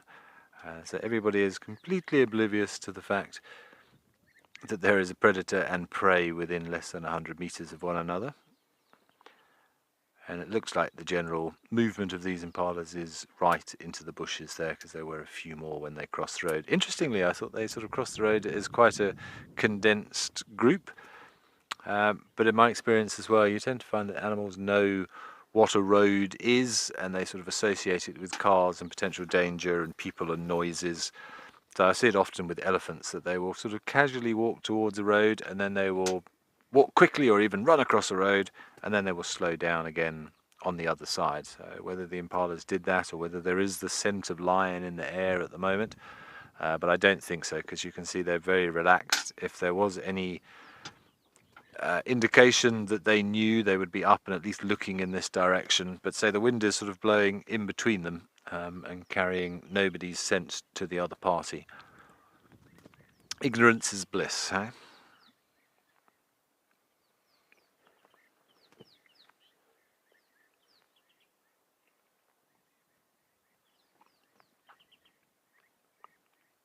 But there's such a multitude of general game up here on Madikwe already this morning, so I have seen more warthogs today than I think I've seen in my entire time ever spent at Djuma. Not to mention lots and lots of zebras up by Kulameng Dam and wildebeest, and plenty of impala as well.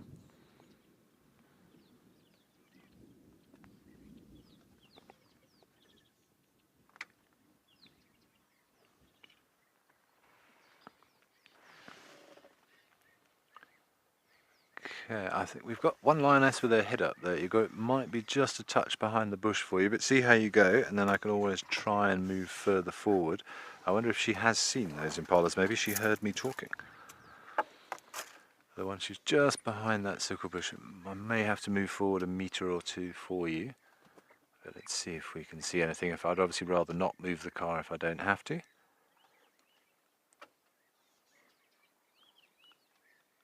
No, she's just off to the left behind that little circle bush there. I think she may have just put her head down, but let me move forward like a metre. And let's just see if we can get a view.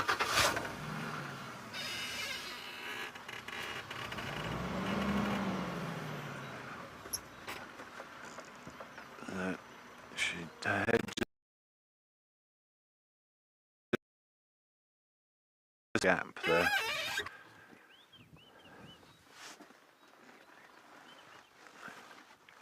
It looks like she's put her head down again, whether or not so she heard the word impala and it is pricked up, or whether there was just a little gust of wind. But there you can see in that gap there was a lioness.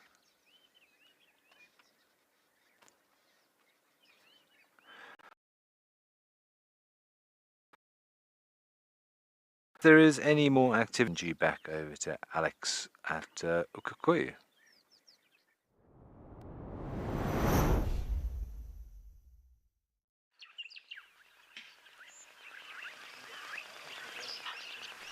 Thanks, Ben. And another quiet scene underway here. Not much has changed throughout the course of the day. Of course, we have had lots of springbok activity. And it really has been awesome to see all of these Adam storks as well. So great to have, I suppose, the diversity coming through of an area, which is really the core focus.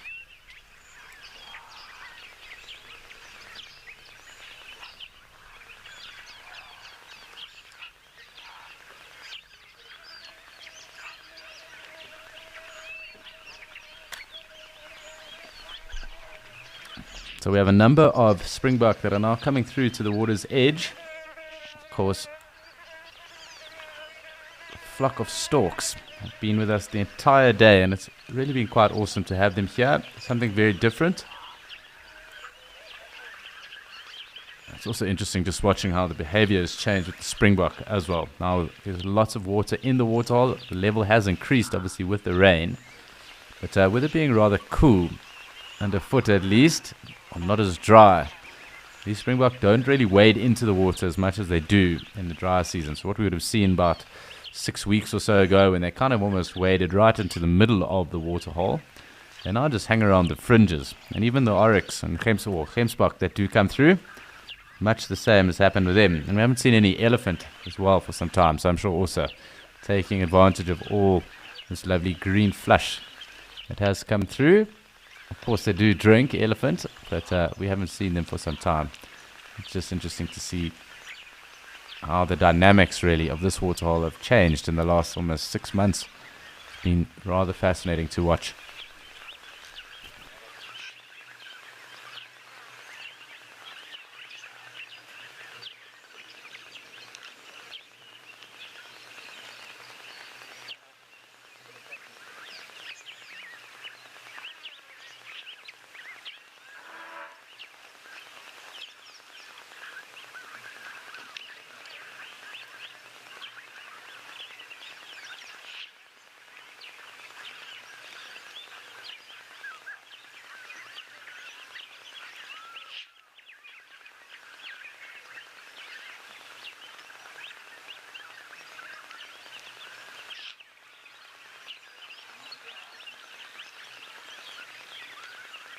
So really just pleasant sitting here,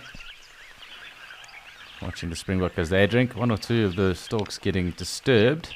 I'm sure at some point they might disperse and go off to feed. We'll just have to see how that all happens. Rather relaxed and quiet though anyway. The wind has died down and we're getting an awesome little silhouette off the surface of the water right now. So very cool. Number of the springbok coming down to join. So no complaints really at all. It's rather cool.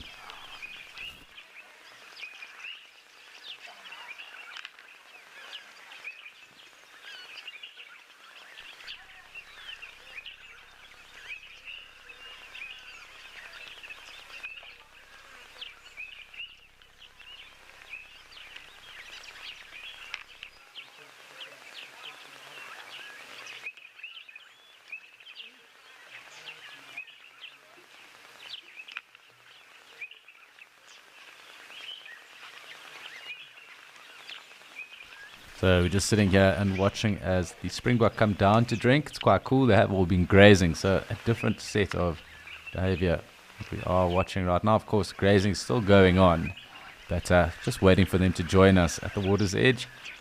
As I said earlier, with it being rather calm, a lovely little silhouette that is also formed and is developed. You can still see some of the cloud as well off the surface. So really just quite cool just to sit here and enjoy them.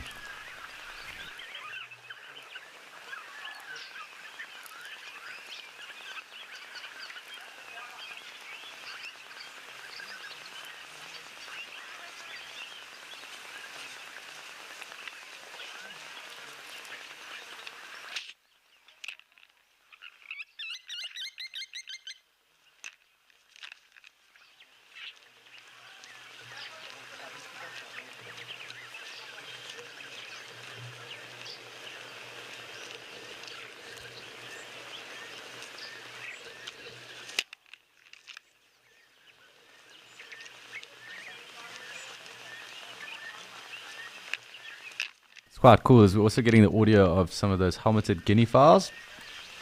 So good to know that they're in the area. We do pick them up obviously through audio, but also through them grazing through all this flush. Just want to see if I can't see any little shapes of them scooting about, something different also just to have a little look at. Of course the springbok kind of spreading out around the waterhole right now, which is also very cool. One or two taking advantage of the shade. I can't seem to see the guinea fowl at the moment, so I'm going to come in a little closer and we'll watch the springboks on this side and hopefully get a little glimpse of the guinea fowl too.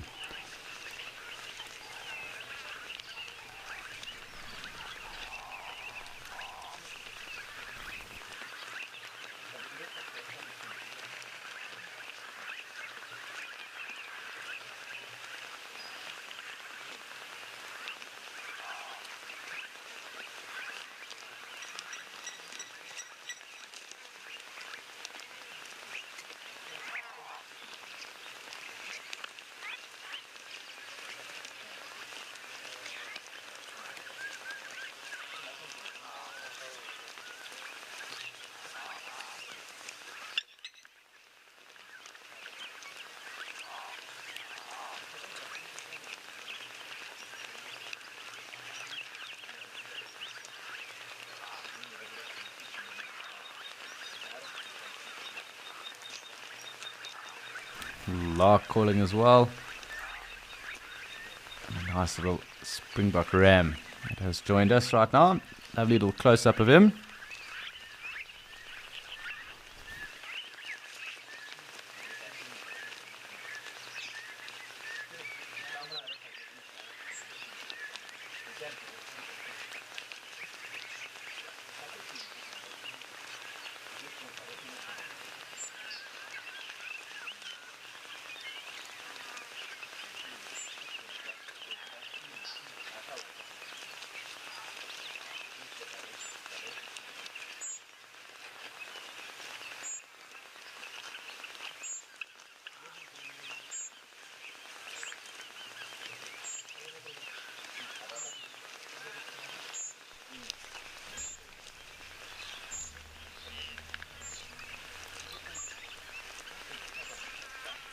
Hi Judith, thanks very much for your question.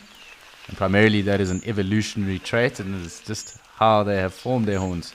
And it's really, but it's actually quite a very cool shape actually, kind of almost heart shaped in the middle if you look at that. Quite similar even to hartebeest to some degree in terms of that, but very much evolutionary. That is why. So someone intended it to be that way, and clearly it does serve a purpose for them. Of course, both males and females have horns, and how we tell the difference really, one of the identifying methods, ways that we do identify rams and females, or ewes, is that the ewes' horns are far thinner. You'll notice on this one here how thick they are at the base and how kind of they swell out. And that is indicative of a ram's horns. The females, if we do see one, very, very thin. Obviously the same shape, but far thinner than that. Of course, they don't really have to use their horns when it comes to mating and asserting any form of mating hierarchy. This one also seems to be a younger ram. Looks like that lapwing might be on a nest as well. And this is also another young ram.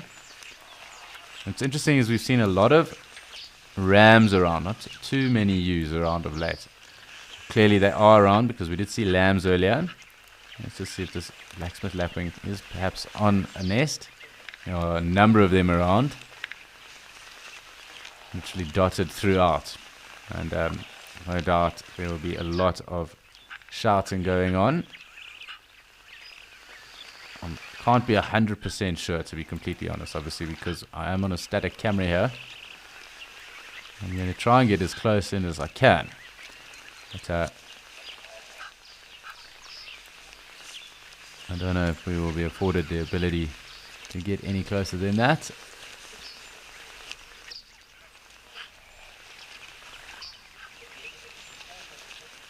And there's a little bit of concrete that is kind of just before where it is sitting. So it's very possible that that is in fact a little lapwing nest.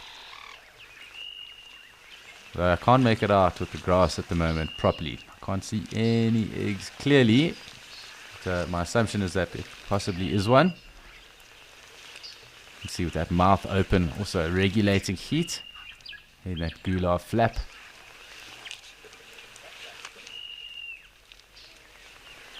Let's just see who else is around.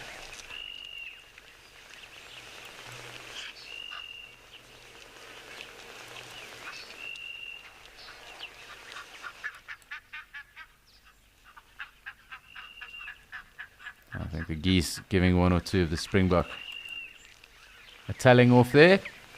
It's time for you to leave, although it does look like a swimming lesson has started up again. So we'll get in and have a look at them. I think they should approach us, so it should be okay in terms of the camera angle.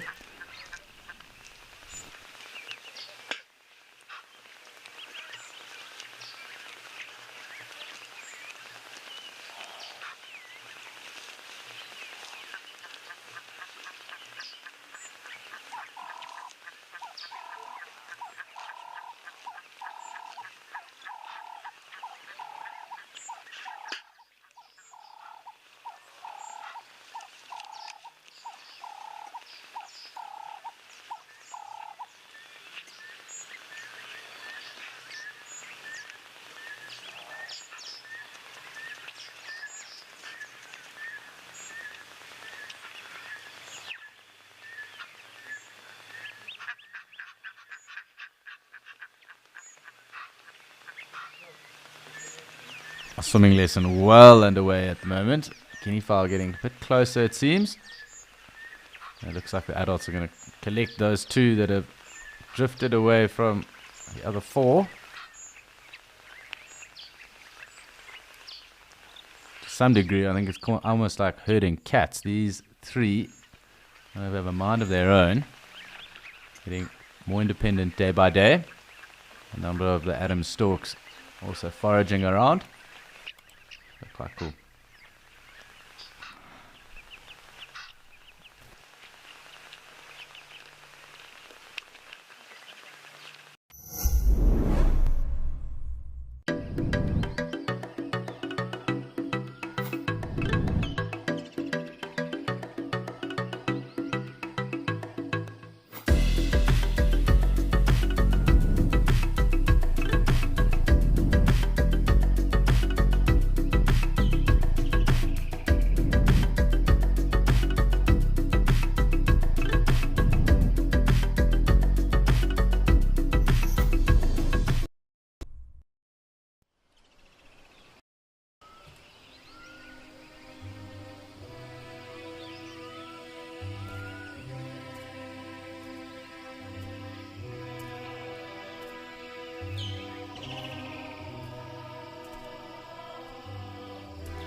So enjoying quite a peaceful little interlude here with the Egyptian geese.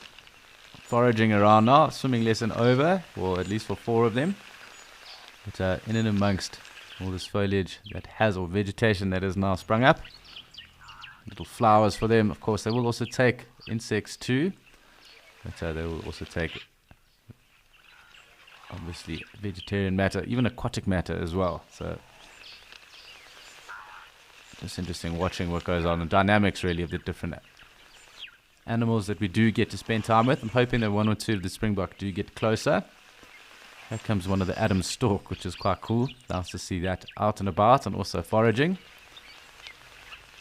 Very cool. Not the biggest of storks, around 1 meter high or so. We do get way bigger storks, marabou being by far the biggest, at least that we would get here. Saddle-billed as well.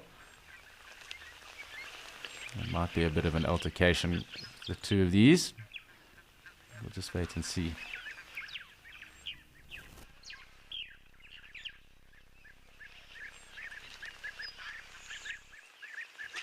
Hi, Roger.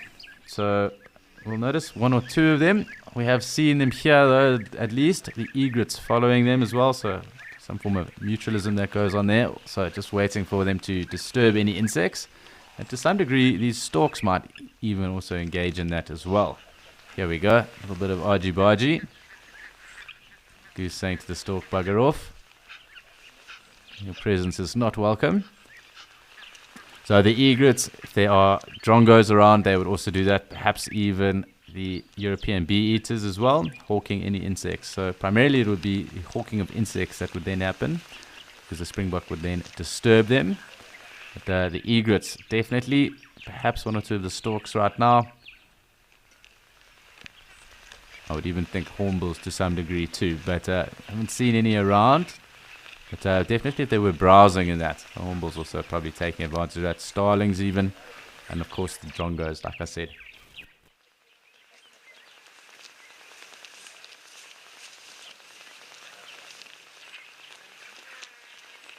Quite possible that the odd flycatcher might also get involved in that. It really does depend, being out in an open area like this. Storks and the egrets probably the main culprits. Of course the bee eaters as well.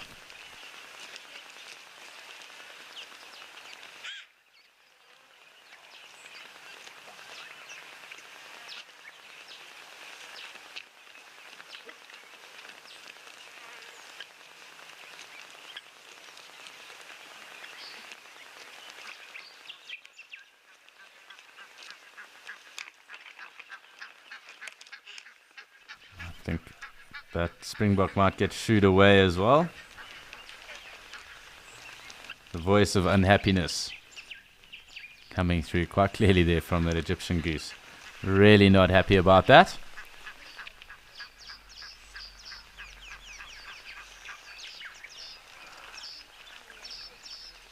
So the goslings really are putting on some weight. You can see them growing in size. Almost doubled in size in the last 2 weeks as well. So very cool to see.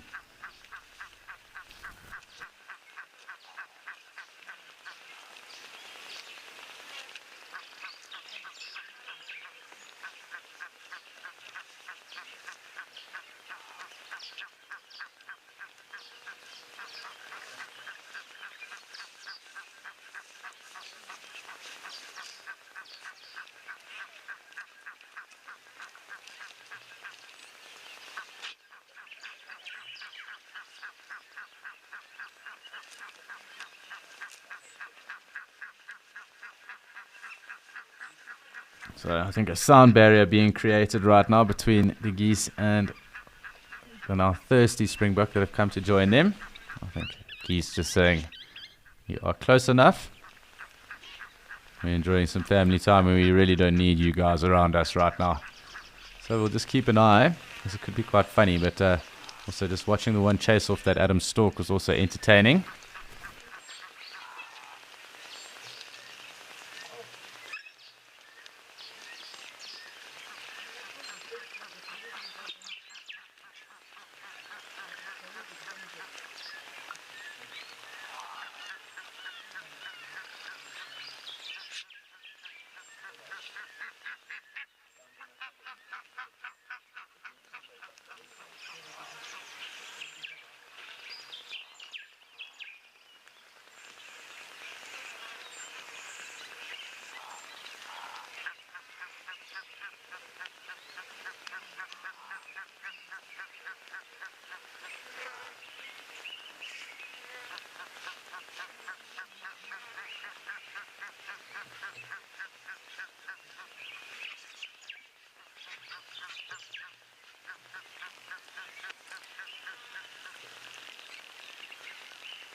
Well, thank you for tuning in, Sophia. It has been an awesome day. Lots going on.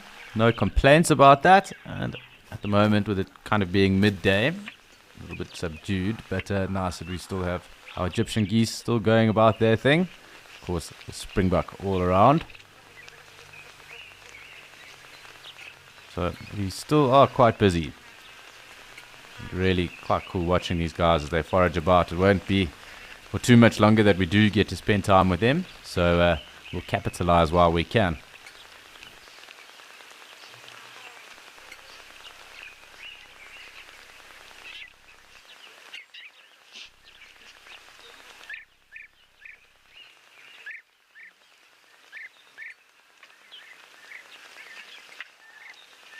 Still just sitting here with the Egyptian geese for now. They are getting closer to us. It's cool just watching them as they go through this yellow flower.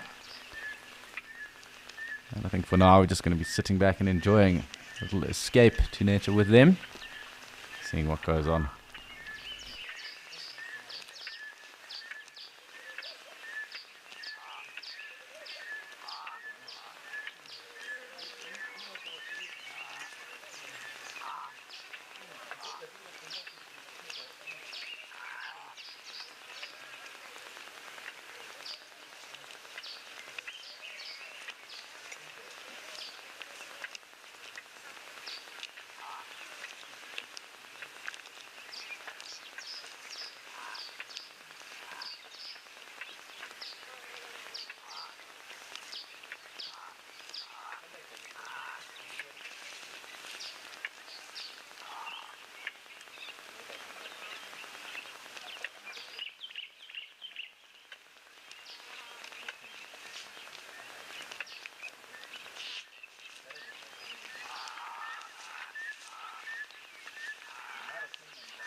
So Springbok getting into the fray as well, a little blacksmith lapwing, so quite a bit going on. And I'm hoping that the Egyptian geese keep walking in our direction. At least that seems to be what their plan is. Who knows? That could change last second, but very cool.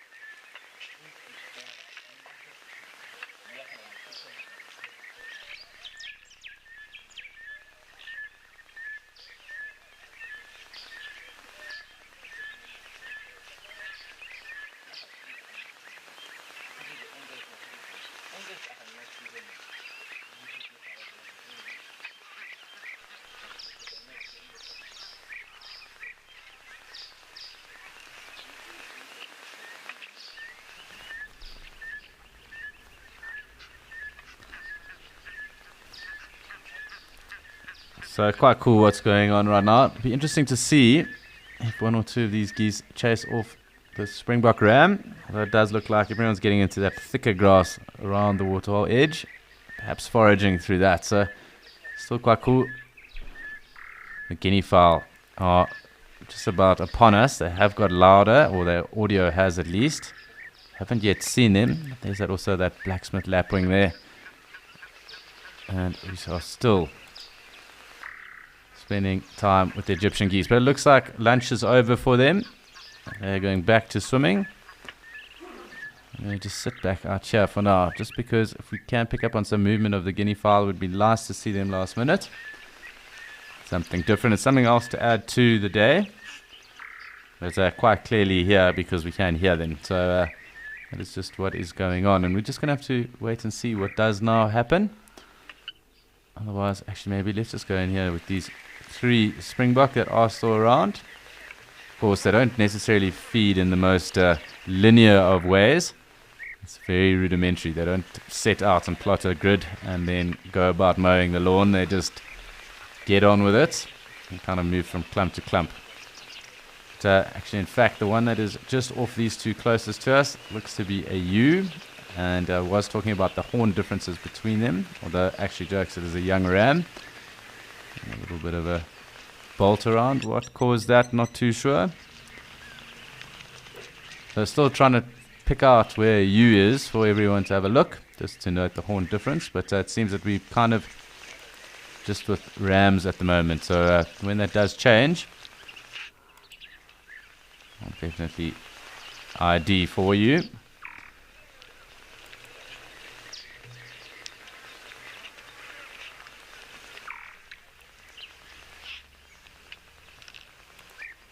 Thought there might be a little bit of argy-bargy going on between these two. There is, it seems.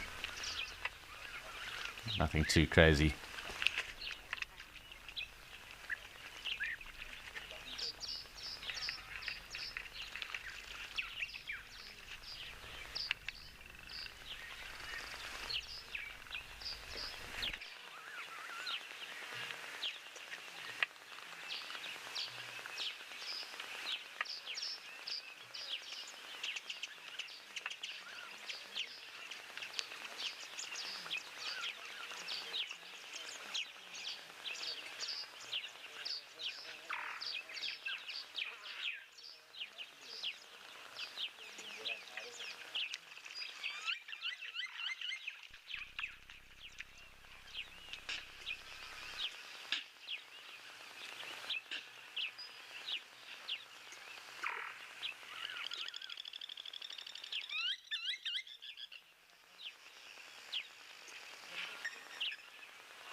Everyone kind of drifting off. I was hoping that we'd get a little bit more sparring there. It doesn't look like that. And there we go.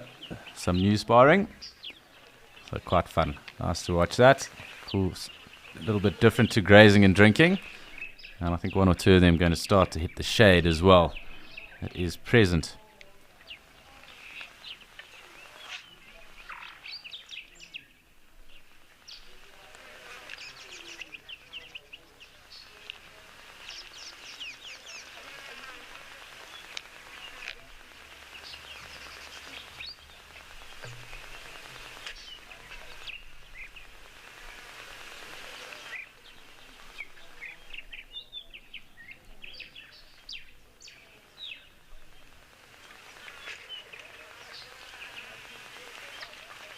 So we've had a lovely escape to nature today, and very sadly, it is that time of the day where we do have to bid everyone farewell, say cheerio, say thank you for tuning in, and of course thank you to all the teams involved today in the different locations, and to those in MC. It has been a blast. We've had a very fun day here at E2N, and obviously do tune in again tomorrow morning, 8:30 CAT. We look forward to escaping into nature with you again. But of course, straight after this, Just Nature, following that, Wild Watch, and after that then the Sun Safari. And for those of you that don't know, both Just Nature and Wild Watch are two new shows, and it will be very exciting for those of you that are yet to watch them. Of course, none of us have seen them just yet. It will be awesome scenes and very meditative and relaxing. So a great way to spend your midday and bring in the afternoon. Well, for those of you who are tuning in, obviously where the time zone is that, of course, those of you bringing in the morning will bring in a very nice and meditative morning for you. And those bringing in their evenings, a nice and meditative evening and night then from there.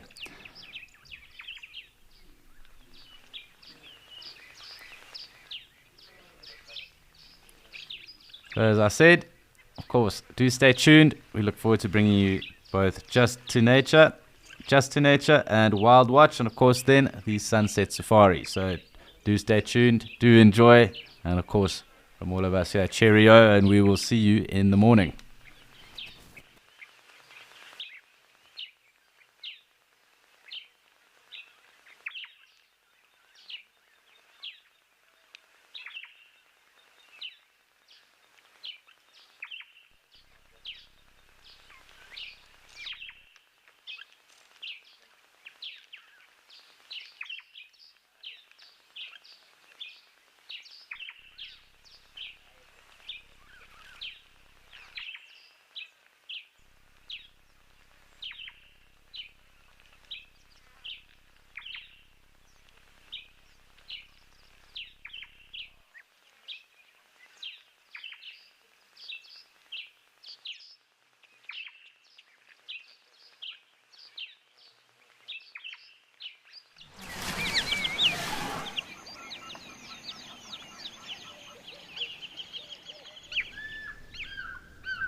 Wild Earth is looking for unique wildlife sightings filmed by you. They can be old or new, from anywhere in the world, and filmed on a camera or on your phone. In return, we will give you cash, an opportunity to win a prize, and a chance to see your clip on TV with your name in the credits. It's easy. Head over to wildearth.tv/content to find out more.